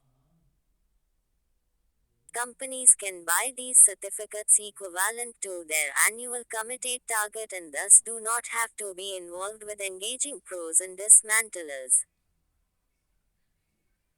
Conclusion. Recent government data shows that e-waste recycling has doubled in the country from a rate of 10% in 2017-18 has risen to 20% in 2018-19. What is needed is a sound market-based incentive that encourages both demand and supply side factors to voluntarily adopt e-waste recycling. In this respect, the e-waste clinic at Bhopal is a pilot project wherein e-waste will be collected door to door or could be deposited directly at the clinic in exchange for a fee, which needs to be studied for its success. InstaLinks e-waste management. Mains links queue. The electronic waste, or e-waste, is one of the fastest growing waste streams worldwide. Discuss the measures that are needed for the safe disposal of e-waste in the country. 250 words. Prelims link queue. Due to improper, indiscriminate disposal of old and used computers or their parts, which of the following are released into the environment as e-waste? UPSC 2013-1 Beryllium 2 Cadmium 3 Chromium 4 Heptachlor 5 Mercury 6 Lead 7 Plutonium. Select the correct answer using the codes given below. 8, 1, 3, 4, 6 and 7 only. B 1, 2, 3, 5 and 6 only. C 2, 4, 5 and 7 only. D 1, 2, 3, 4, 5, 6 and 7 answer. B. Dynamic Groundwater Resource Assessment 2022 report. Direction: Water is always an important and favorite topic of UPSC. Always have notes prepared on the different aspects of water use. Context: An assessment report on groundwater by the Central Groundwater Board and States UTS was released recently. Under Ministry of Jal Shakti. Key findings: India is the largest user of groundwater (GW), accounting for one quarter of total withdrawal. 87% of GW is used for irrigation. GW extraction has declined and the number of overexploited units extraction greater than recharge has decreased. Currently, 67% of GW units are safe, extraction less than 70% of recharge, 14% overexploited and 4% at the critical level. Extraction is very high in Haryana, Punjab, Rajasthan etc. Reasons for use of groundwaters in irrigation: erratic monsoon, successive droughts and erratic rainfall have led to excess extraction of groundwater. Subsidy: low prices of free electricity offers an incentive for the unchecked lifting of groundwater. Green revolution caused the overuse of groundwater. Water-intensive crops. Government encourages farmers to produce water-intensive crops like rice and sugarcane through increased minimum support prices (MSP). 60 Insights on India. Problems associated with such rampant use. Lowering of the water table. The World Bank predicts that by 2032, around 60% of aquifers in the country will be in a critical state. Reduction of water in streams and lakes. A substantial amount of the water flowing in rivers comes from the seepage of groundwater into the stream.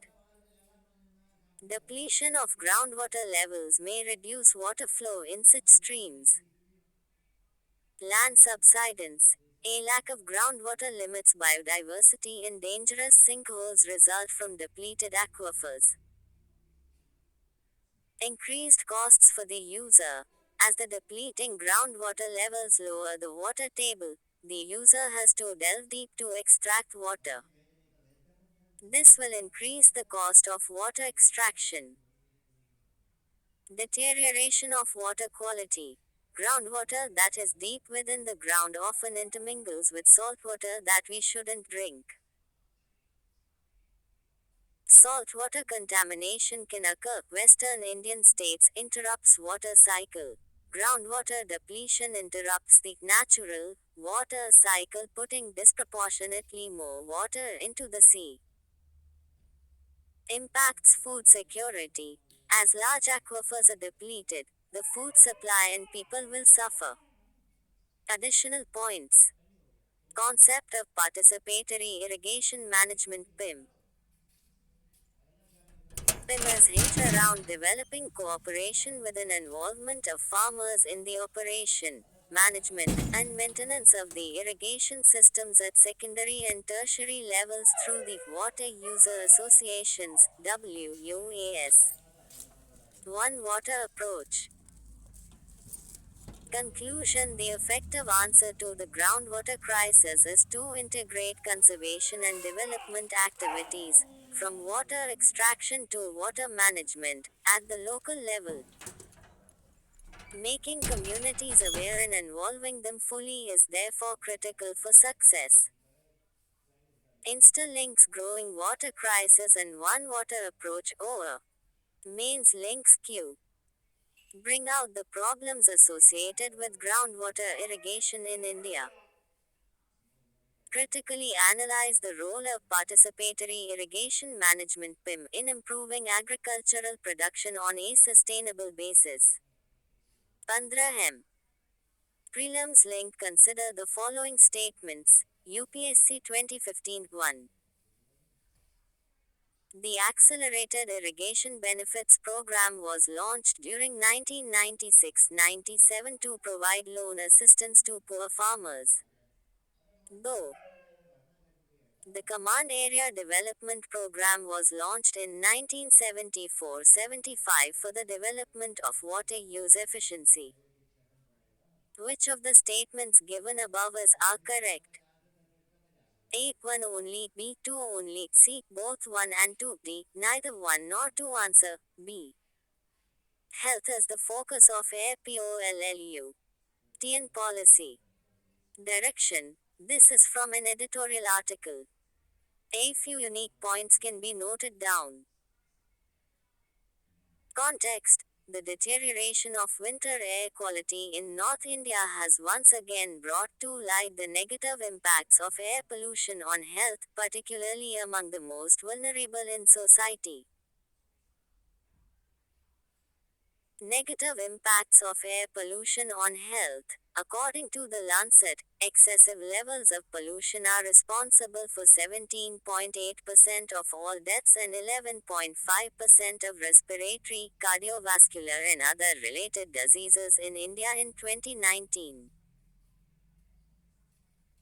Gaps in India's environmental policies. Isolated nature of policy making. Whether it is stubble burning or thermal power plant emissions, decisions are made without any consideration of all. Insights on India. COM 61. Their potential effects on health. A lack of understanding of health among policymakers. As a result, policies are created and implemented with little cognizance of the effect it has on society's health. Underrepresentation of health sector representatives in policymaking. As per the Commission for Air Quality Management, they comprise less than 5% of the members of state pollution control boards. Recommendations, initiatives, an exposure-centered view to policy. This means prioritizing initiatives that contribute the most to reducing exposure and hence generating health benefits. Revising National Ambient Air Quality Standards (NAAQS) to include not only local conditions but also the impact of exposure on vulnerable groups. Way ahead. This public health emergency has prompted calls for health to be prioritized in the development of air pollution policies. For this, health should be at the core of air pollution policy, rather than one of the several equally relevant facets. Frontline air pollution regulators to be more sensitive to the health needs of society. Conclusion. To primarily focus on health benefits, policymakers must include experts from epidemiology, environment, energy, transportation, public policy and economics.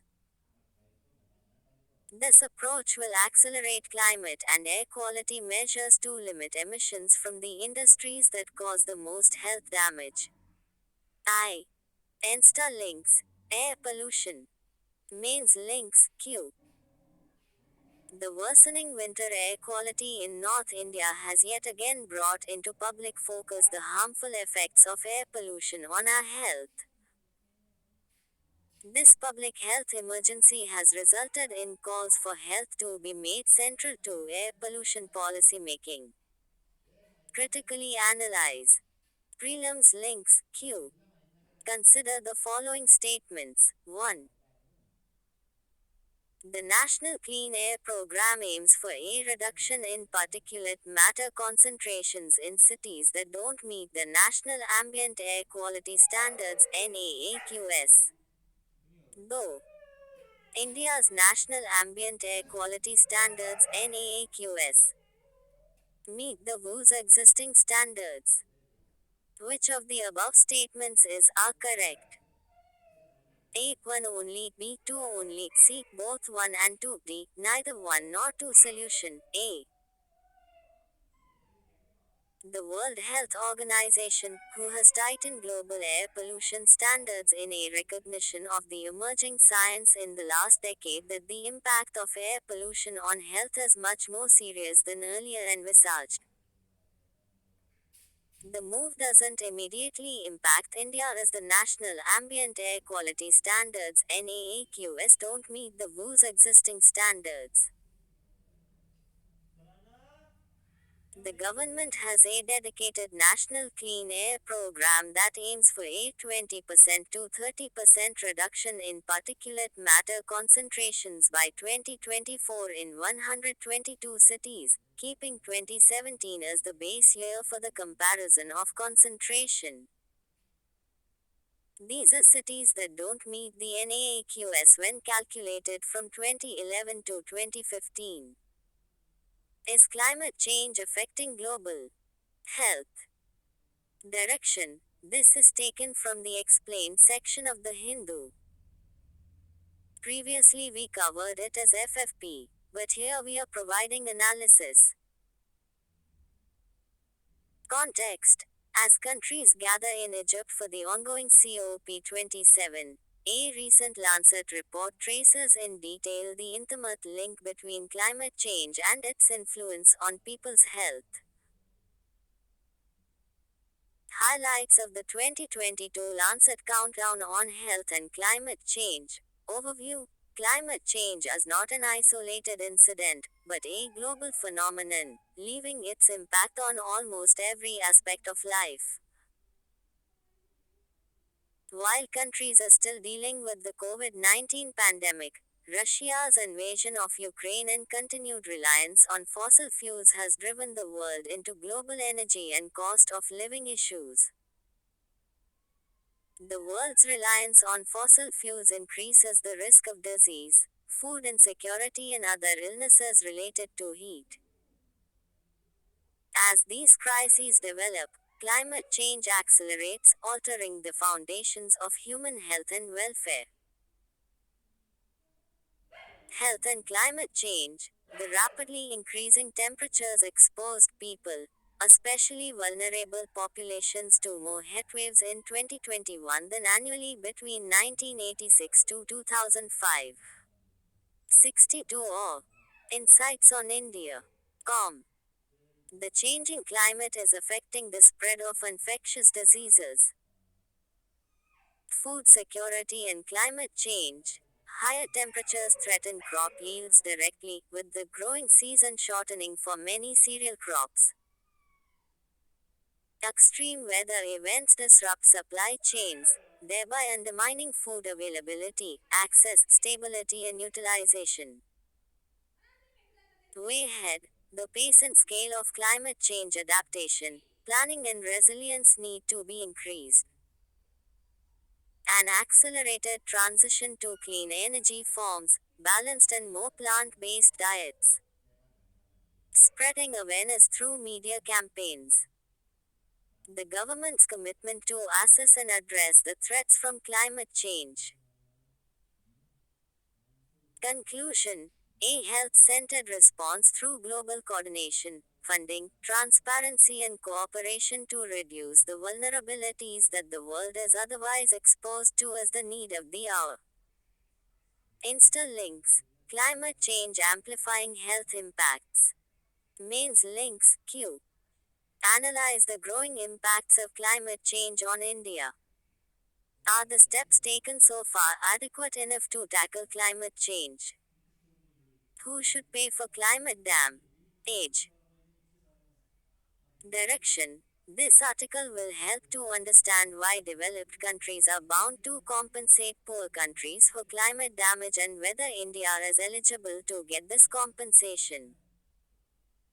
Do understand the carbon border tax and why India opposed it. Context. While rich countries such as the US, Japan, and Canada pledged $20 billion to wean Indonesia off coal at the G20 summit in Bali, much more has to be done to address climate change. Background. At the ongoing COP27 to the UNFCCC in Sharm el Sheikh, Egypt, countries have agreed to discuss providing financial support to address loss and damage caused by climate change. Loss and damage refer to developing countries' demand for an institutional framework to compensate countries affected by climate change for current environmental damage. Why compensation, rich world financing poor, has been considered. Historical responsibilities of the developed world. Between 1751 to 2017, 47% of the CO2 emissions came from the US and the EU 28. Emissions affecting others disproportionately. For example, a farmer in rural Africa may say that his country has not contributed to emissions in the past, but his agricultural yields are dropping as a result of industrialization in the US or Russia. Emissions have helped a few countries. For example, Canada would see a rise in GDP of 0.3%, about $9 billion a year, as warmer climates spur agriculture and labor productivity. Calamity is fast approaching. According to the UNEP's Emissions Gap Report 2022, the world must cut emissions by 45% by 2050 to avoid global catastrophe. Emissions in India and efforts to reduce them. According to the Emissions Gap Report 2022, India is among the top 7 emitters, others being China, the EU 27, Indonesia, Brazil, the Russian Federation, and the US. However, in per capita terms, India's emissions are far less at 2.40 CO2e than others. For economic development, some GHG emissions are unavoidable. India was responsible for the wording of the agreement on coal in 2021, changing phase out to phase down, which reflects the country's huge dependence on thermal power. In addition to pledging to net zero emissions by 2070, India has committed to generating 500 gigawatts of renewable energy capacity by 2030, lowering GDP emission intensity while increasing forest cover. Insights on India. COM 63. Related news. Carbon border tax. Source. TH context. Basic countries have emphasized the need of avoiding carbon border taxes, which could promote market distortion and worsen the trust deficit among countries at COP27. About carbon border tax. A carbon border tax is an import duty based on the amount of carbon emissions produced by the goods in question. E.g., using it, EU can impose import duty on cement export by India as cement production is highly carbon intensive. It discourages emissions as a carbon price. It has an impact on production and exports as a trade related measure. Background. The basic countries are a bloc of 4 large newly industrialized countries: Brazil, South Africa, India and China, formed in 2009 at the Copenhagen Climate Summit. The European Union (EU) proposed the Carbon Border Adjustment Mechanism (CBAM) in 2021, which would tax high carbon commodities like cement and steel beginning in 2026. Insta-links. Loss and damage funding officially included in the COP27 agenda. Mains links. Q. What is climate change, loss and damage? Should rich nations compensate the poor countries most vulnerable to climate change? State your opinion. 250 words. Think local climate action. Think Minangadi. Direction. The editorial article highlights the role of local bodies in the climate actions. Following examples can be used in governance or environment conservation as example case study for community engagement in conservation. Context. If India has to achieve the set of goals enunciated in the Panchamrit resolution of the COP26 Climate Summit in Glasgow 2021, it is necessary that Panchayati Raj institutions play a pivotal role in tackling many of the causes and effects of climate change. Case study 1, Minangadi Gram Panchayat in Kerala's Wayanad district. In 2016, the Minangadi Panchayat envisaged a project called Carbon Neutral Minangadi, the aim being to transform Minangadi into a state of carbon neutrality. Actions taken. An action plan was prepared by organizing Gram Sabha meetings. The entire community was involved in the process, with school students, youth, and technical and academic institutions given different assignments. Socioeconomic surveys and energy use mapping were also carried out. Awareness program, through campaigns, classes and studies. A greenhouse gases emission inventory was prepared. Tree banking was one of landmark schemes introduced to aid carbon neutral activities which encouraged the planting of more trees by extending interest-free loans. Over 1.5 lakh trees were planted which have also been geotagged to monitor their growth.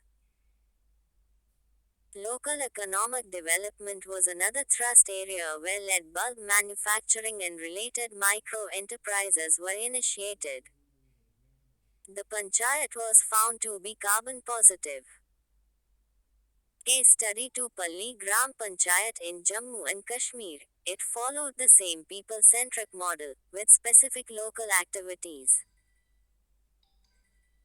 The panchayat has prepared a climate-resilient plan where villagers have been made aware of climate change mitigation factors. Biogas plants and solar panels were also introduced. A solar plant 500 kilowatts has been installed to power 340 households. A Gram Panchayat development plan for 2022-23 is being prepared by integrating a climate resilient plan. Case study 3, Clean and Green Village. Theme: Ministry of Panchayati Raj has focused its attention on localizing the Sustainable Development Goals (SDGs) on a thematic basis. Clean and Green Village is one of the themes under it. Under this theme, panchayats can take up activities on natural resource management, biodiversity protection, waste management and afforestation activities. Over 1 lakh gram panchayats have prioritized Clean or Green Village as one of their focus areas for 2022-23. 64 or Insights on India. Com. COP27 ends. Loss and Damage Fund, other agendas adopted. Direction. The article highlights the agenda and outcomes of COP27. We have previously done a few articles on this, but this article shows the final outcome of COP27. Context. All agendas, including the Loss and Damage Fund and the Sharm el-Sheikh Implementation Plan, were adopted during the UNFCCC COP27 closing ceremony in Sharm el-Sheikh, Egypt. Background. Delegates from 197 countries, all are of the Paris Climate Accord, gathered at the 27th session of the Conference of the Parties COP27. They came together to find a solution to prevent global temperatures from reaching 2 degrees Celsius above the long-term average temperature between 1951 and 1980. What was on the agenda of COP27?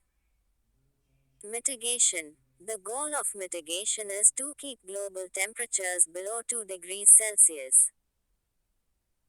However, progress since COP26 has been severely inadequate. Emissions Gap Report 2022.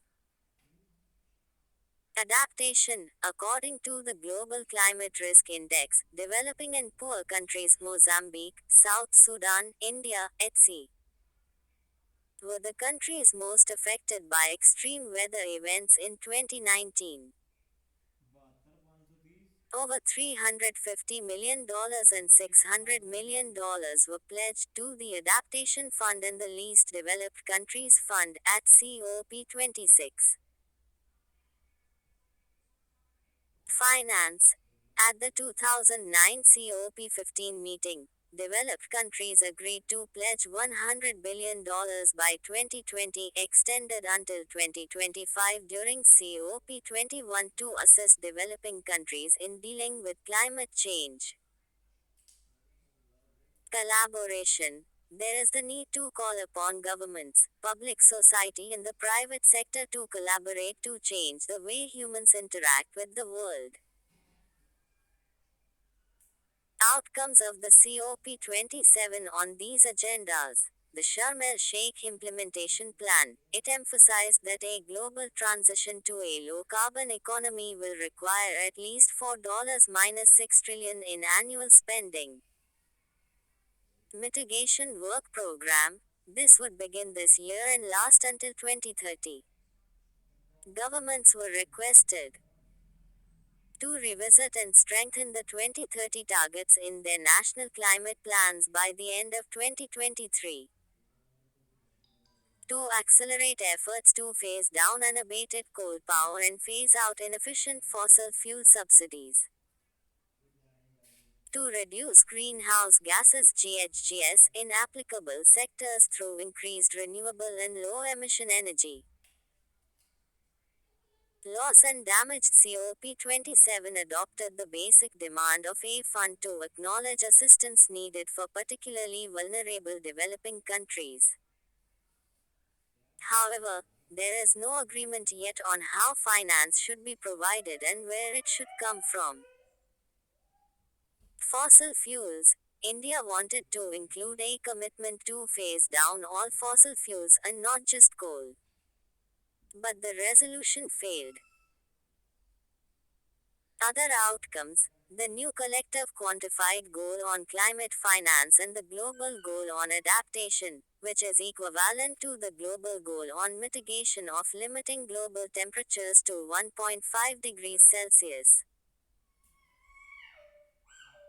The CMA countries who have signed and ratified the Paris Agreement also adopted Article 6 of the Paris Agreement, which allows countries to voluntarily cooperate with each other to achieve emission reduction targets set out in their NDCs. World Bank reforms. Recapitalization of the development banks to allow them to provide far more assistance to the developing world. Challenges ahead. No contributions have been pledged to the fund. Extra burden on the developing countries. They have been asked to revise their climate action plans (NDCs) with progressively stronger actions every year.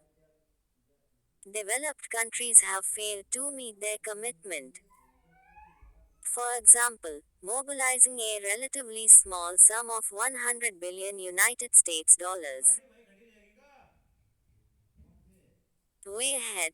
To provide funding for mitigation and adaptation. The financial system and its structures and processes will need to be transformed, involving governments, central banks, commercial banks, institutional investors, and other financial actors. Interlinks. Loss and damage funding officially included in the COP27 agenda or Insights on India. COM65. Mains links, Q. Describe the major outcomes of the 26th session of the Conference of the Parties COP2, the United Nations Framework Convention on Climate Change, UNFCCC. What are the commitments made by the India Conference? UPSC 2021.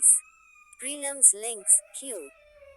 Consider the following statements regarding Green Climate Fund (GCF). A.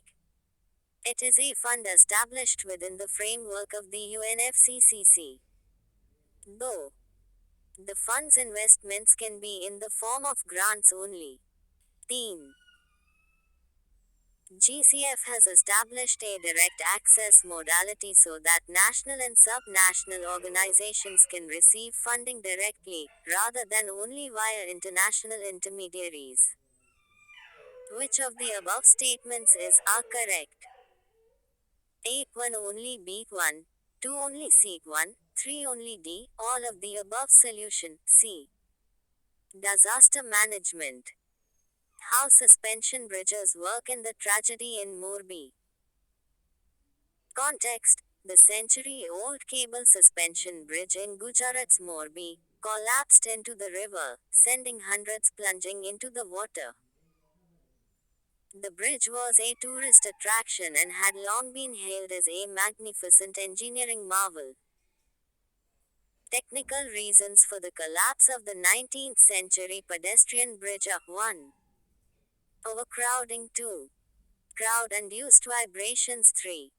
End of the service life.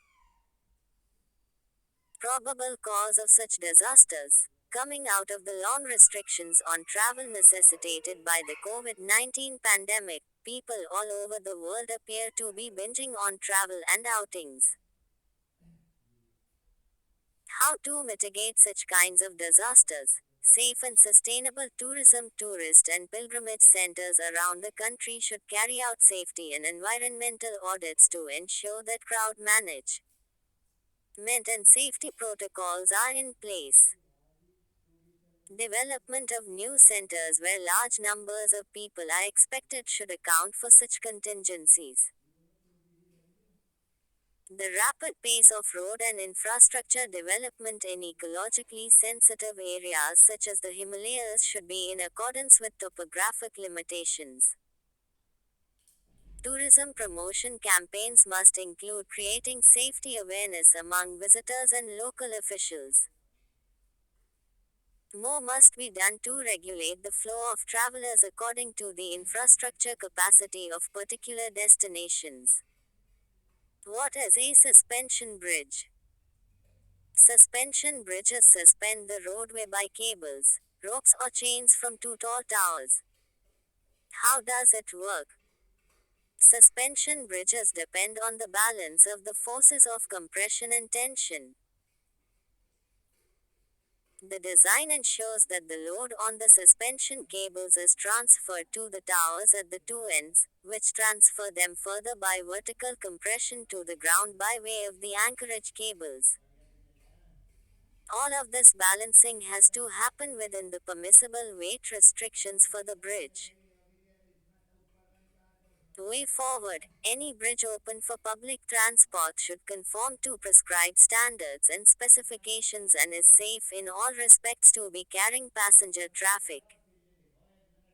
There should be a mechanism to audit the development work of bridges across the country. There should be proper guidelines detailing the do's and don'ts. 66 or Insights on India. Com. History of the Jultopur Bridge. It was a pedestrian suspension bridge that was inaugurated in 1879. The bridge was made during the reign of Sir Waghji Ravaji, the Thakur Sahib of Morbi. Sir Waghji is credited with planning and building the entire city of Morbi. Morbi. Morbi in Gujarat is famous for its ceramic industry. The district is dotted by several hundred ceramic producing factories, mainly medium and small scale units. Around 70% of India's ceramics are produced in Morbi.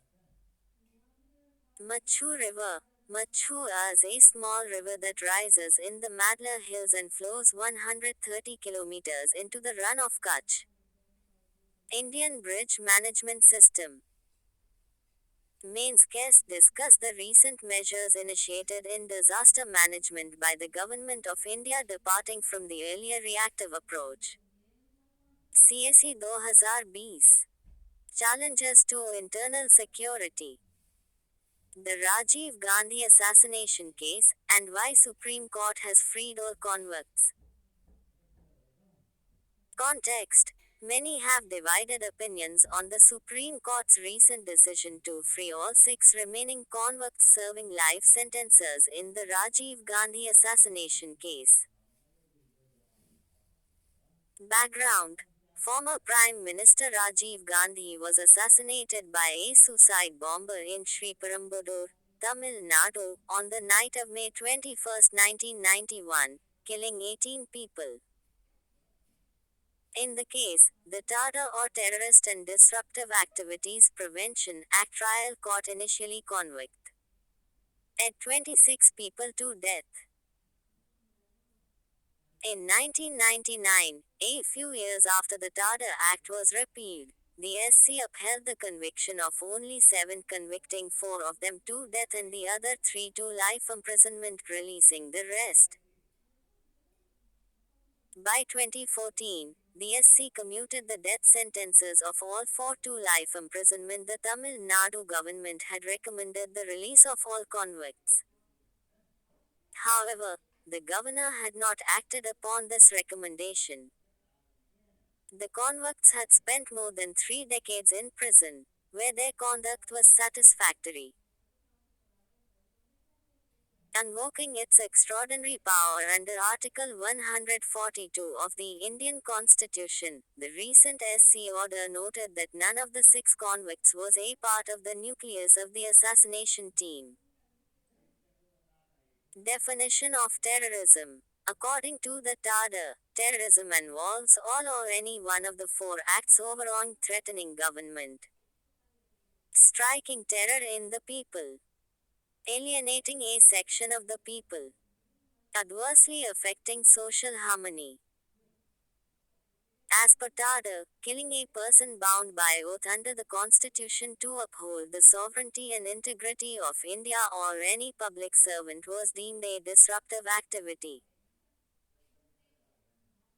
Grounds on which convicts were released. The prosecution's case was that the assassination was an act to prevent the government from continuing with the implementation of the 1987 India-Sri Lanka Accord. The SC said that for an act to qualify under the definition of terrorism, its intent is critical. It is difficult for the court to conclude that the conspirators intended to overawe or endanger the government of India or to strike terror in people or any section thereof. There is no evidence that any one of the conspirators ever desired the death of any Indian other than Rajiv Gandhi. Unfortunately, Rajiv Gandhi was not then a person bound by oath under the Constitution to uphold the sovereignty and integrity of India, as the Lok Sabha had been dissolved months before the incident. Insta links, terrorism. Mains links, Q. All terrorists are criminals, but not all criminals are terrorists. In light of the statement above, explain in what way anti-terror laws in the country have led to a period of over-criminalization. Insights on India. Com 67. Development of Great Nicobar, Strategic Imperative and Ecological Concerns. Direction. The article is an example of the development vs environment debate. It also contains key points about Great Nicobar Island and its strategic and environmental significance for India. Context. The Union Ministry of Environment, Forest and Climate Change gave environmental clearance for the ambitious 72,000 crore rupees development project on the strategically important Great Nicobar Island. Background. The idea of developing Great Nicobar was first proposed in the 1970s, and its significance for national security and the consolidation of the Indian Ocean region has been emphasized time and again. In recent years, increasing Chinese assertiveness in the Bay of Bengal and the Indo-Pacific has added urgency to this requirement. About the Great Nicobar Island. The Andaman and Nicobar Islands are a cluster of about 836 islands in the eastern Bay of Bengal, the two groups of which are separated by the 150-km wide 10-degree channel Andaman Islands in the north and the Nicobar Islands to the south. Great Nicobar, the southernmost of the islands, has an area of 910 square km. Indira Point, the southern tip of Great Nicobar Island is India's southernmost point and is less than 150 kilometers from the northernmost island of the Indonesian archipelago. The Great Nicobar Island has tropical wet evergreen forests, mountain ranges reaching almost 650 meters above sea level and coastal plains. It is rich in biodiversity with some endangered species of mammals, birds, reptiles and amphibians. The leatherback sea turtle is the island's flagship species. Great Nicobar is home to two national parks, Campbell Bay and Galathea, a biosphere reserve in the Shompen and Nicobarese tribal peoples. The approximately 8,000 settlers, ex-servicemen from Punjab, Maharashtra and Andhra Pradesh who were settled on the island in the 1970s who live on the island are engaged in agriculture, horticulture, and fishing. Strategic location of the island. Great Nicobar is equidistant from Colombo to the southwest and Port Klang and Singapore to the southeast, and is near the East-West International Shipping Corridor, which handles a significant portion of the world's shipping trade. The proposed projects: a Greenfield City and International Container Transshipment Terminal (ICTT), a Greenfield International Airport, a power plant, a township for the personnel who will implement the project. Significance of the projects: economic strategy. By becoming a major player in cargo transshipment, the island can participate in the regional and global maritime economy. It will promote tourism to the island. Employment opportunities, as over 2.5 lakh direct and indirect jobs are likely to be created on the island. Increasing the presence of the Indian Armed Forces, as the port will be controlled by the Indian Navy, while the airport will have dual military civilian control. The government's greater goal is to leverage the locational advantage of the island for economic and strategic reasons. Concerns: an ecologically important and fragile region. The loss of tree cover will not only affect the flora and fauna on the island, but it will also lead to increased runoff and sediment deposits in the ocean, impacting the coral reefs and mangroves. According to the government, expediting the project is of paramount national security and strategic importance. The development area is only a small percentage of the area of the island and its forest cover, and 15% of 68 or Insights on India. Com. The development area itself will be green cover and open spaces. A conservation plan for the leatherback turtle is also being put in place. Way ahead, India has successfully translocated a coral reef from the Gulf of Mannar to the Gulf of Kutch earlier. The Zoological Survey of India is currently in the process of assessing how much of the reef will have to be relocated for the project. Interlinks, developing the sister islands of the Indian Ocean. Mains links, Q.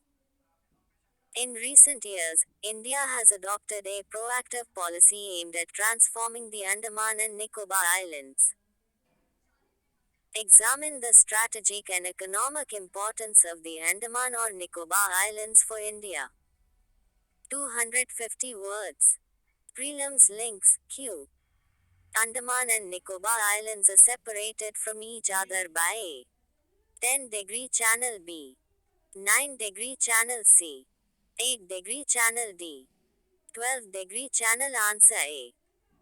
various security forces and agencies and their mandate. CDs must proceed with caution. Directions. This article has been taken from the Indian Express editorial. Go through it once, you can use it for value addition. What is CDs? He is the single point military advisor to the government as suggested by the Kargil Review Committee in 1999. CDs oversees and coordinates the working of the three services. Upper age limit for the CDs has been fixed at 65 years. He will function as the principal military advisor to the defense minister and also as the permanent chairman of the Chiefs of Staff Committee COSC. The CDs will be a member of the Defense Acquisition Council and Defense Planning Committee. Challenges before India's newly appointed CDs. Management of two live borders, force modernization, competing budgetary claims and new personnel policies, and pressure to expedite the creation of new joint command structures. What is Integrated Theatre Command? An integrated theatre command envisages a unified command of the three services, under a single commander, for geographical areas that are of strategic and security concern. The commander of such a force will be able to bear all resources at his disposal, from the Army, the Indian Air Force, and the Navy, with seamless efficacy. The integrated theatre commander will not be answerable to individual services. What are joint commands? It is a unified command in which the resources of all the services are unified under a single commander looking at a geographical theatre. Functions of joint command. The commander of a joint command will have the freedom to train and equip his command. He will have the logistics of all the services at his beckoning. However, the three services will retain their independent identities as well. Fig. General Bipin Rawat is no more. Why the new CDs must move with caution. The threat of China. Any conflict with China will demand forces resources from 4 to 6 of India's 14 single service and 2 tri-service commands, none of them co-located, as well the space and cyber agencies and the Special Forces Division. Insights on India. Com 69. Inter-service rivalry. There exists inter-service rivalry among the forces which is delaying the establishment of joint commands. Operational guidance issue. While the component commanders may retain a linkage with their chiefs, the question of who will provide operational guidance to the theatre commanders still remains open. Air power. The indivisibility of air power has been a bone of contention among the officials of defense forces. What needs to be done? Integrating the service command into 4 to 5 geographic or threat-based theaters and placing necessary forces under a single commander charged with the conduct of operations. Reconciling service rivalry. The service chiefs have to reconcile themselves to the reality that once theater commanders assume the warfighter role, they will be divested of operational responsibilities and assume the raise train sustain functions involving recruitment and training of personnel as well as the acquisition of combat wherewithal. Nudging IAF. The IAF's reluctance to share assets must be tempered by the fact that the theater air assets will be deployed on the advice of and by the IAF component commanders. Recasting of present staff colleges. As a joint services staff college, with changes in its curriculum to produce joint staff officers ready to serve in sister service HQS, learning in the process to function as future component commanders and theater commanders. Insta links. Prelims link about the Tri-Service Command of India Kargil Review Committee. Shekatkar Committee Power and Functions of CDs. Mains links 1. The Chief of Defense Staff (CDs) is responsible not only for the integration of the armed forces but also for solving issues in planning, budgeting and force structuring for a military based on a coherent strategic vision. Analyze. Though. What are integrated theater commands? Discuss the prospects and challenges faced in the implementation of integrated theater commands for India. GS4. Application of ethics. Issues with privacy breach. Context. Recently, Indian cricketer Virat Kohli's hotel room was captured, recorded and posted on the media, without his consent. This has created a huge public uproar. The internet has brought about dramatic changes in the perception of the world around an individual. The use of technology to connect to larger society has brought in new challenges and debates on the ethicality of their use. Recent trends of privacy breaches. Increasingly, the private lifestyle is brought into the public sphere. Public interference in the personal life of the celebrity or influencer. Issues with the changed landscape of privacy. Privacy breaches disturb trust and run the risk of diluting or losing security. It disrespects law and violates ethical principles. Development of business models that profit from the privacy of the individuals. X. Reality shows like Bigg Boss growing uncertainty due to the blurring of private and public life. Imbalance in the desire for publicity and revulsion over too much celebrity-ness. Difficult to ensure a balance between the two private and public spheres. Public sphere beyond ideas of privacy. 1. There is increasing surveillance of public life by the state, institutions, etc.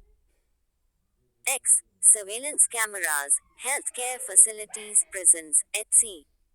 Though. Media through newspapers, press, cinemas, etc. have helped capture the outside world beyond the immediate public sphere. Despite these changes, personal life continues to be protected by laws, e.g., right to privacy, under Article 21 after K. Puthaswamy judgment. Also, public life also has allowed the citizens to exercise the right to freedom, right to speech and expression (U.A. 19). In cases where public and private life converges, the ethical precepts and morality of individuals define and alter reality. 70 Insights on India. Com. Mains link, Q1. What are the basic principles of public life? Illustrate any three of these with suitable examples. 2019. Ethical issues concerned with Tesla's autopilot. Directions. This article has been taken from The Hindu. The article discusses the moral dilemmas associated with the increased adoption of self-driving cars. Context.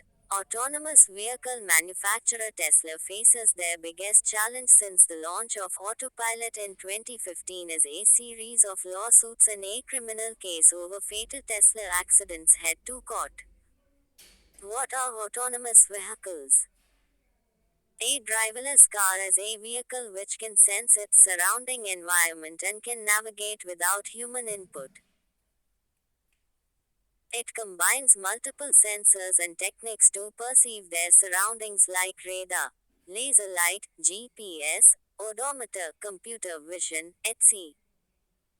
Benefits associated with the use of autonomous vehicles.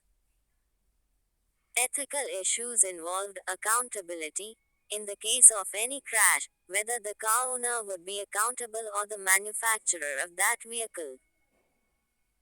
Law vs ethics. Autonomous cars are made to follow FIC rules strictly. But sometimes traffic rules have to be compromised. Patient's life vs traffic rules. Displaying human values. When the vehicle finds an injured person or an old lady, will it stop to help them and display the qualities of compassion and empathy? Impacts on environment. This will promote vehicle usage at a time when the objective is to reduce vehicles to reduce greenhouse gas emissions. Automation vs human livelihoods. Job loss to drivers without compensatory skill development and job creation. Hacking, privacy vs security. There is a problem if a car is hacked and programmed for killing. Also, problems related to the privacy of people. Conclusion. As the debate around autonomous vehicles and ethics intensifies due to the increasing adoption of self-driving cars, we hope that strict laws and regulations will be developed that can finally answer the questions in a correct, justifiable manner. Insta links. Prelims link autonomous vehicles, Internet of Things, artificial intelligence, cloud computing. Mains links. What do you understand by autonomous vehicles? Discuss the ethical issues involved in using autonomous vehicles. Death in a gene therapy study, ethical issues. Context. The lone volunteer in a unique study involving a gene editing technique has died. This has raised concerns regarding the O. Insights on India. Com71. Cause behind and ethical issues behind gene editing technology. Terry Hogan, a 27-year-old, died last month. He was under trial with a gene editing tool called CRISPR to treat Duchenne muscular dystrophy, the rare, genetic muscle wasting disease which is caused by a mutation in the gene needed to produce a protein called dystrophin. About gene editing. It is a type of genetic engineering in which DNA is inserted, deleted or replaced in the genome of an organism using artificially engineered nucleases, or molecular scissors. Ethics of gene editing. Insta links. Q. What are the ethical concerns involved in gene editing technology? Discuss. Thus M. T.N. Sheshan, the man who changed the face of Indian elections. Direction. Examples from already serving bureaucrats or the ones who have worked towards bringing reforms in society add value to your answer. This can be used as a way forward in GS-2 electoral reforms, ethics, upright public servant. Context. The Supreme Court, mooting the idea of including the Chief Justice of India in the selection process for the Chief Election Commissioner, has said a person like former CEC, the late T.N. Sheshan, happens once in a while. T.N. Sheshan's contributions. Electoral reforms. His strict commandments were no bribing or intimidating voters, no distribution of liquor during the elections, no use of official machinery for campaigning, no appealing to voters' caste or communal feelings, no use of religious places for campaigns, and no use of loudspeakers without prior written permission. He also enforced the Model Code of Conduct, strictly monitored limits on poll expenses, and cracked down on several malpractices like wall graffiti. The issuance of voter IDs for all eligible voters came into being under his strict watch. Ethical values, integrity. He was instrumental in rooting out many of the corrupt and unfair practices followed by political parties during elections in India. Transparency and accountability. His ideas and philosophies were inclined towards transparent and accountable governance. Leadership qualities. He did not bow in front of corrupt politicians and worked towards the betterment of society. He was awarded the Ramon Magsaysay Award in 1996 for his resolute actions to bring order, fairness, and integrity to elections in India, the world's largest democracy. Mains Link Q. Discuss the significant role played BKT and Sheshan in establishing progressive and autonomous election commission machinery in the country.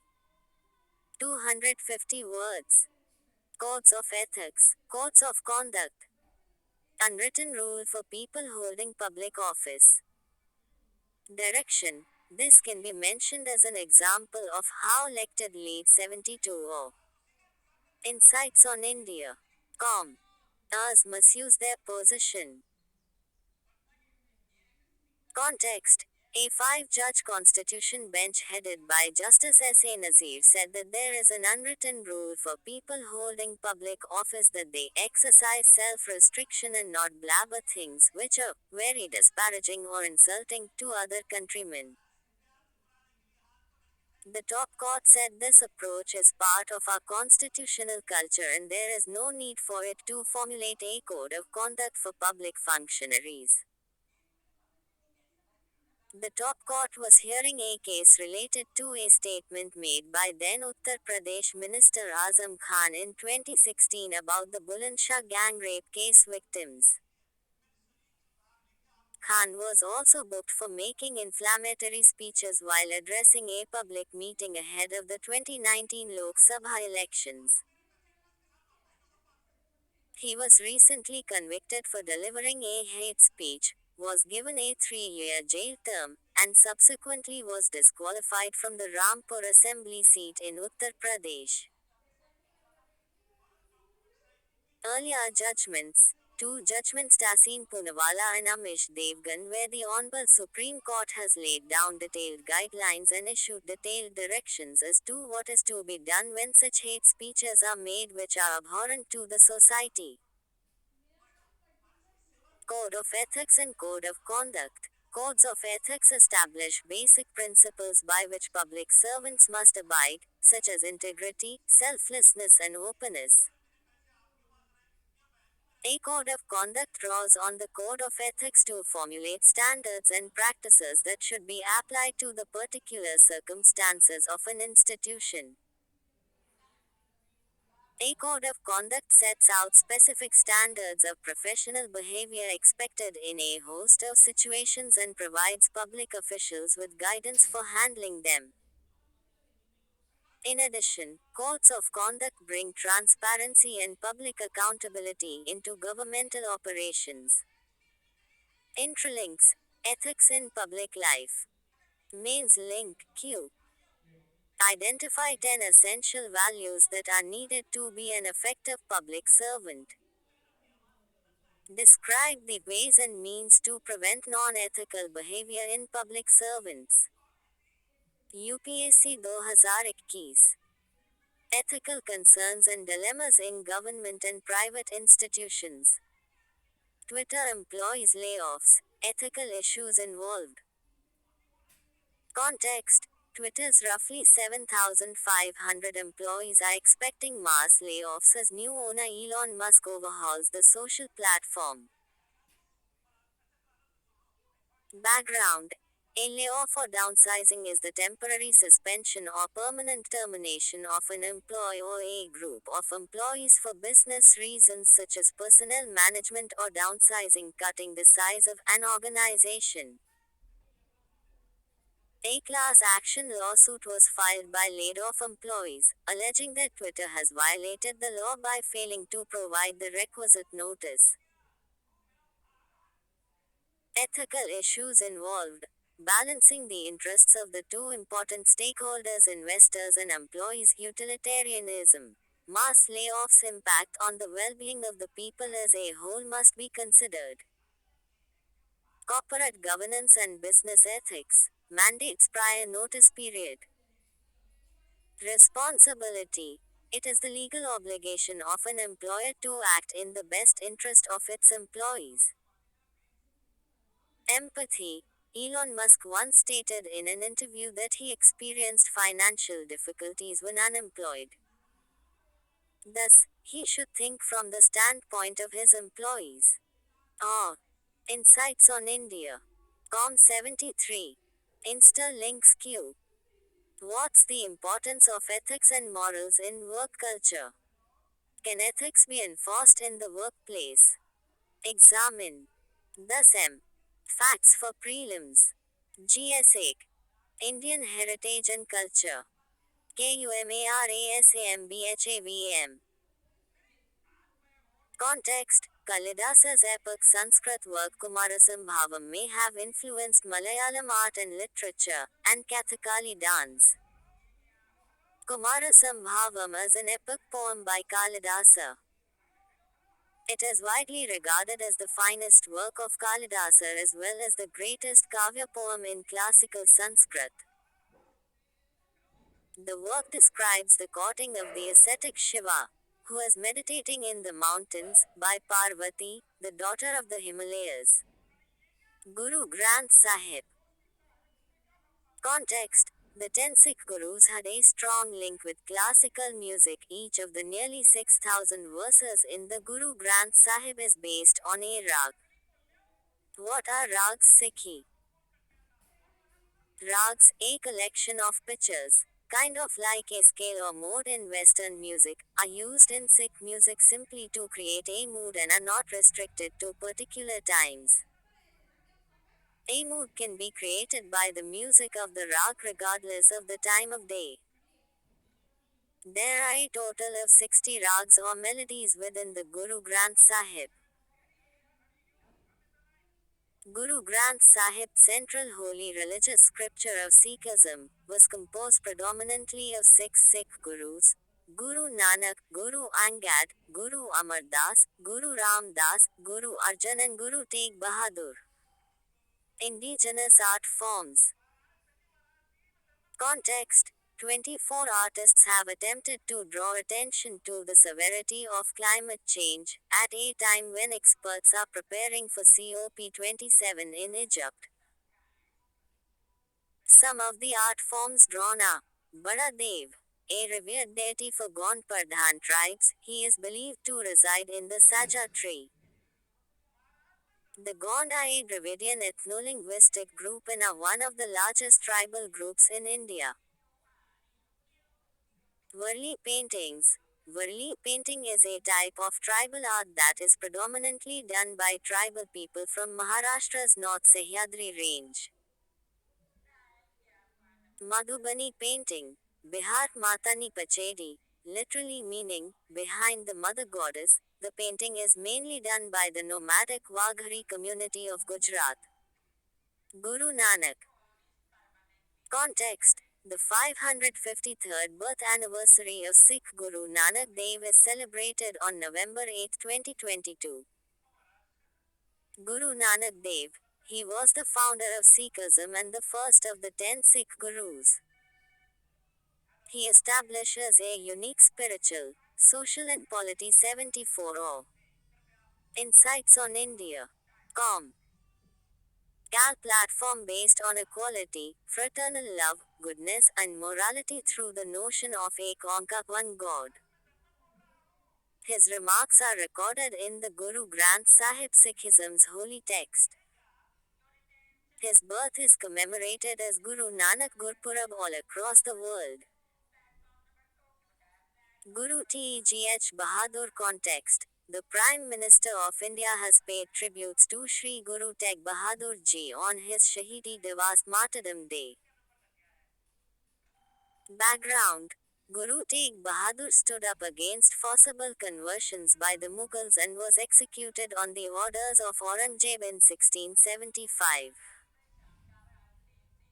Guru Tegh Bahadur. He was born to Mata Nanki and Guru Har Gobind, the 6th Sikh Guru, who raised an army against the Mughals and introduced the concept of warrior saints. He was the 9th of 10 Gurus and a fearless warrior, a learned spiritual scholar whose hymns are included in Sri Guru Granth Sahib, the main text of Sikhism. On the orders of Aurangzeb, Guru Tegh Bahadur was executed in Delhi and Gurdwara Sisganj Sahib in Chandni Chowk now stands on his execution site. Oh, Insights on India. Com 75. Patan Patola. Context. At the G20 summit, the Indian Prime Minister gifted a traditional artwork, Patan Patola scarf to his Italian counterpart. He also gifted Matani Pachedi, a handmade Gujarat textile offered in temples, to UKPM. Pitra, a tribal folk art from Chota Udaipur, to the Australian leader. About Patan Patola. The ancient art of double ikat or patola weaving in pure silk dates back to the 11th century, and the Salvi family of North Gujarat is one of the last practitioners of the declining art form. This unique fabric derives from a sophisticated and difficult technique of dyeing or not dyeing on the warp and weft separately before weaving, known as bandhani. A standard scarf costs between 80,000 rupees and 100,000 rupees, depending on the design's complexity. Matani Pachedi. It is handmade textile of Gujarat for offering in the temple shrines. Pitra painting. From Chota Udaipur, Gujarat, it depicts cave paintings that tribes used to make. It is a ritualistic painting done on the walls by the Rathwa, Bhils and Bhilala tribes. NICOBARI Hodi. Direction. Go through it once. Context. Nicobari Hodi craft is the first application for Andaman and Nicobar's Geetag. Nicobari Hodi is a traditional craft canoe made using locally available trees for transporting people and goods and for racing purposes. ARITTAPATTI Biodiversity Heritage Site. Context. The Tamil Nadu government issued a notification declaring Arittapatti and Meenakshipuram villages in Madurai district the first biodiversity heritage site in the state. Background. To prevent the loss of biodiversity and to preserve the cultural and architectural heritage of past times, the state government declared Arittapatti a biodiversity heritage site on the recommendation of the Tamil Nadu Biodiversity Board. The declaration of the site has been made under the Section 37, the Biological Diversity Act, 2002. About the site comprising Arittapatti village Melur block and Meenakshipuram village Madurai East Taluk, will be known as the Arittapatti Biodiversity Heritage Site.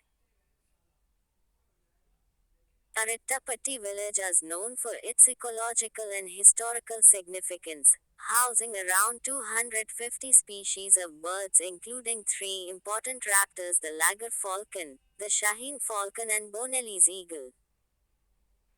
It is also home to wildlife such as the Indian pangolin, slender loris and pythons.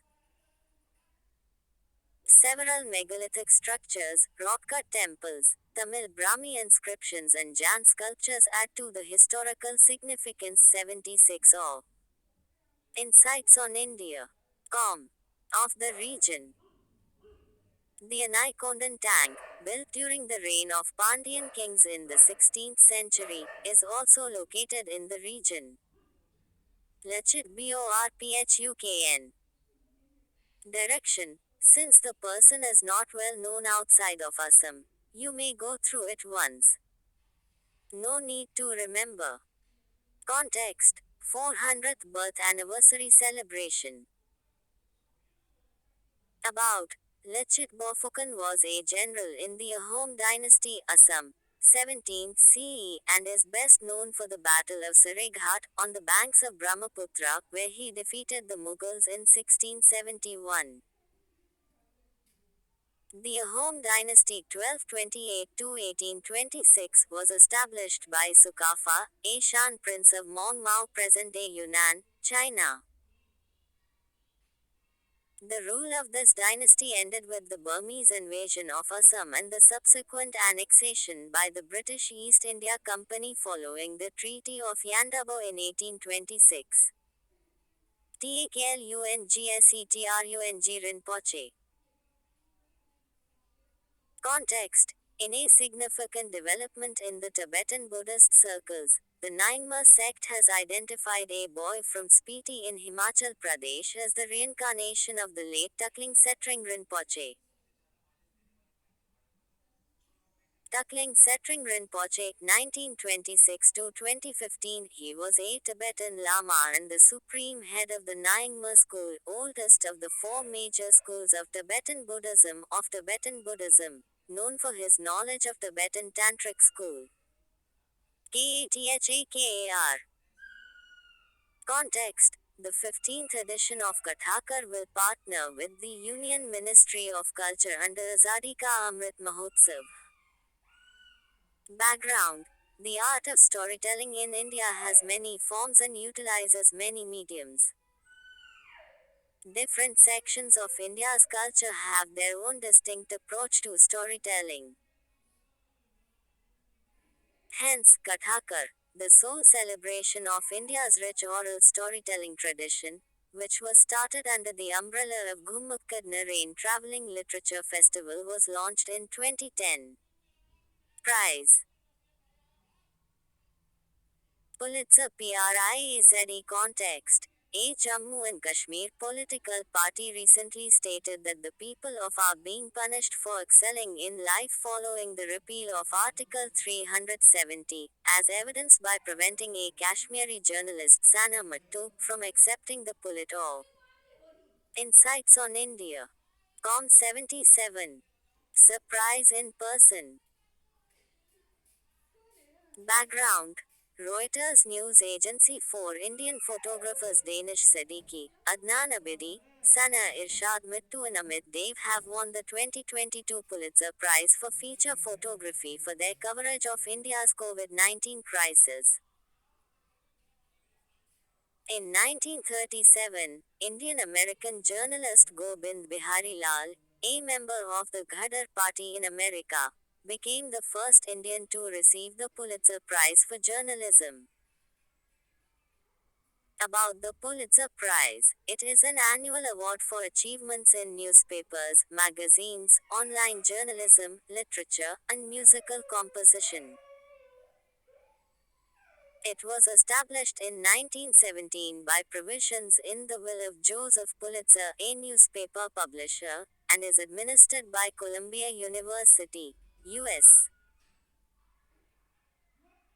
Article 370 of the Indian Constitution. It exempted from the application of the Indian Constitution except Article 1 and Article 370 itself, and permitted the state to draft its own constitution. It restricted the Indian Parliament's legislative powers in respect of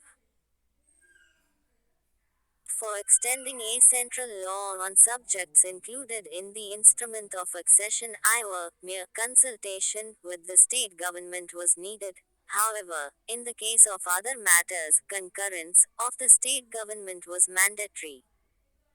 New regulations for awarding PhD. Context. The University Grants Commission (UGC) notified the UGC minimum standards and procedures for award of PhD degree regulations, 2022. Changes in the legislation governing the award of PhDs. Abolishing muffles, relaxing coursework for obtaining PhDs, allowing candidates to register for a PhD after finishing 4 years of a graduation program. However, experts fear that the said steps may lead to dilution of standards in PhDs and thus low quality research in the country. Indira Gandhi Prize for Peace, Disarmament and Development. Context. 2021 award has been given to NGO Pratham, Working in the field of education, the award carries a monetary award of 25 lakh rupees along with a citation and is awarded annually by the Indira Gandhi Memorial Trust to individuals and organizations. The Annual Status of Education Report (ASER) is biennially published by the NGO Pratham since 2005. Gandhi Mandela Award. Context: the Tibetan spiritual leader Dalai Lama, 14th, was recently conferred the Gandhi Mandela Award 2022. Background: the leader is the recipient of the 1989 Nobel Peace Prize. The Dalai Lama has developed his philosophy of peace based on the concept of universal responsibility, embracing all mankind as well as nature. About the Gandhi Mandela Award. The Gandhi Mandela Foundation, a Government of India registered trust, NGO, has constituted an international prize, the Gandhi Mandela Award, on the 150th birth anniversary 2019 of the father of the nation, M.K. Gandhi. The award is given to personalities who have carried forward the legacies of Gandhi and Mandela by making significant contributions in the fields of peace, social welfare, culture, environment, education, healthcare, sports, and innovation. Festival in News. BONALU Festival. Context: Rahul Gandhi joins Telangana's traditional Bonalu festival and picked up a heavy rope and whipped himself as he donned the avatar of Putharaju. It is a traditional Hindu festival centered on the goddess Mahakali from Telangana. Putharaju, a key figure in the Bonalu festival, is the fearsome brother of the goddess Mahankali, who wields a whip to protect the goddess. 78 or Insights on India. Com. National Florence Nightingale Awards 2021. Context: President presented the award to the nursing profession. Florence Nightingale was a British nurse, statistician and social reformer, born in Florence, Italy, 1820. Her effort during Crimean War 1854-56 by curing patients, calculating mortality data and showing how improvements made in sanitary methods would reduce the number of deaths, won her recognition. She is also known as the Land with the Lamp and the founder of modern nursing. National Florence Nightingale Awards was instituted in 1973 by the Ministry of Health and Family Welfare to recognize meritorious service rendered by nursing professionals in India to mark the 200th anniversary of Florence Nightingale, who announced the year 2020 as the Year of the Nurse and Midwife. Modern History Personality. Ella Bhatt. Context: Alaban Bhatt, 89, noted Gandhian, leading women's empowerment activist and renowned founder of the Self-Employed Women's Association, SEWA, passed away recently. Life of Alaban Bhatt. Born in Ahmedabad in 1933, she studied law and joined the legal cell of the Majur Mahajan Sangh or the Textile Labor Association TLA. Bhatt founded SEWA in 1972, which has since worked at empowering women in various ways. She was felicitated with the Padma Shri, the Padma Bhushan, the Ramon Magsaysay Award, the Indira Gandhi Peace Prize and many other accolades. She was also a member of the Rajya Sabha and of the Planning Commission of India in the 1980. She served as a World Bank advisor and addressed the United Nations General Assembly. She propounded the idea of 100-mile communities in her book Anubandh, Building 100-Mile Communities, published in 2015. SEWA. founded in 1972, creates an employment support program for women, founded on the principle that the poor don't need charity. They need an enabling mechanism to strive and come out of the vicious circle of poverty and vulnerability. Membership fee of just 10 rupees. It has network across many countries of South Asia, Africa and Latin America. Oh. Insights on India. Com 79. It has helped rehabilitate women in personal and even political or social crises by empowering them through skilling and training. Seva Bank was established to provide small loans to poor women, an initiative that was recognized by the International Labour Organization as a microfinance movement. SEWAS works have been an inspiration for government schemes like PM Swanidhi. Ek Janaki Ammal. Context: 125th birth anniversary of Ediwalat Kakkad Janaki Ammal, a pioneering botanist and the first Indian woman to be awarded a PhD in the botanical sciences.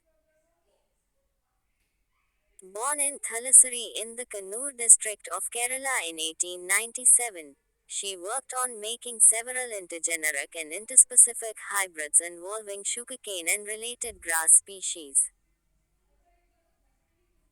Her association with the Save the Silent Valley movement, a campaign to stop a hydroelectric project from flooding the Silent Valley forest in the Palakkad district of Kerala, was well known.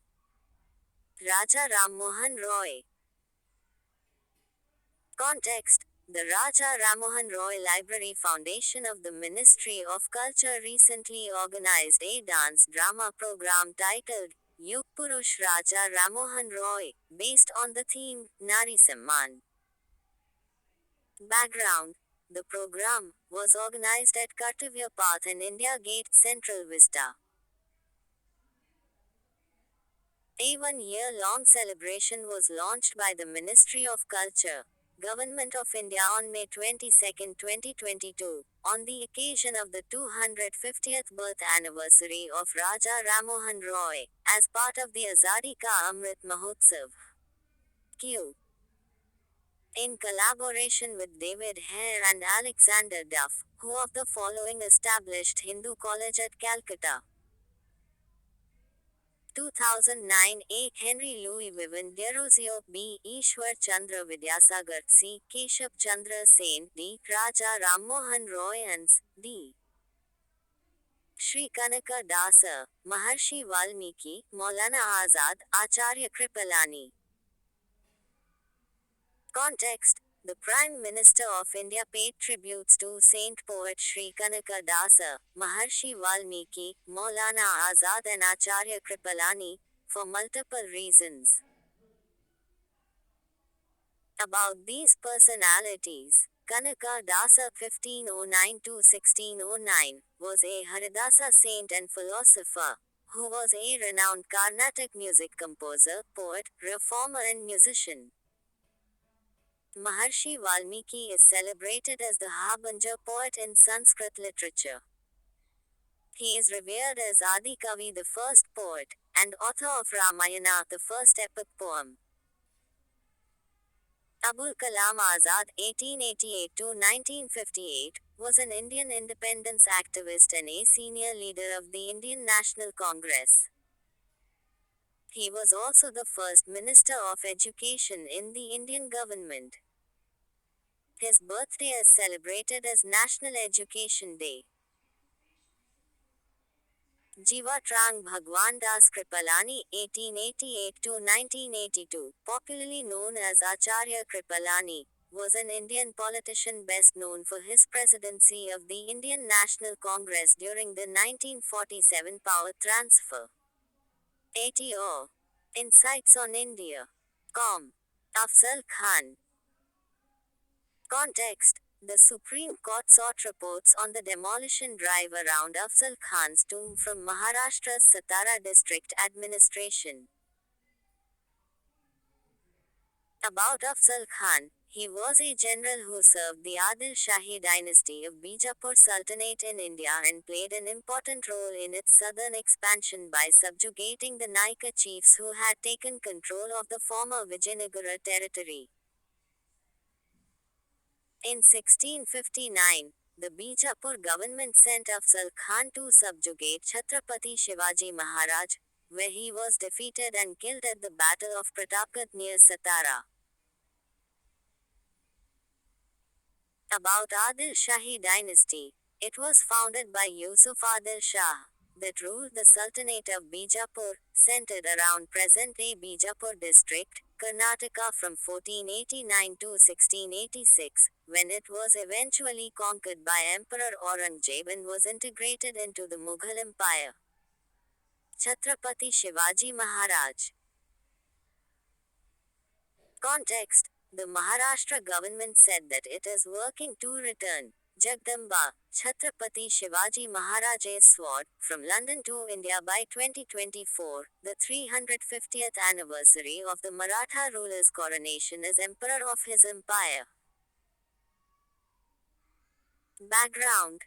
Shivaji presented the sword, not a genuine gift as the British extracted it through coercion, to King Edward VII, then Prince of Wales, during his tour of India in 1875 to 76. Lokmanya Bal Gangadhar Tilak made the first effort to bring back the sword when he went to London. Chhatrapati Shivaji Maharaj Shivaji Bhonsle I, 1630–1680, popularly known as Chhatrapati Shivaji Maharaj, was a Maratha ruler from the Bhonsle clan. From the declining Adil Shahi Sultanate of Bijapur, Shivaji carved out his own independent kingdom, laying the foundation of the Maratha Empire. At Raigad Fort in 1674, he was formally crowned Chhatrapati Emperor of his empire. Sir C.P. Ramaswamy Iyer.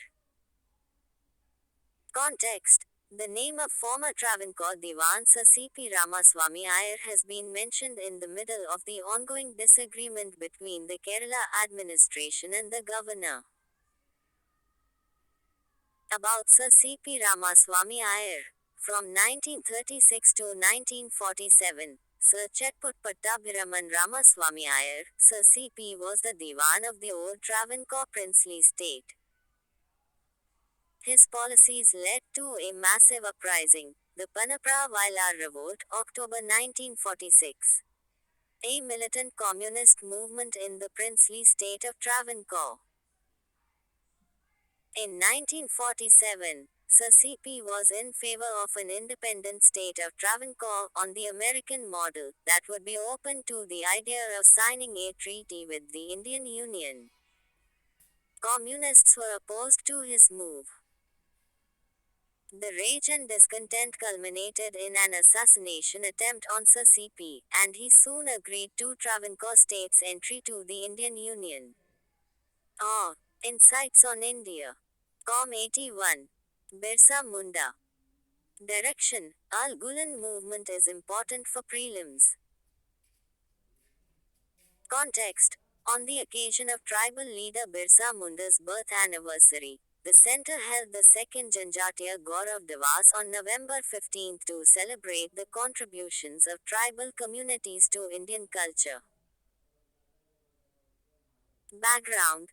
The government has also paid tributes to other pre-independence era tribal leaders recently by inaugurating the statue of Alluri Sitaram Raju and tribal museums. Role Birsa Munda played. From 1886 to 1890, Birsa Munda was majorly in Chabasa, Jharkhand, which was close to the center of the Sardari agitation, influencing his anti-missionary and anti-government programs. The Al-Gulen movement 1899, Munda encouraged the tribals to refuse following colonial laws and drive out foreigners using weapons and guerrilla warfare. He also aided societal reform by confronting religious superstition. earning him the titles Bhagwan, God, and Dharati Abba, Father of the Earth from his followers. Uda Devi. Context: events to commemorate the martyrdom of Uda Devi, a freedom fighter from the Parsi community, were held at various places in Uttar Pradesh, including Sikandar Bagh in Lucknow. Uda Devi Parsi, born in Ujirav, Lucknow, she was a freedom fighter who joined the Royal Guard of Begum Hazrat Mahal of Awadh. She participated in the Indian Rebellion of 1857 as a member of the women's squad of Wajid Ali Shah, the sixth Nawab of Awadh. Uda Devi is known not just for her heroic stories, but also for her ability as a leader who was able to mobilize people, particularly Dalit women, to fight the British. Kabir Das. Context: Prahlad Tipania, a folk singer, has a devoted following who credit him with reigniting interest in Kabir Das, the 15th century mystic poet. Sant Kabir Das was a 15th century Bhakti movement poet, saint and social reformer from the Nirgun Parampara, the tradition of the formless God. 82 Insights on India. Com. He was influenced by his master Ramananda and his verses can be found in the Guru Granth Sahib. His legacy lives on through the Kabir Path, a religious community whose members are referred to as Kabir Panthis. Kabir's compositions have appeared in literary works such as Kabir Bijak, Kabir Parachai, Saki Granth and Kabir Granthawali.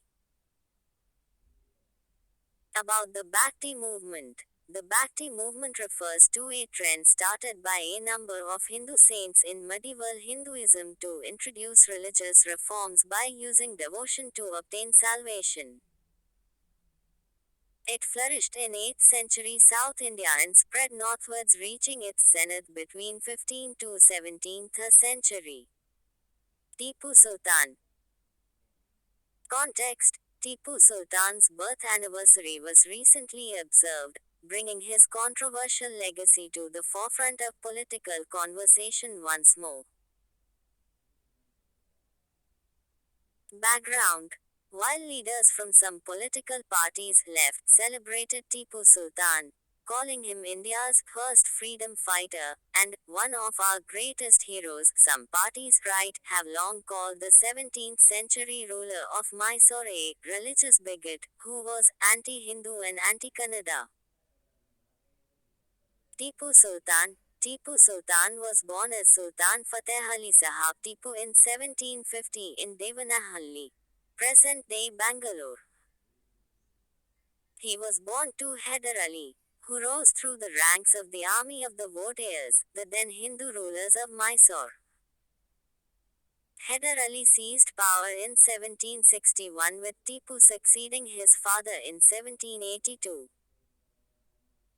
Reforms Tipu Sultan introduced. Tipu's fascination with European culture was evident in many of the innovations.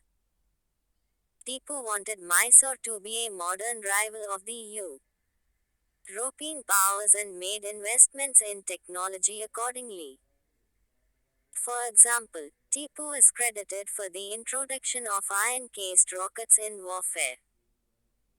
Tipu Sultan also pioneered administrative and economic reforms. He introduced new coins, started a new land revenue system in Mysore, as well as introduced sericulture, which continues to employ many Kannadigas to date. Tipu Sultan died defending his fortress of Srirangapatna against British forces in the Fourth Anglo-Mysore War in 1799. His final act of valor and defiance has been glorified by many who see him as a nationalist, anti-colonial icon. World History. Battle of Raisang Lao. Insights on India. Com 83. Context: November 18, 2022, was the 60th anniversary of the Battle of Reizangla, one of the few bright spots in the War of 1962 with China. On that day, 13 Command C Company made their heroic last stand against the Chinese army in the high Himalayas of Ladakh. Geography. PERIPHERALIZATION. Direction. The term is related to geography sociology. No need to overthink it. Just see it once. Context. According to a report by the Center for Policy Research, recent resettlements of Delhi have set a new standard of peripheralization in its history. A periphery means being situated on the fringes of a city, region, or nation. In the social sense, peripheralization describes the production of peripheries through social relations and their spatial implications. It has been observed that new settlements in Delhi 2010, displacement due to Commonwealth Games and others suffer from a new standard of peripheralization. These include poor access to basic services like water, healthcare, etc. Inadequate housing provisions. Located outside the ambit of planned colonies. What should have happened? Resettlement must ensure the protection of the affected person's human rights to adequate housing, land, work, livelihood, food, water, security of the person and home, health, education, and information. Biwa Blood Moon. Context. Earth, Moon and Sun will align to produce a total lunar eclipse for the last time until 2025. A total lunar eclipse occurs when the Earth casts its shadow completely over a full moon, blocking the reflection of all direct sunlight from the lunar orbit and dimming the color of the moon to a reddish hue, hence the term, blood moon. This is only possible when the orbits of the Earth, Moon and Sun align so that the Moon is directly behind Earth relative to the Sun. Why red? The reddish appearance of the lunar surface the Moon does not entirely disappear from view is caused by rays of sunlight around the outer edge of the eclipse shadow, or umbra, being filtered and refracted as it passes through Earth's atmosphere, bathing the Moon indirectly in a dim copper glow. The degree of redness depends on atmospheric conditions that vary with levels of air pollution, dust storms, wildfire smoke, and even volcanic ash. Hydrogen valleys. Direction. The promotion as hydrogen as future fuel has gained momentum with India set teeing targets to reduce its dependence on fossil fuels. Context. The DST under the Clean Hydrogen Mission of Mission Innovation has set in motion the process of identifying and teeing up at least 3 hydrogen valleys by 2030. What are hydrogen valleys? A hydrogen valley is a geographical area, a city, a region, an island, or an industrial cluster where several hydrogen applications are combined together into an integrated hydrogen ecosystem that consumes a significant amount of hydrogen, improving the economics behind the project. Mission Innovation (ME) is a global initiative of 23 countries and the European Commission on behalf of the European Union catalyzing a decade of action and investment in research, development and demonstration to make clean energy affordable, attractive and accessible for all. This will accelerate progress towards the Paris Agreement goals and pathways to net zero. MARI THARP. Direction. The concept on continental drift for prelims. 84 OR. Insights on India. Com. Context. Mary Tharp was a geologist and cartographer whose groundbreaking maps of the Atlantic Ocean floor, including the Mid-Atlantic Ridge and Rift Valley, This was further evidence for continental drift theory. Her research paved the way for plate tectonics. Continental drift is the hypothesis that the Earth's continents have moved over geologic time relative to each other, thus appearing to have drifted across the ocean bed. By Alfred Wegener, plate tectonics is the generally accepted scientific theory that considers the Earth's lithosphere to comprise a number of large tectonic plates which have been slowly moving since about 3.4 billion years ago. Tonga volcanic eruption reshaped Pacific seafloor. Direction: Tonga volcano based question has been asked in UPSC. Be aware of the basics of the volcano, including underwater ones. Context: Tonga Eruption Seabed Mapping Project TESMAP has said that the eruption of the Tonga Hapai volcano on the 15th of January 2022 was the largest recorded since the eruption of Krakatoa in 1883, Indonesia. Impact: Atmosphere: It sent ash and water vapor halfway to space, and generated tsunami waves across the globe. On the seafloor, it is scoured and sculpted by violent debris flows out to a distance of over 80 kilometers. Pyroclastic density currents: Hot lava, when comes in contact with cold water of the ocean, creates water vapor at very high temperatures. This creates a frictionless steam cushion on which lava could flow at very high speed and to a very far distance. 4 ways water is displaced due to underwater volcano, thus causing tsunami, by the density flows pushing the water out of the way through the explosive force of the eruption also pushes on the water. As a result of the dramatic collapse of the caldera flow, it dropped by 700 meters in the case of Tonga volcano, by pressure waves from the atmospheric blast acting on the sea surface. Places in news. MAPPINGO. Insights on India. COM 8586O. Insights on India. COM O. Insights on India. COM 8788O. Insights on India. COM O. Insights on India. COM 89. Economic Geography. Coal production in India. Context: The total coal production in the country stands at 448 million tons (mt) as of October 2022, which is 18% higher than the production of the corresponding period of last year. Coal in India was first mined in 1774 by East India Company in Raniganj coalfield along the western bank of Damodar River. Today, India has the 5th largest coal reserves in the world. India is the second largest producer of coal in the world, after China. However, India is the second largest coal importer in the world and it imports mainly from Indonesia, Australia, South Africa and the United States. India lacks coking coal. Tribes in news. Wangala dance.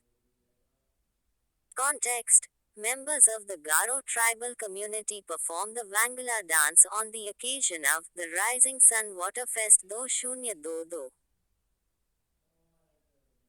About the dance, Wangala is also called the Festival of the 100 Drums, a harvest festival celebrated by the Garo tribe, who live in Meghalaya, Nagaland and Assam in India and Greater Mymensingh in Bangladesh.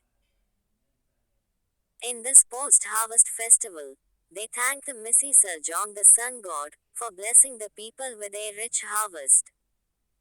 National Tribal Dance Festival. Context: 90O. Insights on India. COM. African origin Siddhi tribe who came to India 850 years ago, performed their cultural dance form at the 3rd National Tribal Dance Festival in Raipur, Chhattisgarh. About the National Tribal Dance Festival, it is one of Chhat Chhattisgarh's grand festivals, which celebrates diverse tribal communities and their culture not just in India but from across the globe. Some major tribal folk dances of India. Bagurumba, Bhortal dance Assam, Bado Chham Arunachal Pradesh, Raut Nacha Chhat. Chhattisgarh. Fagdi Goat Nati Himachal Pradesh, Ras Leela Haryana, Dumhal Jammu and Kashmir, Tefmuttu, Magam Kali Kerala, Critter Dance Madhya Pradesh, etc. JNJATIYA Gaurav Divas. Context: to commemorate the contribution of the tribal freedom fighters, the Ministry of Education is celebrating the Janjatiya Gaurav Divas. The government had declared the 15th of November as Janjatiya Gaurav Divas dedicated to the memory of brave tribal freedom fighters. The 15th of November is the birth anniversary of Birsa Munda, who is revered as Bhagwan by tribal communities across the country. About Birsa Munda. Birsa Munda was an iconic freedom fighter, social reformer, and revered tribal leader of the country, who fought bravely against the exploitative system of the British colonial government. He organized and led the tribal movement, giving a call for Ulgulan Revolt, 1899 to 1900 to the tribals. Society and social justice. Performance Grading Index 2022. Context: Department of School Education and Literacy (DOS or L) of the Ministry of Education (MO) has released the Performance Grading Index (PGI) for states UTS for 2020-21 4th edition, an index for evidence-based analysis of the school education system. Related information: Unified District Information System for Education Plus current edition has added new indicators viz. Digital library, peer learning, hotspot identification, number of books available in the school library, etc. As per the report, the total number of students enrolled has increased about 25.5 crore in 2020-21. Gross enrollment ratio in higher secondary increased from 54% in 2021 to 21 to 58% in 2021-22. Girls' toilets 97.5% of schools. Drinking water 98.2% of schools. Child Welfare Police Officer CWPO. Context: the Union Ministry of Home Affairs recently asked the states UTS to appoint a Child Welfare Police Officer CWPO in every police station to exclusively deal with children as victims or perpetrators. As per the advisory issued by the National Commission for the Protection of Child Rights, a statutory body under Ministry of Women and Child Development, the Juvenile Justice, Care and Protection of Children Act (JJ Act) 2015 calls for designating at least one of FISA, not below the rank of an assistant sub-inspector, in every police station. Insights on India. Com 91. NIVESHAKDD. Context: India Post Payments Bank (IPPB) conducted India's first floating financial literacy camp with an initiative called Niveshak DD to promote financial literacy. Niveshak DD initiative is based on the ideology of Women for Women, as in rural area women feel more comfortable sharing their queries with a female itself. The floating financial literacy camp was conducted among the local residents around the world-famous Dal Lake of Srinagar. Eklavya Model Residential Schools (EMRS). Context: the Tribal Affairs Ministry intends to go ahead with its plan to build a new EMRS, despite concerns raised by a parliamentary panel. Background: EMRS will be constructed on 15 acres of land in all sub-districts with scheduled tribe (ST) populations of more than 20,000 people, accounting for at least 50% of the total population. Earlier this year, the Parliamentary Standing Committee on Social Justice and Empowerment suggested that this criterion be reviewed immediately. This is due to severe challenges in acquiring properties in several districts, particularly in forested or hilly places. This criterion would also deny scattered ST populations access to Eklavya schools. About EMRS: the Tribal Affairs Ministry started the EMRS in the year 1997-98 to impart quality education to ST children in remote areas. The schools focus not only on academic education but on the all-round development of the students from class V to 12. Previously, funds were given to state governments for school construction and recurring expenses under Article 275(1) of the Constitution. To provide EMRS with even greater momentum, it has been agreed that by 2022, every block with more than 50% ST population and at least 20,000 tribal people will have an EMRS. Digital Shakti 4.0.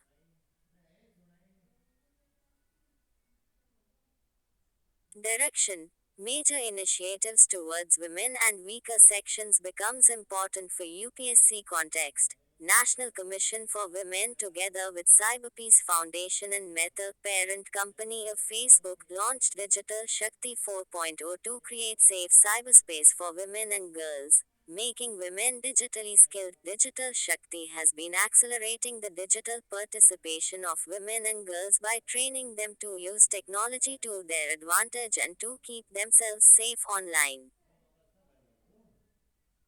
The initial phase was launched in 2018. The National Commission for Women (NCW) is a statutory body formed in 1992, generally concerned with Advice 92 or Insights on India. Com. In the government on all policy matters affecting women.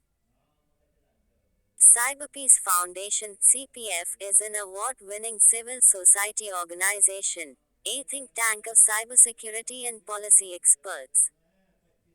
Global Skill Summit with Indian missions. Direction: we have given it here since it is the first such initiative for India. Also, Indian migrant workers have been in news due to the FIFA World Cup in Qatar. Context: different ministries have organized first virtual global skill summit with an Indian mission in 10 countries to facilitate overseas mobility of the skilled Indian workforce, in line with the government's vision of making India the skill capital of the world. Government initiatives for skilling of Indian workers. India International Skills Center. It ensures international workforce mobility opportunities for Indians, NSDC International, to ensure overseas employment through specific programs. Skill India International Project. To help in skilling, certification and overseas employment of Indian International Partnership, e.g., Trainer Assessor Academies with Singapore. UK India Education and Research Initiative UKIERI etc.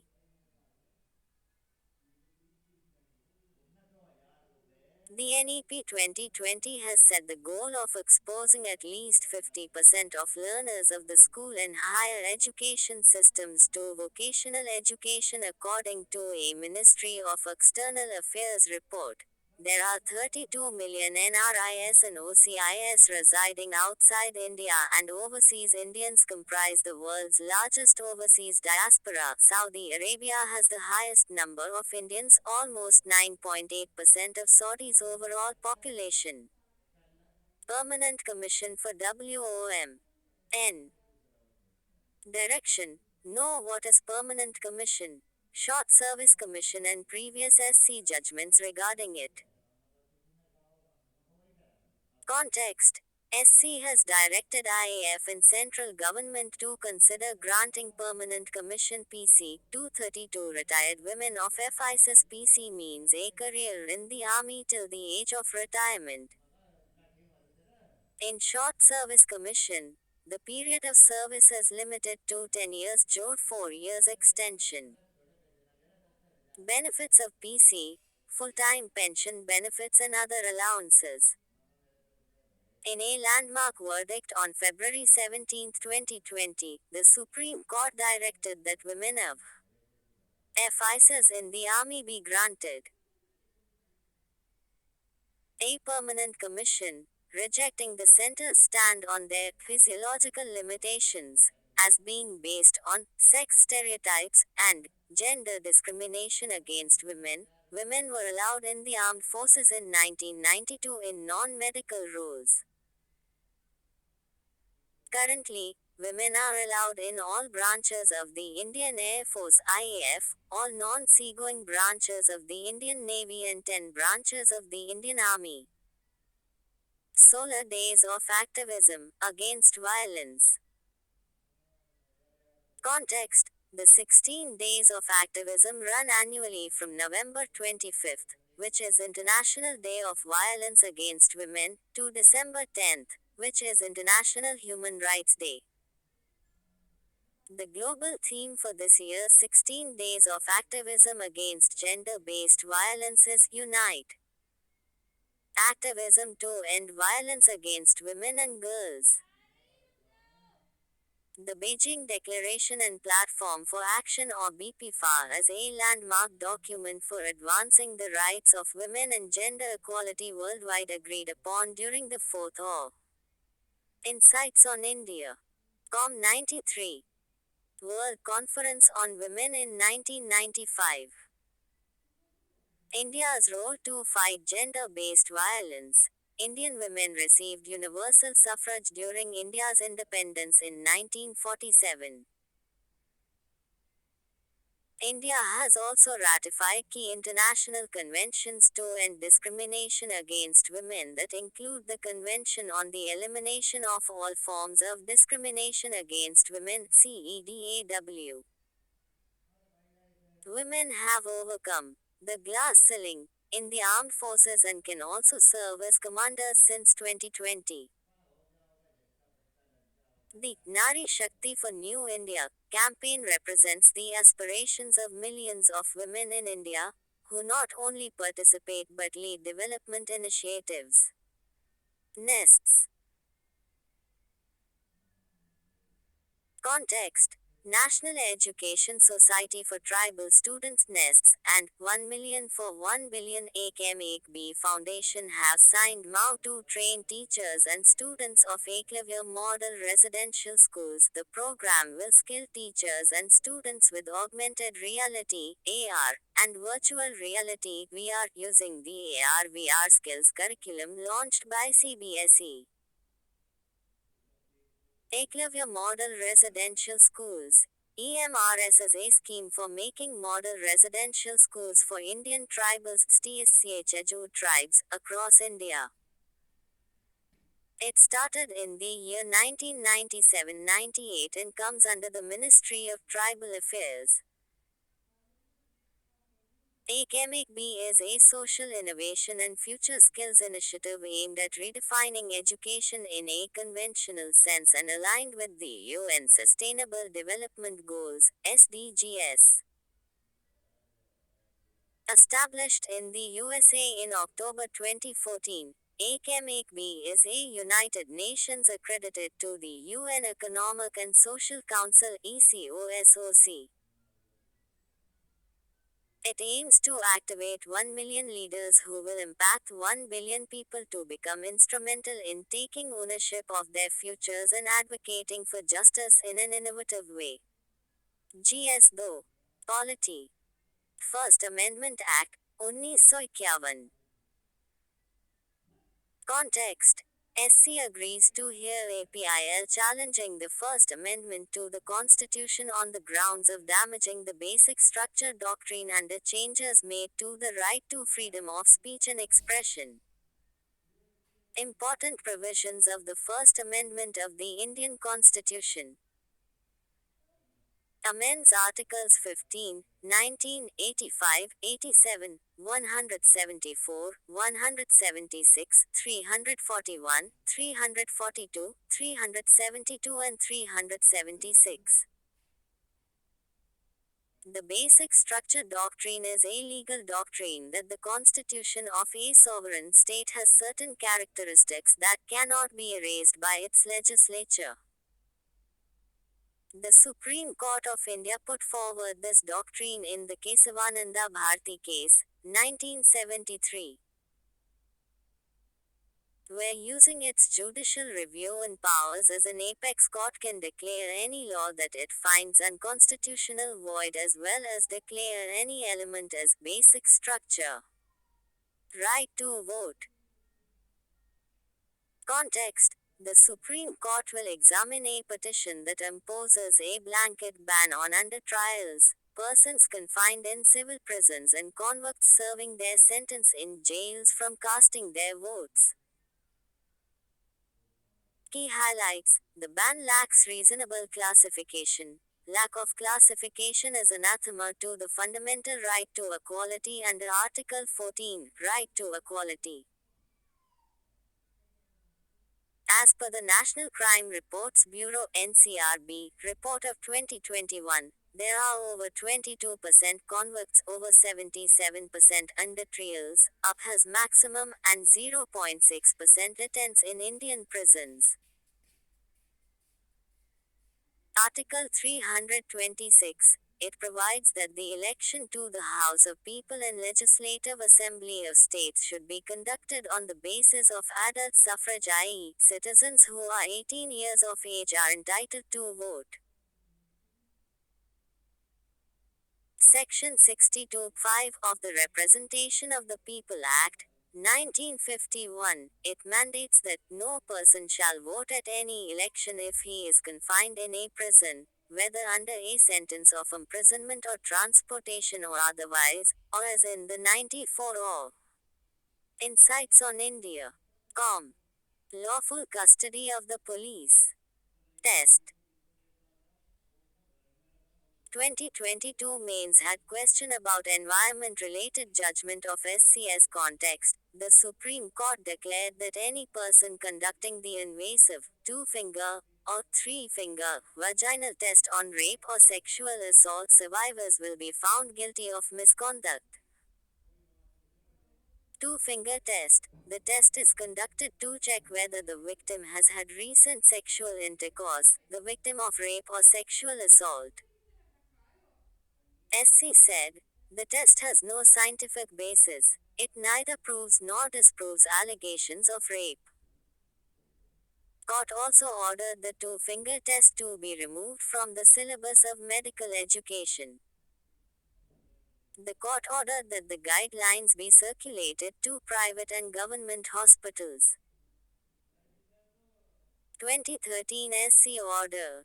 Two-finger test and its interpretation violate the right of rape survivors to privacy, physical and mental integrity and dignity. World Health Organization WHO guidelines. A rape test kit detailing tools are required to collect evidence of the sexual assault.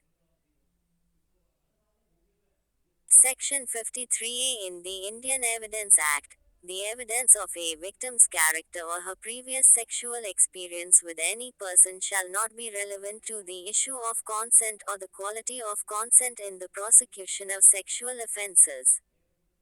Voting for NRIs. Context. The Union government is considering ways to facilitate non-resident Indians, NRI, especially migrant laborers, to cast their votes remotely while ensuring the integrity of the electoral process. GS to Indian diaspora. Related laws. the government introduced the Representation of the People Amendment Bill to amend the RPA to allow overseas Indians to vote by proxy. However, bill lapsed with the dissolution of the 16th Lok Sabha.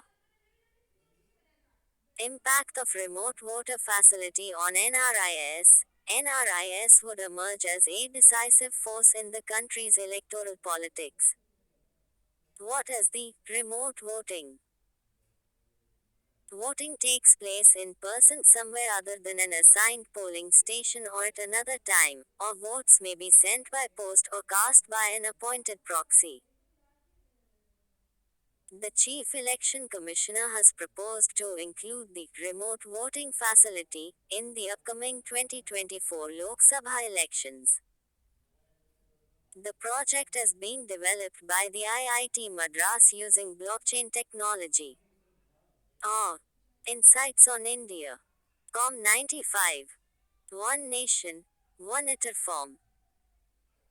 Context. The Central Board of Direct Taxes (CBDT) has proposed a single income tax return ITR form for all taxpayers. How many kinds of ITR forms are there now? There are 7 kinds of ITR forms, which are used by different categories of taxpayers. What is the change that has been proposed? All taxpayers, barring trusts and non-profit organizations (ITR 7), will be able to use a common ITR form, which will include a separate head for disclosure of income from virtual digital assets. Benefits, in tandem with international best practices. The draft form aims to make it easier to file returns and to considerably reduce the time taken for the job by individuals and non-business type taxpayers. Convicted legislators and their disqualification. Context. 2 Uttar Pradesh legislators were convicted on criminal charges in recent days, but only one of them has been disqualified. When does conviction attracts disqualification? Section 8 of the Representation of the People Act (RPA) 1951 contains provisions aimed at decriminalizing electoral politics. There are 2 categories of criminal cases that attract disqualification upon conviction. A. Offences that entail disqualification for a period of 6 years upon any conviction. If the punishment is a fine, the 6-year period will run from the date of conviction. But if there is a prison sentence, the disqualification will begin on the date of conviction, and will continue up to the completion of 6 years after the date of release from jail. Though all other criminal provisions form a separate category under which mere conviction will not entail disqualification, a sentence of at least 2 years in prison is needed to anchor such disqualification. Is there legal protection for legislators against disqualification? Under Section 8(4) of the RPA, legislators could avoid immediate disqualification until 2013. But in Lily Thomas vs.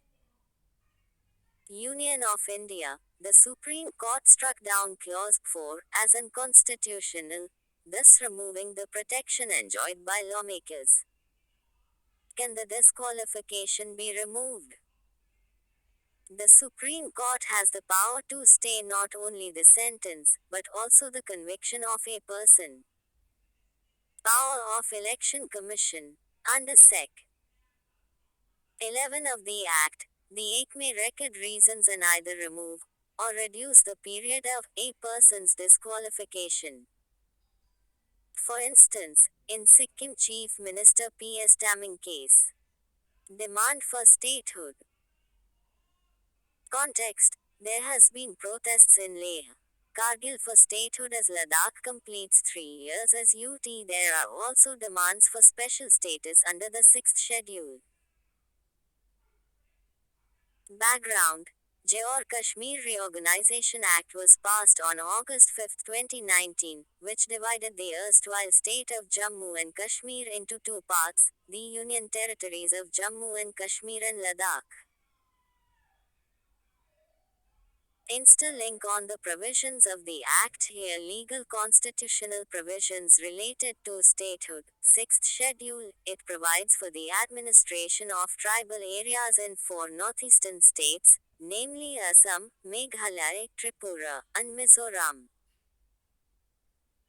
The special status and administrative structure are created for protecting tribal culture, which has led to demands from many state UTs to be added to it. Pahari ethnic group. Context. The National Commission for Scheduled Tribes (NCST) has cleared the way for the inclusion of the Pahari ethnic group in the Scheduled Tribes list of the UT of Jammu and Kashmir. Constitutional provisions related to Scheduled Tribes. The Constitution does not define the term or provide a criterion for recognition of Scheduled Tribes. Article 342 empowers the President of India to notify such tribes. National Commission for Scheduled Tribes (NCST) was set up in 2004 by inserting a new Article 338A in the Constitution through the 89th Constitution Amendment Act, 2003. Pahari community, a people speaking the local Pahari land. 96 or Insights on India. Com. Gajan is a cover term for a number of heterogeneous communities inhabiting the Indian regions of Jammu and Kashmir, Uttarakhand and Himachal Pradesh. Currently, Jammu and Kashmir has 12 communities that have been notified as STS. Current procedure of providing the scheduled tribe status to a community. Consumer protection rules. Context. E-commerce companies might have to ask for the consumer's consent before sharing their personal data. If implemented, this would be a good move to prevent the misuse of personal data, especially in absence of personal data protection law.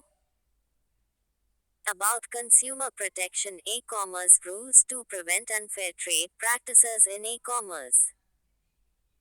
It was notified under the new Consumer Protection Act, 2019. These rules are mandatory. How a governor can be sacked.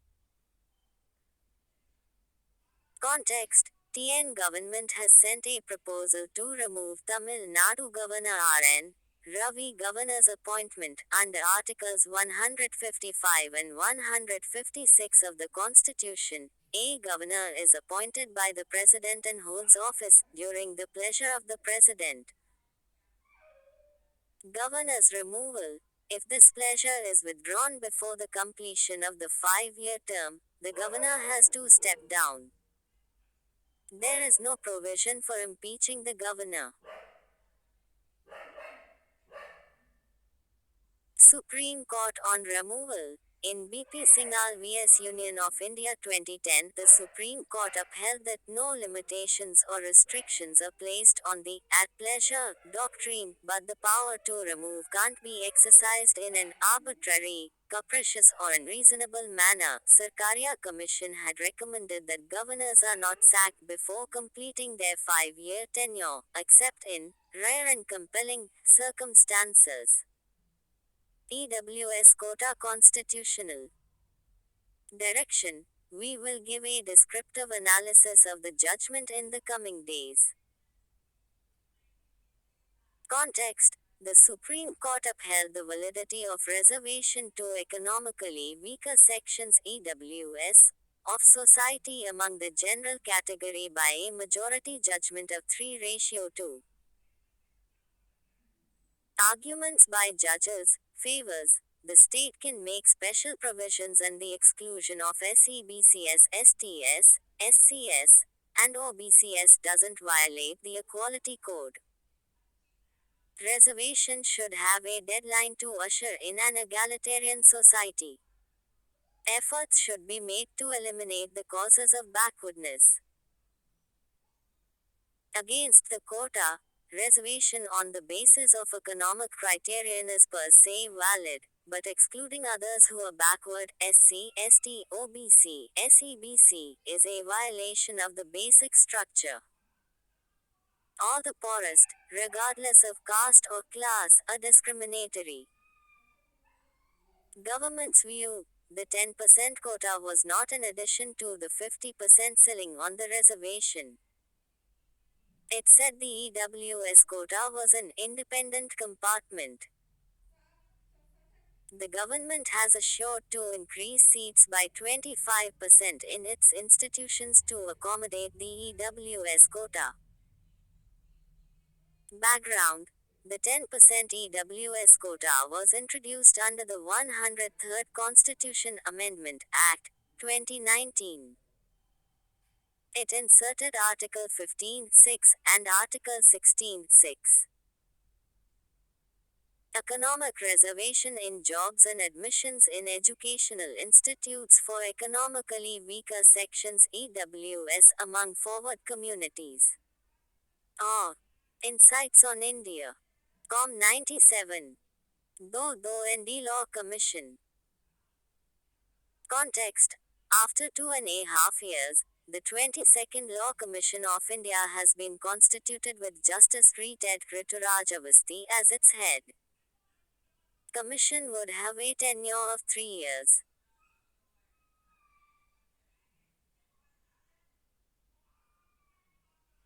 Terms of reference of 22nd Law Commission.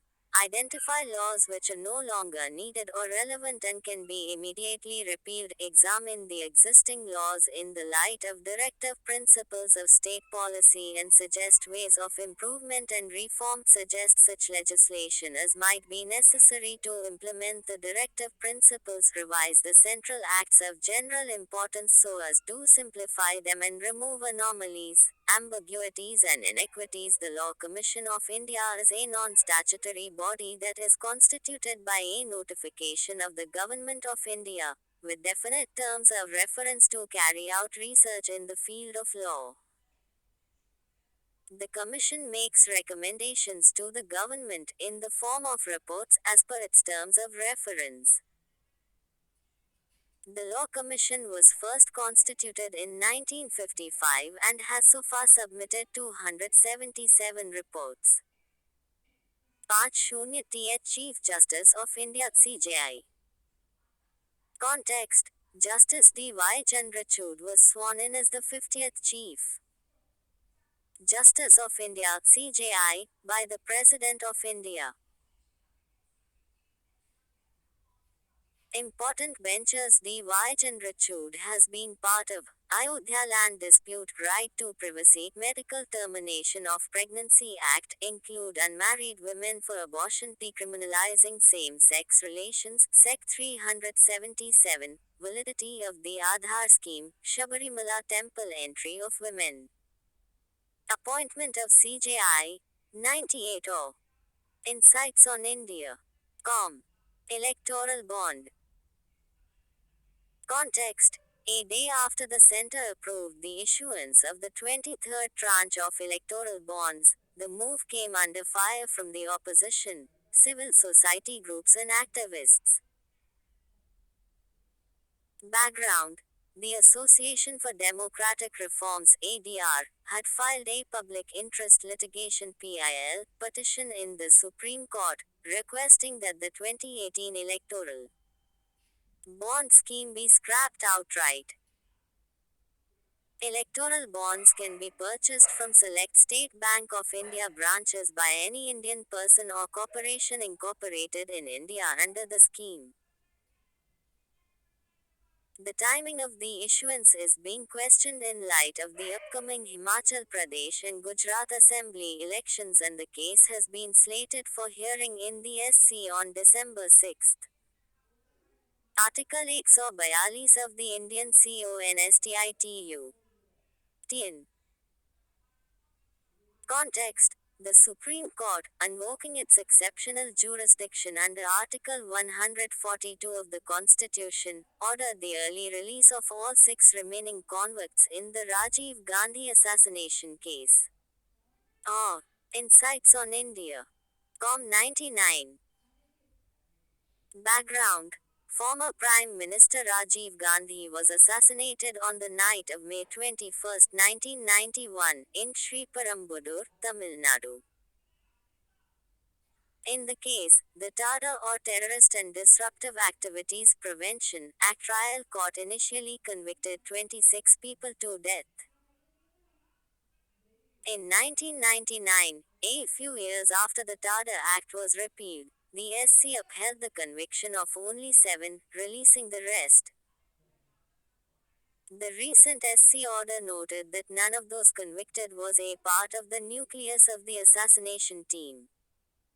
About the Article 142. Aadhaar. Context. Government has recently changed Aadhaar rules saying that Aadhaar holders will be able to update their supporting documents every 10 years from the date of enrollment. Aadhaar as a 12-digit unique identity number, the world's largest database, that can be obtained voluntarily by the citizens of India and resident foreign nationals who have spent over 182 days in 12 months immediately preceding the date of application for enrollment, based on their biometric and demographic data.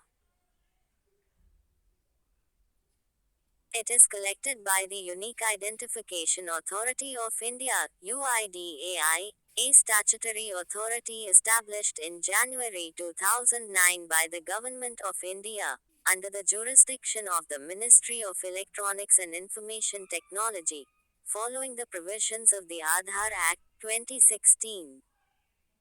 Rule of Law Index 2022. Context. World Justice Project released this report, saying the global rule of law has declined for the fifth year in a row. India has been ranked 77 out of 140 countries, topped by Denmark. Key observations. Authoritarian trends that predate the pandemic continue to erode the rule of law. Checks on executive power are weakening and respect for human rights is falling. Rule of law is a key underpinning of democracy, which is faltering in many countries around the world. The rule of law is the political philosophy that all citizens and institutions within a country, state, or community are accountable to the same laws, including lawmakers and leaders. The World Justice Project (WJP) is an independent, multidisciplinary organization working to create knowledge, build awareness, and stimulate action to advance the rule of law worldwide. Report on Municipal Finances. Direction. You can mention this in GS main answers. Context. Recent RBI report on municipal corporations highlighted that there has been no appreciable improvement in their functioning despite the institutionalization of the structure of local governance in India showing their inefficiencies. 100 Insights on India. Com. Findings. Most municipalities only prepare budgets and review actuals against budgeted plans but do not use their audited financial statements for balance sheet and cash flow management, resulting in significant inefficiencies. State governments have not set up state financial commissions (SFCS) in a regular and timely manner even though they are required to be set up every 5 years. Municipal finance is dominated by property tax collection. About 50% of total collection capital expenditures of municipalities are minimum while revenue expenditures rising. Recommendations by RBI should adopt sound and transparent accounting practices. MCS should explore different innovative bond and land-based financing mechanisms to augment their resources. Municipalities in India need to balance their budgets by law similar to FRBM. Any municipal borrowing needs to be approved by the state government. Create pool financing mechanism and credit rating system. Ninth Schedule of the Indian Constitution. Context: Jharkhand government has passed a bill increasing the reservation in vacant government posts and services to 77%, thus violating the 50% mandate of the Supreme Court in Drasoni case. The government has further called for putting the bill in the ninth schedule to avoid judicial review. What is the ninth schedule? The ninth schedule inserted by the first constitutional amendment contains a list of central and state laws which cannot be challenged in courts. Currently, 284 such laws are shielded from judicial review. First CA also created Article 31A extends protection to classes of laws and Article 31B it shields specific laws or enactments. Article 31B can be applied retrospectively. If laws are inserted in the ninth schedule after they are declared unconstitutional, they are considered to have been in the schedule since their commencement, and thus valid. Although Article 31B excludes judicial review, laws under the ninth schedule are open to scrutiny if they are violative of the basic structure of the Constitution. Ir Coelho Case 2007. Hence, any law that was added to the ninth schedule after April 24, 1973, can be contested. Thus years of the POCSO Act. Context: Vidhi Center for Legal Policy launched a report, A Decade of POCSO, Developments, Challenges and Insights from Judicial Data. Key highlights, issues, as per 2020 NCRB data, over 90% of perpetrators are people known to victims, high pendency of cases, low conviction rate, only around 14% issue of a higher age of consent, thereby minors getting convicted for even consensual acts. Other highlights: Tamil Nadu stands ahead of other states in terms of reporting cases and conviction of the accused.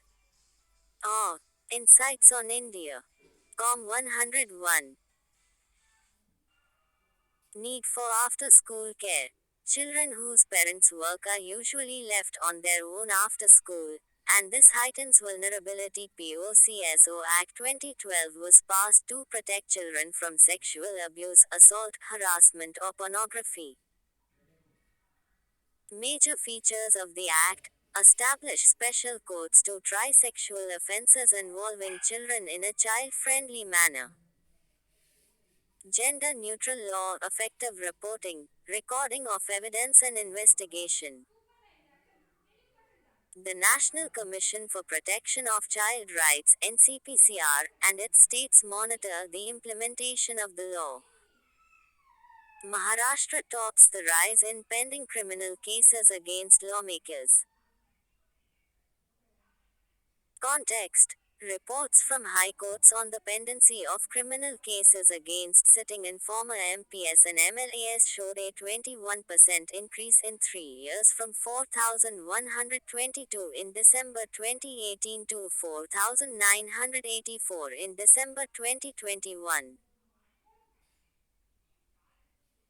Although the Constitution doesn't give any criterion as to what disqualifies a person from contesting elections for the Parliament, Section 8 of the RPA Act, 1951 disqualifies a person convicted with a sentence of 2 or more years from contesting elections.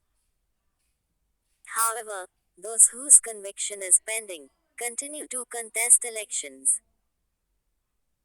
Major reforms by SC.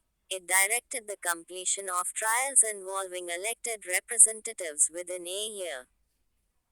Special courts to try cases against politicians.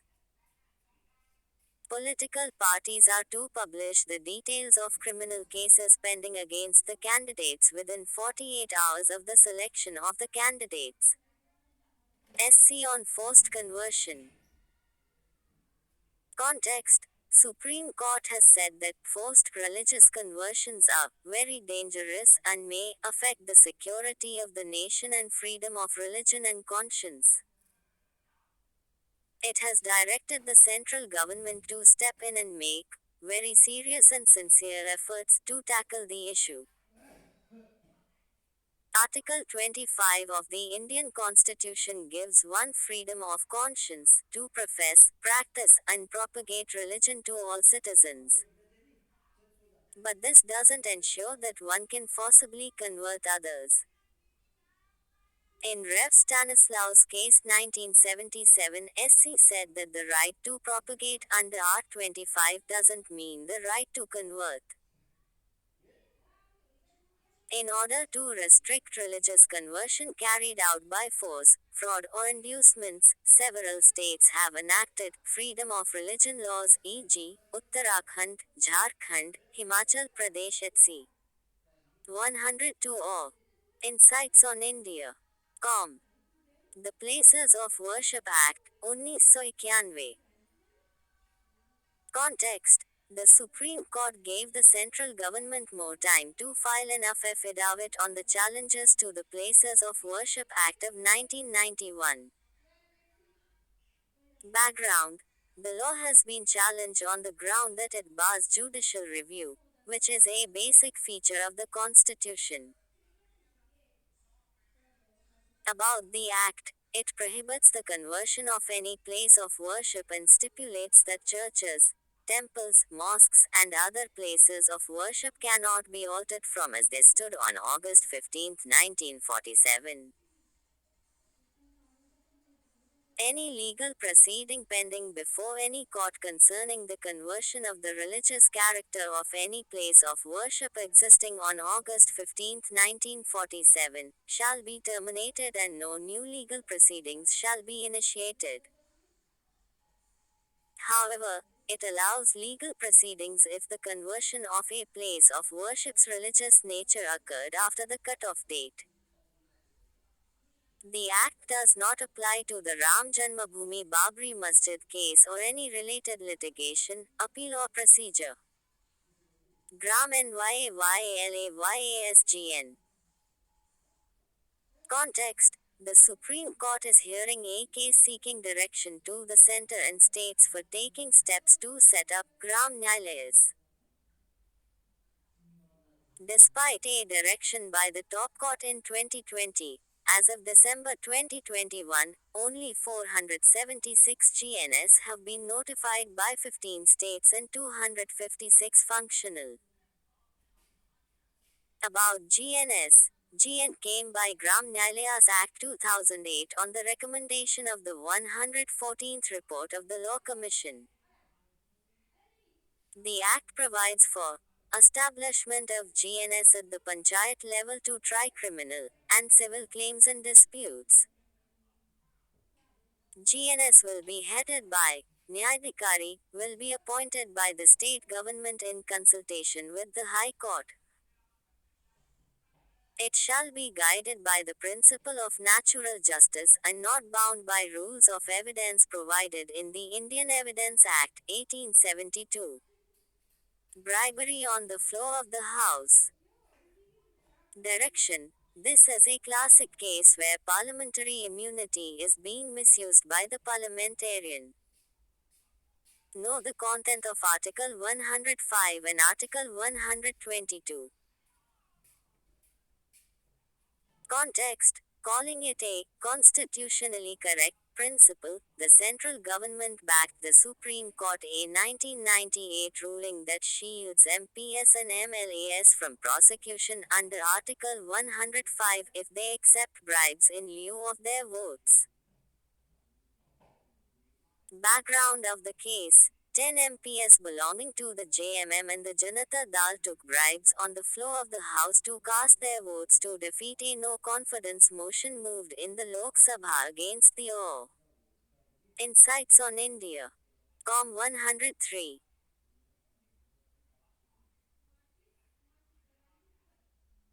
Minority government of Prime Minister P.V. Narasimha Rao in 1993 in 1998 by 3-2. The Supreme Court in the Narasimha Rao case held that MPs and MLAs were screened from prosecution in such cases under parliamentary immunity granted under Article 105(2) of the Constitution. Article 105(2) of the Constitution states that no member of Parliament (MP) shall be liable to any proceedings in any court in respect of anything said or any vote given by him in Parliament or any committee thereof.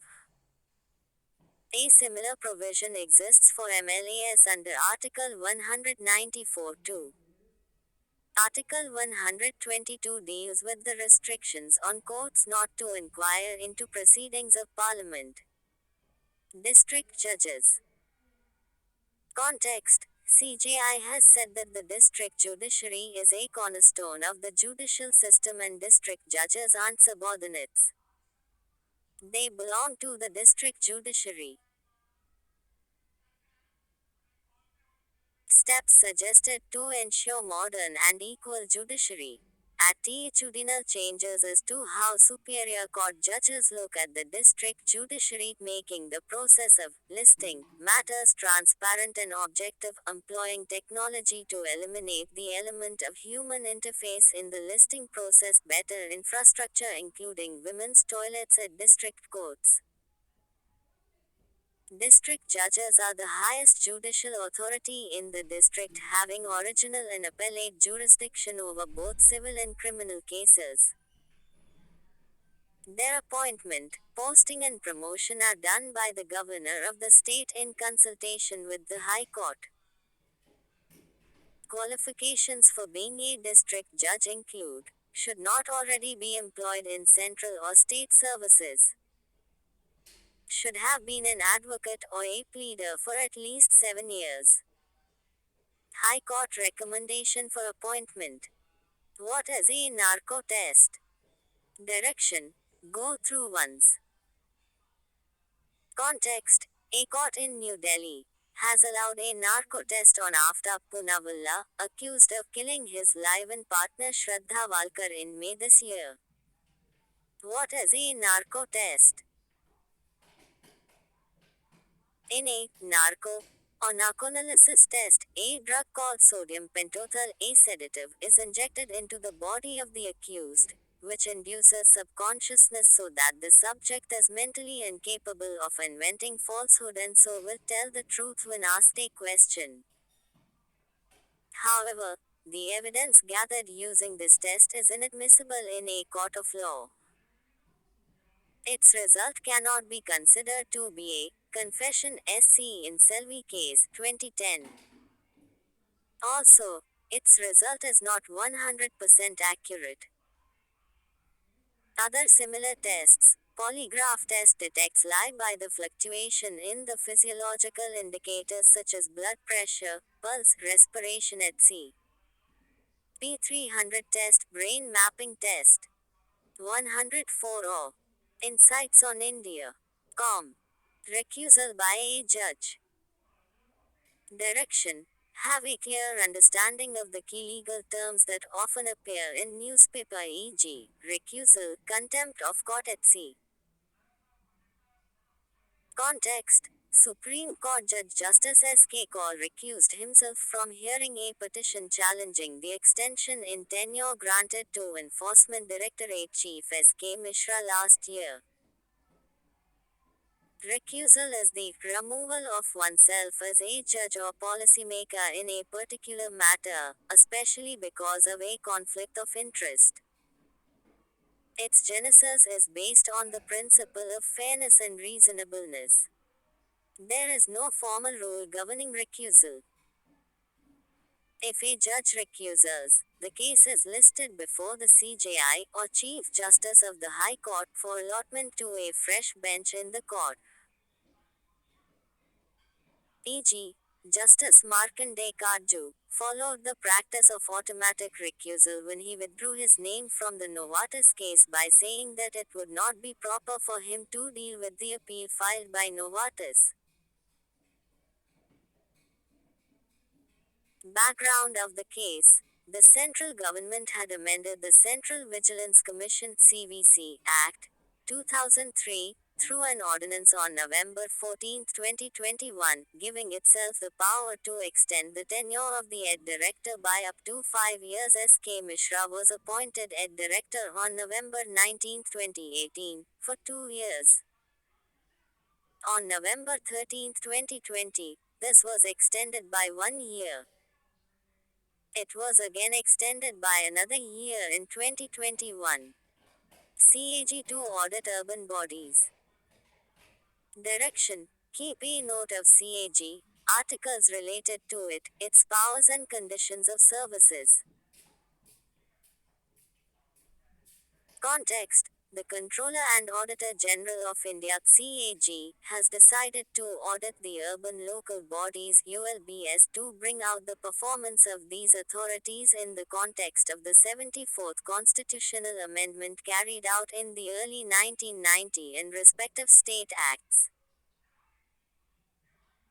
15th Finance Commission has said that state finance commissions (SFC) need to play a much more critical role in recommending taxes assigned to municipalities and other local governments. However, barring a few states, SFCs of most states have been rendered ineffective by state governments. About CAG: the Constitution of India provides for an independent office of the Controller and Auditor General of India (CAG) in Part V, Article 148 to 151. He is the head of the Indian Audit and Accounts Department. CAG is appointed by the President of India by a warrant under his hand and seal. He holds FIs for a period of 6 years. Or up to the age of 65 years, whichever is earlier. CAG audits the accounts related to all expenditures from the Consolidated Fund of India, the Consolidated Fund of each state and UT having a legislative assembly. He acts as a guide, friend and philosopher of the Public Accounts Committee of the Parliament. He submits 3 audit reports to the President: an audit report on appropriation accounts, an audit report on finance accounts and an audit report on public undertakings. PESA rules. Direction: PESA is important for both prelims and mains. Know a few of its provisions and the extent of their applications. Context: Madhya Pradesh has notified its PESA rules on the occasion of Janjatiya Gaurav Divas on the 15th of November 2022. Significance of the move: it will empower the Gram Sabhas to decide on the rules and regulations about all natural resources in the forest areas. It will give more constitutional rights to the tribal people to reap the benefits of natural resources from the forest areas where they live. Empowering the lives of tribal communities and giving the tribals their rights. Background: to bring the people residing in 5th Schedule areas into the mainstream, the Parliament, in terms of Article 243(4)(b) of the Constitution, has enacted the provisions of the Panchayats Extension to the Scheduled Areas Act 1996 (PESA) to extend Part IX of the Constitution, relating to panchayats, to the 5th Schedule areas, with certain modifications and exceptions. States, having 5th Schedule areas, have been empowered to make panchayat laws for these areas. With the objective of effective implementation of PESA, Ministry of Panchayati Raj circulated draft Model PESA rules in 2009. Insights on India. Com 105. Aadhaar norms for prisoners SIM. PLIFIED. Context: the Unique Identification Authority of India, UIDAI, has consented to accept the Prisoner Induction Document PID as a valid document for Aadhaar enrollment or update as a special step to enroll prison inmates across the country. Background: the Aadhaar targeted delivery of financial and other subsidies, benefits, and services. Act 2016 allows the use of the Aadhaar number for establishing the identity of an individual. Though the effort to extend Aadhaar to prisons began in 2017, the procedure did not proceed as planned since enrollment requires proper supporting documents. According to the National Crime Records Bureau, there were 1,319 prisons in the country as of 2021, with a total inmate population of approximately 5.5 lakh. Aadhaar. It is a 12-digit unique identity number that can be obtained voluntarily by the citizens of India and resident foreign nationals spent over 182 days in 12 months based on their biometric and demographic data. The data is collected by the UIDAI, an authority established in 2009 by the Government of India under the jurisdiction of the Ministry of Electronics and Information Technology, and which became a statutory body following the enactment of the Aadhaar Act 2016. Minority status. Direction: know the constitutional interpretation of minorities in Article 29 and 30. Context: SC has asked the Centre to consult states, UTS, on the petition to grant minority status to Hindus. Although the Constitution doesn't define minority under National Commission for Minorities Act 1992, the Centre has declared Muslims, Christians, Sikhs, Buddhists, Jains, and Zoroastrians as minorities. The status of minorities is state-wise and not district-wise. SC in TMA Pai case, 2002. Of the 28 states in India, Hindus form the majority in 22 states except for Punjab, Sikh majority, Meghalaya, Arunachal Pradesh, Nagaland, and Mizoram Christian majority. Process of inclusion in the ST list. Context: despite recommendations by a task force, the central government will continue to include communities in the ST list using the existing procedure. Background of the issue: a task force constituted in 2014, headed by then Tribal Affairs Secretary Hrusikesh Panda, had called the existing procedure cumbersome and time consuming, adding that it defeats the constitutional agenda for affirmative action and inclusion. It noted that as many as 40 communities had been excluded from the ST list or were facing delays in inclusion due to the current procedure and criteria, and recommended their immediate inclusion. The task force highlighted that the present system gives too much weight to the opinion of the Office of the RGI 106 or Insights on India. Com. Right to choose the life partner of choice. Context: the Madhya Pradesh HC restrained the state government from prosecuting, under the MPFRA, adult citizens who solemnize marriage on their own will, in a decision that provided relief to interfaith couples seeking to marry. Background: in 2020, the state government announced its intention to curb religious conversions carried out solely for the purpose of marriage. The new law prohibits unlawful conversion from one religion to another by use of any fraudulent means, allurement, or promise of marriage. Cases under the Act are cognizable, which means an arrest can be made without a warrant, and non-bailable, and violators face between 1 to 5 years of imprisonment.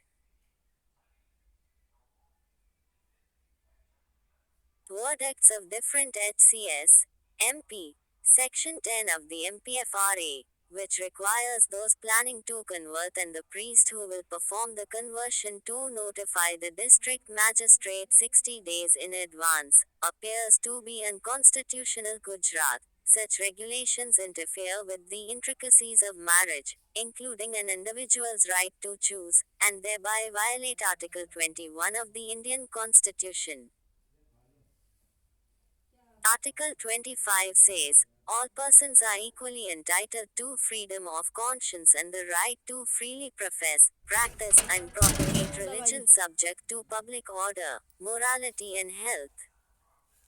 Government initiative and policies. MGNREGS. Context. An internal study commissioned by the Ministry of Rural Development has asked for decentralization of the Mahatma Gandhi National Rural Employment Guarantee Scheme (MGNREGS), allowing more flexibility at the ground level. GS2 Governance, Center-State Relations, Federalism. Key suggestions. Greater diversification of permissible works instead of listing the types of permissible works. Broad categories of works may be listed out. Flexibility should be given at ground level to select the type of works as per broad categories. Pay the funds to Gram Sabhas in advance, instead of centralization of funds. To avoid the frequent delay in fund disbursal, revolving funds can be utilized whenever there is a delay in the central funds.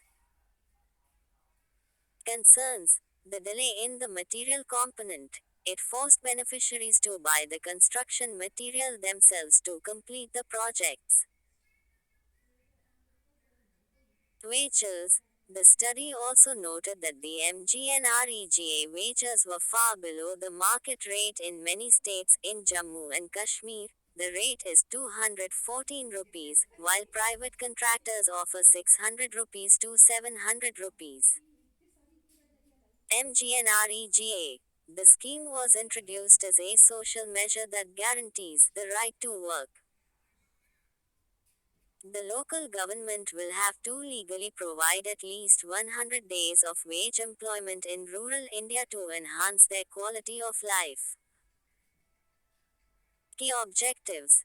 Generation of paid rural employment of not less than 100 days for each worker who volunteers for unskilled labor. Creation of durable assets in rural areas such as wells, ponds, roads and canals. Reduce urban migration from rural areas. Insights on India. Com 107. Eligibility. Must be a citizen of India to seek NREGA benefits. A job seeker has completed 18 years of age at the time of application. The applicant must be part of a local household, i.e., application must be made with a local Gram Panchayat. Warehousing and context. Warehousing Development and Regulatory Authority WDRA has recently organized a seminar on ANWR, an effective tool for promoting pledge financing. Electronic Negotiable Warehouse Receipt (ANWR). The Negotiable Warehouse Receipt (NWR) system was launched in 2011, allowing the transfer of ownership of a commodity stored in a warehouse without having to deliver it physically. These receipts are issued in negotiable form, making them eligible as collateral.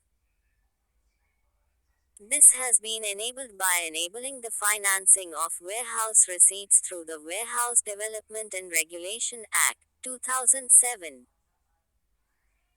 The Warehousing Development and Regulatory Authority (WDRA) regulates the entire operation under NWR. WDRA. It is a statutory body constituted in 2010 under the Warehousing Development and Regulation Act, 2007. It is under the Department of Food and Public Distribution, DFPD. Deemed to be universities. Context: UGC has come up with new UGC institutions deemed to be universities regulations, 2022, thus replacing the previous 2019 guidelines. The new regulation is in line with New Education Policy NEP 2020. Deemed to be university is an accreditation granted to higher educational institutions in India by the Department of Higher Education, which imparts the academic status and privileges of a university. There are over 150 such institutions currently. Now, institutions need not be in existence for a minimum of 20 years before they can apply for the tag of deemed to be universities. The basic criteria for institutions to have this tag is having multidisciplinary programs and courses more than 5. Accreditation of over 3.1 CGPA by NASE 3 years in a row at C. MGNREGA.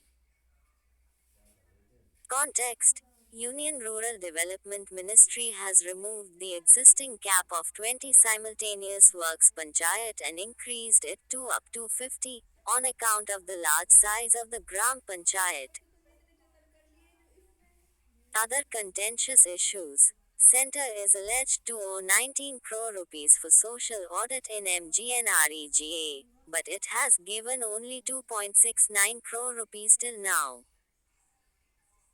The government has reduced person days under MGNREGA, thus impacting the job security of the poor in the states. Previously, the centre had accepted various recommendations of the Parliamentary Standing Committee. About MGNREGS, it guarantees the right to work by legally providing at least 100 days of wage employment in rural India. Implementation: the Ministry of Rural Development (MRD) in association with state governments. It is a centrally sponsored scheme. Within 15 days of submitting the application or from the day work is demanded, demand-driven scheme, wage employment will be provided to the applicant, and allowances in case employment are not provided. 108 or Insights on India. Com. Social audit of MGNREGA works as mandatory. Gram Sabha and the Gram Panchayat approve the shelf of works under MGNREGA and fix their priority. National Hub Scheme. Context: recently a review meeting for the scheme was conducted by the Union Minister of MSME. The scheme aims to support SC/ST entrepreneurs by mandating 4% procurement by the CPSE, providing credit-linked capital subsidy, special marketing assistance etc. It is being implemented by National Small Industries Corporation (NSIC) under the Ministry of MSME. Digi Yatra's data privacy. Context: NITI Aayog seeks clarity from the Centre on Digi Yatra's data privacy, especially related to passenger data storage, compliance with the laws, the trustworthiness of the ecosystem governing Digi Yatra, and a flight boarding system that uses this technology. Digi Yatra facial recognition technology has been operationalized at many Indian airports. The government's Digi Yatra policy is to give a seamless, hassle-free, and paperless journey experience to every air traveler in India.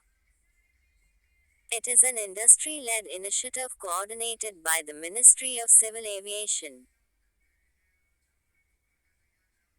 Digi Yatra is a completely voluntary scheme where the passengers sign up and consent to use Digi Yatra for the purpose of check-in and boarding. This agreement would have the legal character of a voluntary agreement for the temporary collection, temporary storage, and use of data.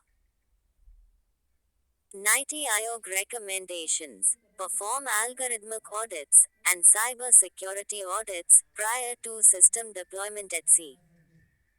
Kindly click this link for coverage of FRT technologies. Protected information infrastructure.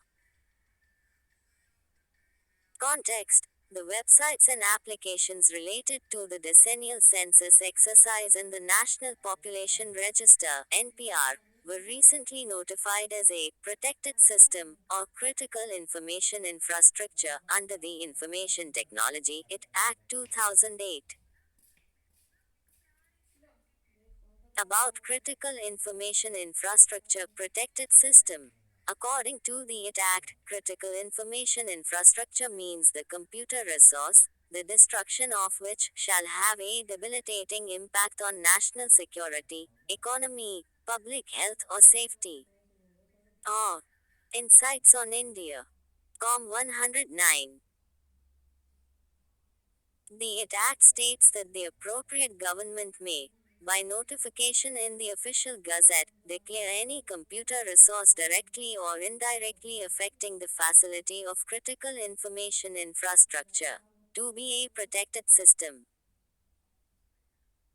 The notification means that any tampering or unauthorized access to the data associated with such a protected system will be punishable by 10 years of imprisonment. Citizen Perception Survey (CPS). Context: as a part of the Ease of Living Index, the Ministry of Housing and Urban Affairs (MoHA) launched CPS to directly capture the perception of citizens with respect to the quality of life. The Ease of Living Index and Municipal Performance Index are tools to assess the quality of life and the impact of various initiatives for urban development in the city by MoHA. CPS, first conducted in 2020, carries 30% weightage in the Ease of Living Index and is undertaken by the National Institute of Urban Affairs, a think tank, and Quality Council of India, a non-profit organization. Related news: MoHA has initiated the Transport for All Challenge to enhance the mobility experience of all citizens and focus on digital innovations. DIGILOCKER. Context: DigiLocker has successfully completed its second level of integration with Ayushman Bharat Digital Mission (ABDM). DigiLocker users can now digitally store health records and link them with Ayushman Bharat Health account (ABHA). About DigiLocker. DigiLocker is a secure cloud-based document storage and exchange platform launched in 2015 under the Ministry of Electronics and Information Technology. DigiLocker can be used now as a health locker for storing and accessing health records. Ayushman Bharat Digital Mission (ABDM), launched in 2021, ABDM will connect the digital health solutions of hospitals across the country with each other. The digital ecosystem will also enable a host of other facilities like digital consultation, consent of patients in letting medical practitioners access their records, etc. Atal New India Challenge (ANIC).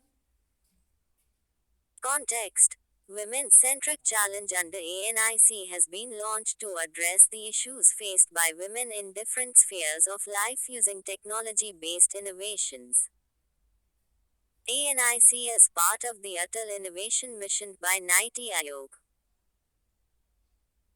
AIM provides funds up to 1 crore through grants to any Indian company which comes up with innovations to solve sector-based challenges of national importance and social relevance.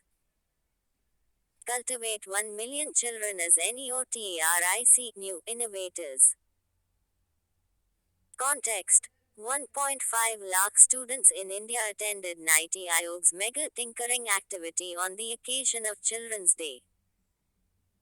Over 10,000 Atal Tinkering Labs (ATL) have been established. 110 O. Insights on India. Com. To foster curiosity, creativity and imagination in young children. Financial support. AIM will provide a grant in aid that includes a one-time establishment cost of Rs. 10 lakh and operational expenses of Rs. 10 lakhs for a maximum period of 5 years to each ATL.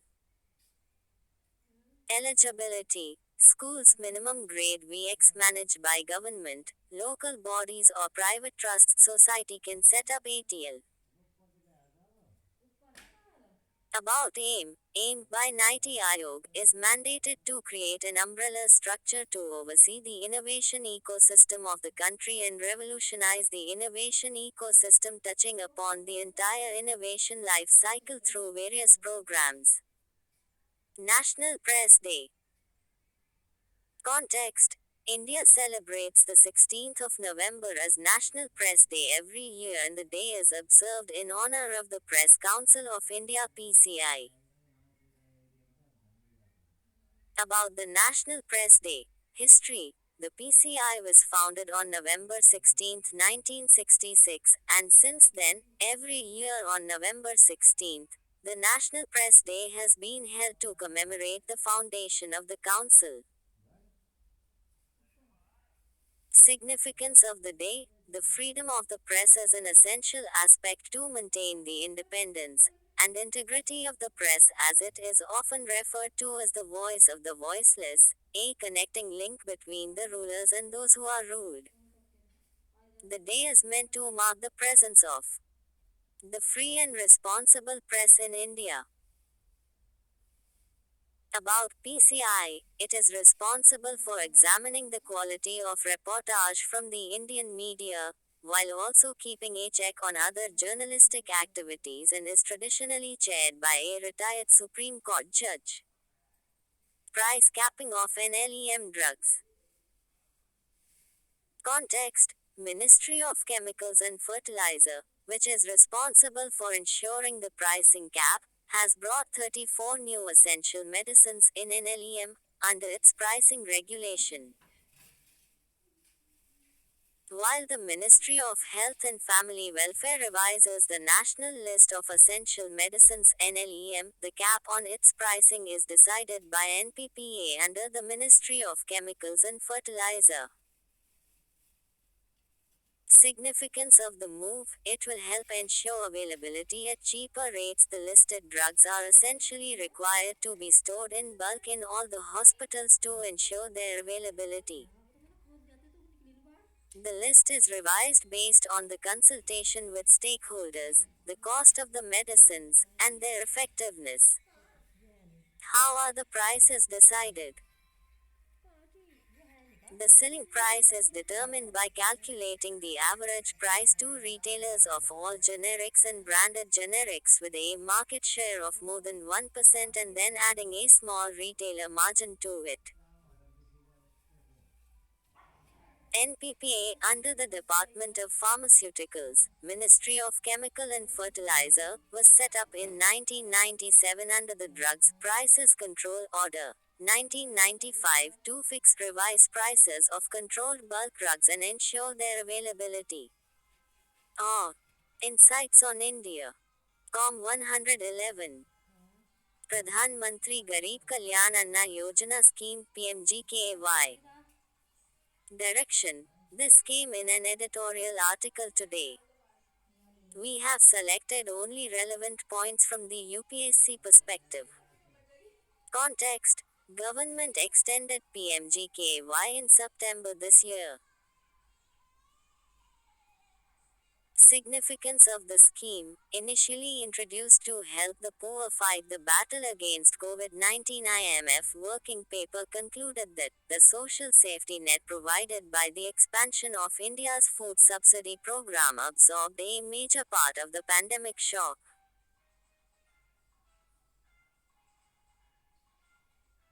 Features of the scheme: 80 crore NFSA beneficiaries will get 5 kilograms wheat rice and 1 kilogram of preferred pulses for free every month per person. This is apart from 35 kilograms per family under Antyodaya Anna Yojana and 5 kilograms per person for priority households.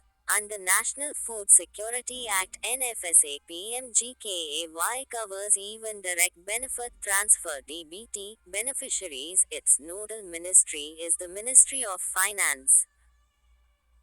Issues: high budget constraints, the problem of diversion from the public distribution system PDS. UK India Young Professional Scheme. Direction: it is not a very important scheme for prelims. Can be used as an example for showing the India-UK partnership in mains answers.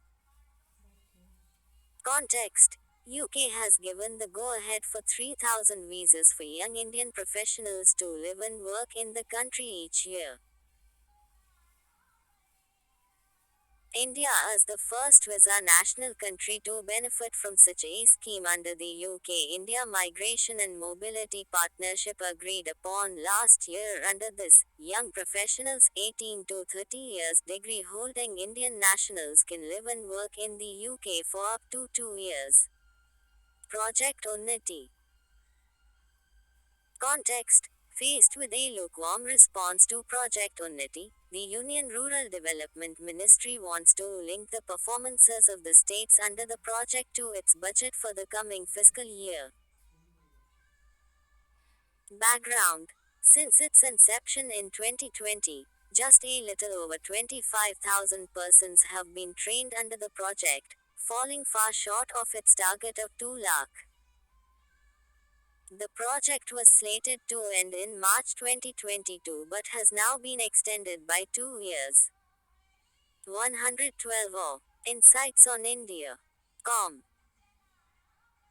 Project Unnati. It is a skilling project designed to improve the livelihoods of Mahatma Gandhi NREGA beneficiaries by allowing them to transition from part-time to full-time employment. It is intended to provide training for one adult member of a household aged 18 to 45 who has completed 100 days of employment under the Mahatma Gandhi NREGA in the preceding fiscal year.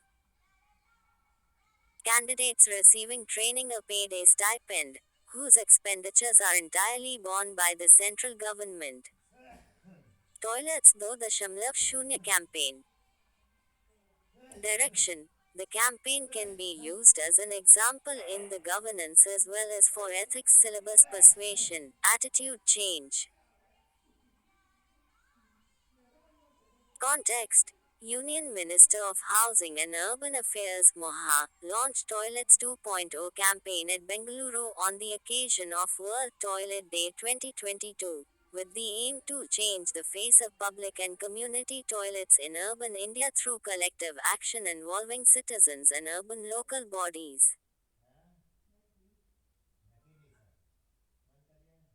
The campaign has 5 thematic areas: people for toilets, that will focus on cleaning and maintaining community and public toilets; partners for toilets, aimed at the adoption of public toilets; design toilets to design convenient and low cost toilets; rate your toilet, for the promotion of user feedback to improve public toilets. My thoughts are toilets, that will seek to gather public opinion for toilets. Online RTI portal. Making judiciary more transparent. Context: the Supreme Court launched an online portal that will help citizens file and access applications under the Right to Information (RTI) Act 2005 in matters related to the court. Background: so far, RTI applications at the SC had to be filed only via post. When can one expect a reply? By law, RTIS must be replied to within 30 days. In fact, RTIS must be answered within 48 hours in life and death situations. Significance: various public interest litigation bills had been filed before the SC seeking an online portal for the court. The new portal will provide the same when it comes to the filing of RTI applications, thus making the higher judiciary more approachable. World Children's Day 20th NOVEM. Bear. Direction: go through it once. Context: National Commission for Protection of Child Rights (NCPCR) launched the training modules for the Child Welfare Committee's CWCS protocols for restoration and repatriation of children, along with the Ghar Go Home and Reunite portal for restoration and repatriation of child on the occasion of World Children's Day, the 20th of November. Theme for the World Child Rights Day is Inclusion of Children. Other initiatives for children: Masi portal of NCPCR, Bal Swaraj portals of NCPCR. Amendments brought in the Juvenile Justice Act to make it more child-friendly. PM Cares for Children scheme. Around 4,345 children were identified who had lost both of their parents during the COVID pandemic. Children constitute 40% of our population, but they are 100% in terms of making the future of our nation. PM Kisan Scheme. Direction: PM Kisan is the flagship scheme of the present government. Do know the structure and provisions of this scheme. Context: the number of beneficiaries under the Pradhan Mantri Kisan Samman Nidhi PM Kisan scheme has fallen by 67% from nearly 11.8 crore to about 3.8 crores in the last 3 years. Reasons: Union Agriculture Minister said it is the states that are in charge of maintaining the list of beneficiaries. Several layers of verification. The data of farmers uploaded by states go through portals of UIDAI, PFMS, Income Tax Portal and NPCI. Insights on India. Com 113. Gram Swaraj and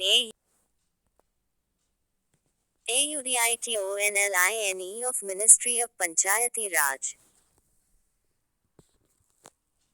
Context: a Panchayat Mission Mode project. Gram Swaraj, an audit line of the Ministry of Panchayati Raj, has won the Gold Award under the category Excellence in Government Process Re-engineering for Digital Transformation of the National Awards for E-Governance. About Gram Swaraj portal. About Audit Line. It is an application developed as a part of Panchayat Enterprise Suite PES under the A Panchayat Mission Mode project MMP initiated by the Ministry of Panchayati Raj MOP. It facilitates the financial audit of accounts at all the 3 levels of Panchayat: Swiss district, block and village pancha. YATS, urban local bodies ULB, and line department by auditors. International News and Organization. GB's logo. Significance of Lotus. Context: India is set to assume the presidency of G20. In this context, it unveiled the logo, theme and website of India's G20.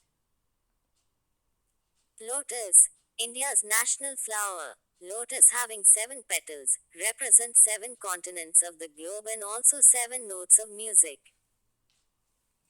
G20. It has the vibrant colors of India's national flag: saffron, white and green. Blue Earth, represent India's pro-planet approach to life, one in perfect harmony with nature. G20, formed in 1999, in view of the Asian financial crisis, aims to secure global economic security. The presidency rotates every year. The work is coordinated by representatives of G20 countries, known as Sherpas, who work together with the finance ministers and central banks of respective countries. 114 or Insights on India. Extradition. Context. Extradition of Nirav Modi to India has been approved by the UK High Court. Nirav Deepak Modi is an Indian businessman and fugitive who was charged by Interpol and the Government of India for criminal conspiracy, corruption, money laundering, fraud, and embezzlement in August 2018. India-UK has an extradition treaty signed in 1992. In India, Extradition Act 1962 governs extradition laws and the Ministry of External Affairs is the central authority to handle all extradition cases. The request for extradition can be initiated even in cases of under investigation or under trial apart from a convicted criminal. Amendment to Foreign Trade Policy. FTP. Context. The government has allowed invoicing and settlement of exporters-importers in the Indian rupee. Earlier, exporters could avail of export promotion schemes only if the payments were done in freely convertible currencies. This will help in the internationalization of the Indian rupee, increasing the use of the local currency in cross-border transactions. Currently, while the dollar accounts for 88% of international trade, rupee accounts for less than 1.7% of global trade. Other measures for the internationalization of the rupee are the currency swaps agreement, cross-border borrowings in the Indian rupee, and RBI's framework of trade settlement in the rupee. UNGA, United Nations General Assembly Resolution. Context. India abstained from the UNGA resolution calling for reparation to be paid to Ukraine by Russia. Reparations are the act or process of making amends for a wrong through compensatory funding or other means. Government explanation. India has doubted whether a reparation process through a vote in the General Assembly would contribute to efforts at a resolution of the conflict and cautioned against precedents being set through such resolutions. Moreover, the legal validity of such a process by a General Assembly resolution remains unclear. About UN resolution. United Nations resolutions are formal expressions of the opinion or will of United Nations organs. UNGA resolutions are non-binding and generally recommendatory. In contrast, resolutions by the UN Security Council are considered binding. About UNGA. UNGA is one of the 6 principal organs of the UN and represents all the members of the UN. It meets annually, in September, under a president elected every year. Each member holds one vote and most decisions are taken by a simple majority, except for a few important decisions being taken by a 2/3 RD majority. Only one Indian, Vijaya Lakshmi Pandit in 1953, has been elected as the President of the General Assembly. Insights on India. 115. No Money for Terror Conference, NMFT. Context. India is hosting the 3rd edition of the NMFT conference earlier in Paris and Melbourne.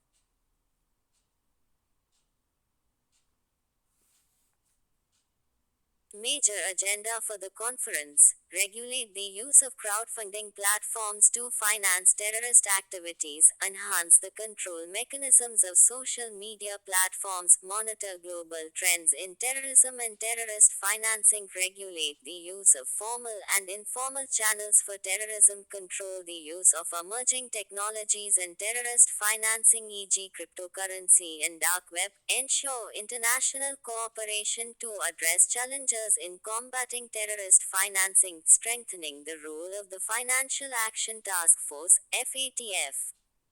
Strategy.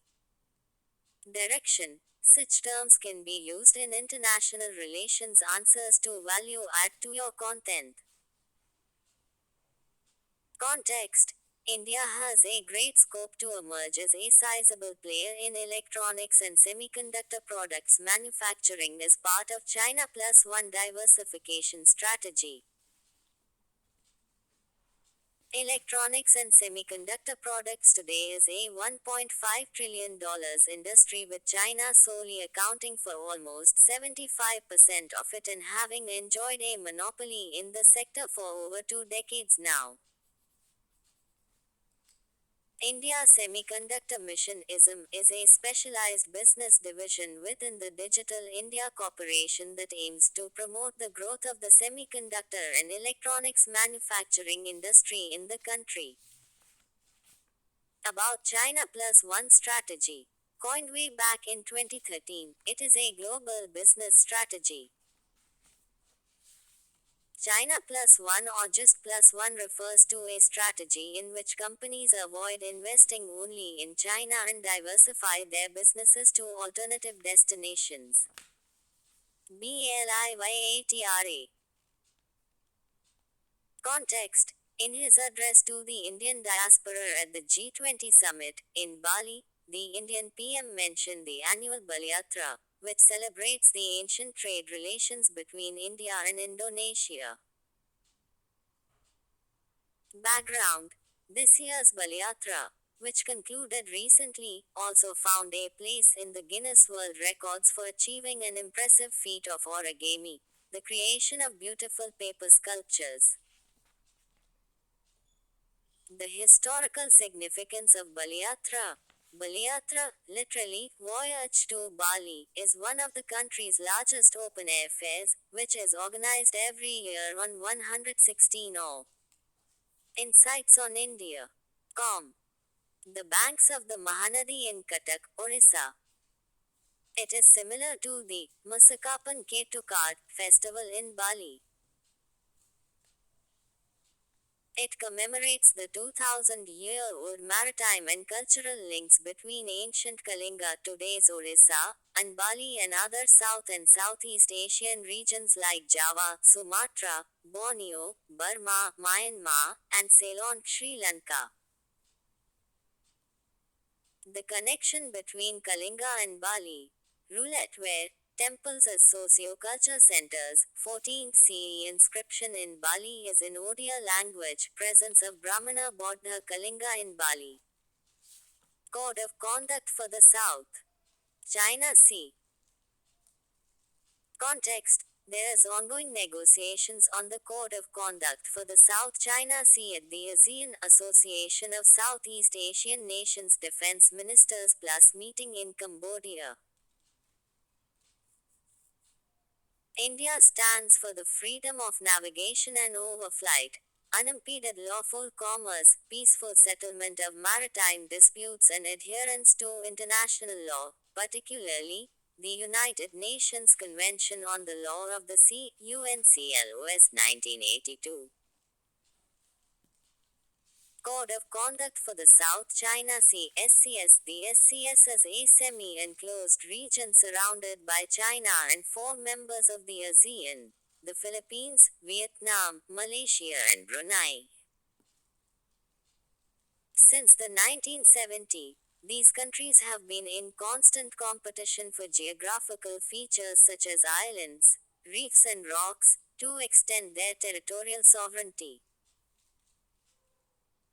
To prevent these tensions from erupting in open conflict and to assure freedom of navigation, ASEAN and China have been jointly working on a code of conduct for the SCS for almost 30 years. GS theme.